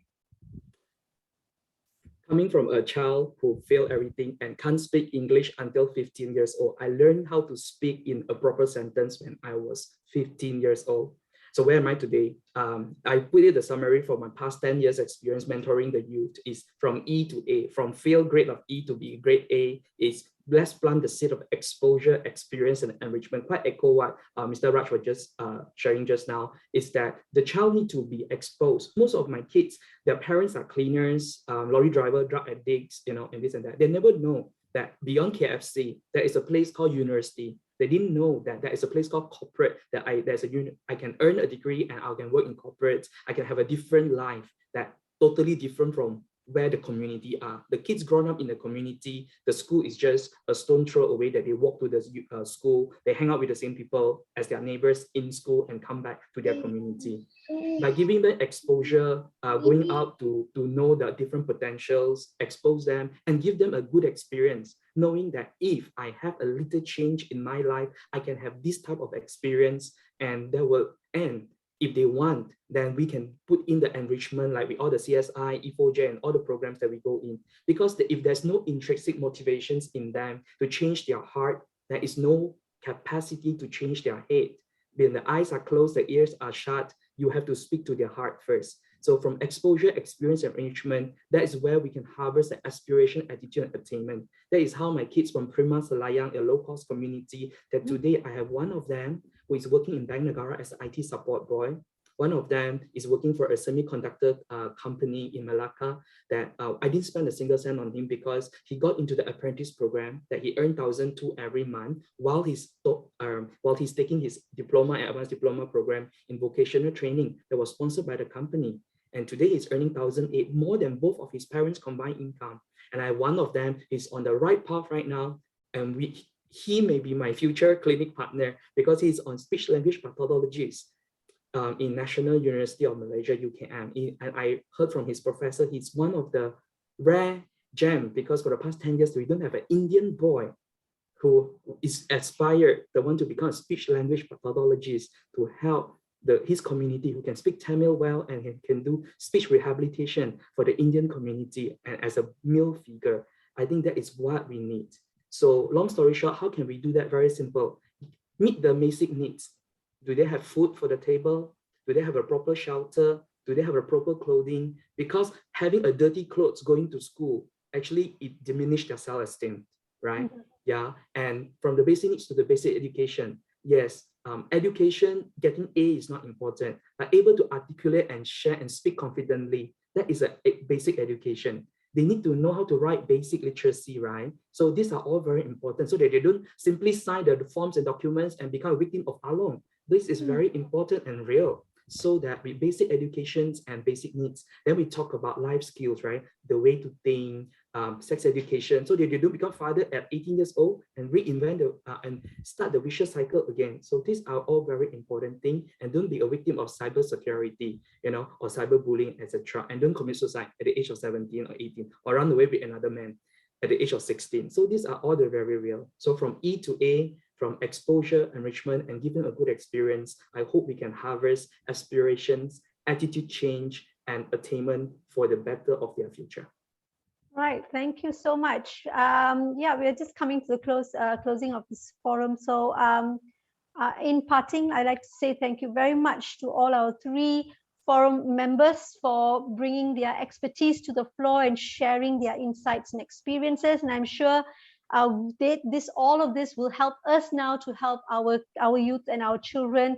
And if you need further information, you can see on the chat box, they have provided details for them to contact. So please reach out to them if you need their experience, insights, and help in all that. So civil society intervention, everyone, it's not just looking at the destination, it is the journey that we need to look at, be more sensitive to our surroundings and what our children, where they are and what they're doing. So thank you very much. And I pass it over to Sharmila. Thank you to the esteemed forum panelists and the moderator, Dr. Jayanti. Thank you so much. It was a very insightful session with lots of information. Well, I have another announcement to make. We have more generous donors, Mr. Murali and also Dato Satinah. Thank you so much, Mr. Murali and Dato Satinah, for your contribution. Well, if you're relishing this event by EWRF and would like to join us in helping more with at-risk children, please consider donating at the link in the chat. All proceeds go directly to our programs for the community. Go ahead, please donate and continue donating. Thank you to all the donors and those who have volunteered their time and expertise. Really appreciate it so much. Keisha, over to you. Thank you, Sharmila. We are almost coming to the end. Last but not least, let's invite Mr. Kediswaran Nadaraja. He's the CSI Task Force Chair to give his closing remark and officially close the seminar today. Mr. Kedis? Hello. Okay, I would like to take this opportunity to thank everyone. I would like to thank our great speakers, Datin Noor Azimah, Dato Satinah, and Dr. Jayanti. Also like to thank our presenters, NGO from White Lily, LibEd, and GoodKids. And also our forum panelists, Mr. Raj Suryan, Mr. Pasupathi, and Mr. Simpson Khoo. Also our facilitators, EWRF facilitators and students for their great presentation, for being brave enough to speak online with us today. And also for our wonderful MCs, Dr. Sharmila and Kisha Devi, and also to the press, which gave us a very good press coverage, and BFM for the interview on air. Also like to take this opportunity to thank all EWRF members, EWRF President, Mr. Govindasamy, and all the Central Council Committee members, branch leaders, EWRF staff, facilitators who has helped us throughout this journey of civil society intervention. Also like to take this opportunity to thank Dr. Chitra, Mr. Jaya, and Dr. Taj for working tirelessly, helping to run this show. And also our donors. And I would like to make an announcement. For today's session, we have received 4,901 ringgit. Thank you to all our donors. And also those who have pledged their time and expertise to us. We will definitely contact you all to get more information on how to improve our programs. And I also believe everyone, and I also want to thank all participants who stayed throughout the time until 2 p.m. I know it's a Sunday morning to the afternoon, lunchtime, and you all have been I'm very grateful to see the numbers are still high until now. Thank you, everyone. Back to you, Kisha and Dr. Sharmila. Thank you very much, Mr. Kedis. Once again, if you would like to join us in helping more at-risk children, please consider donating at the link that we have provided in the chat. All proceeds will go directly to our programs for our community. Gentle reminder, there is a feedback form that we will flash the QR code on the screen. Please share your feedback.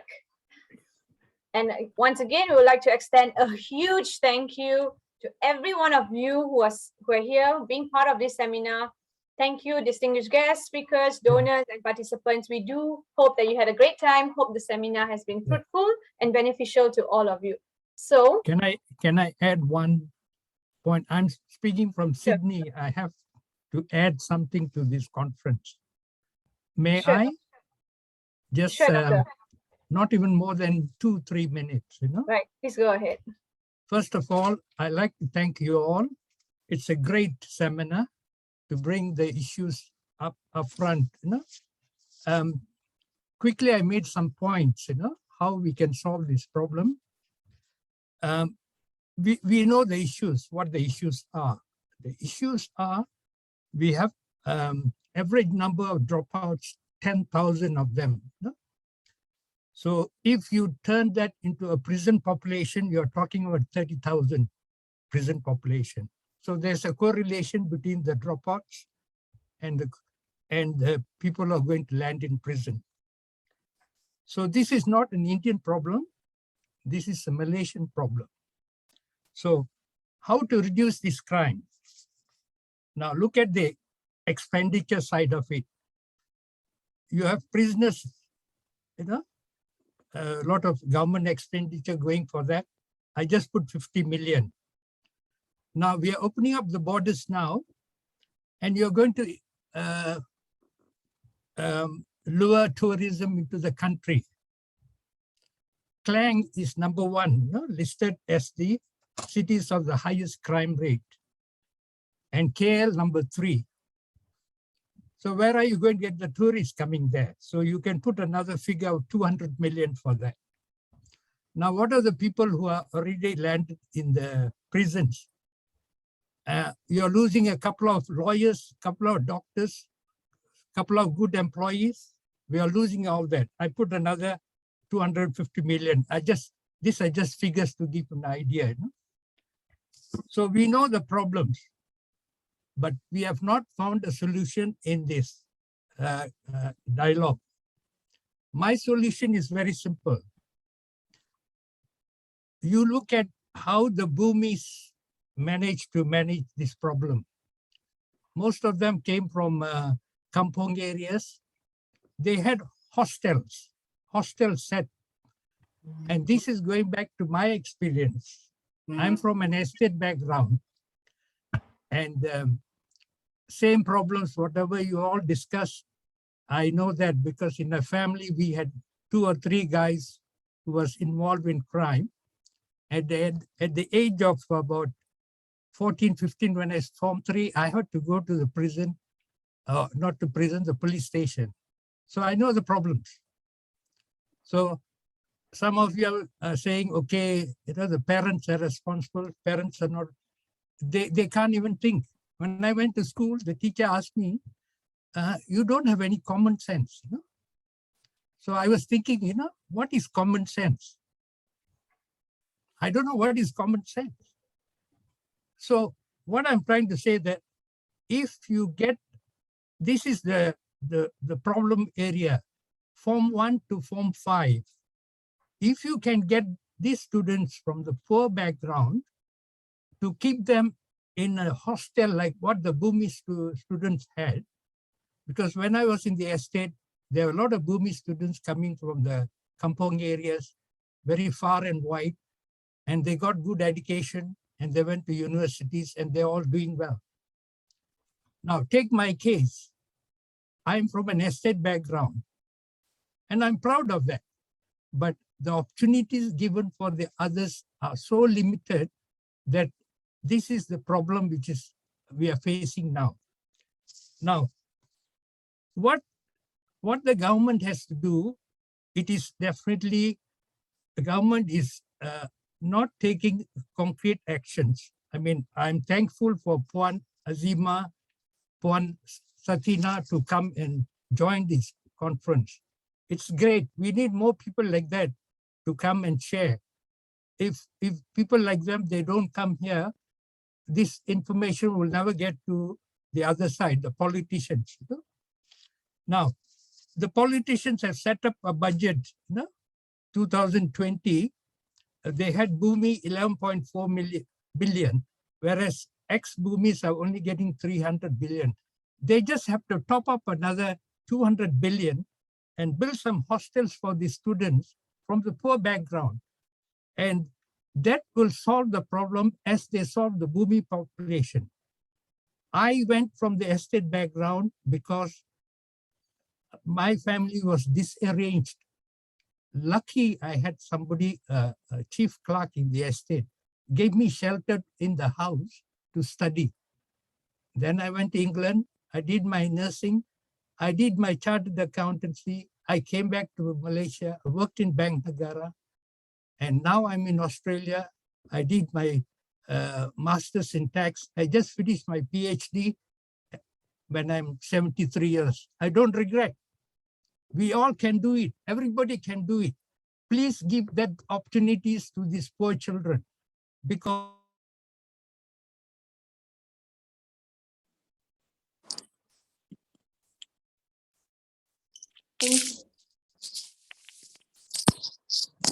Thank you, Doctor. Thank you so much for your constructive comment.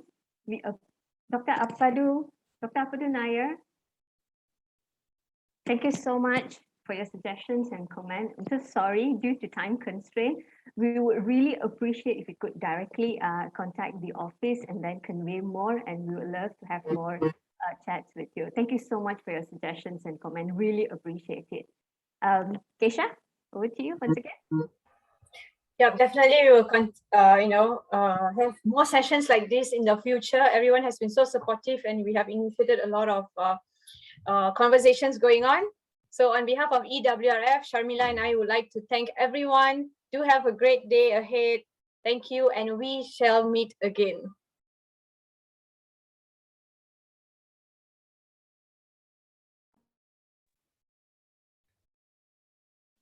Bye everyone, take care.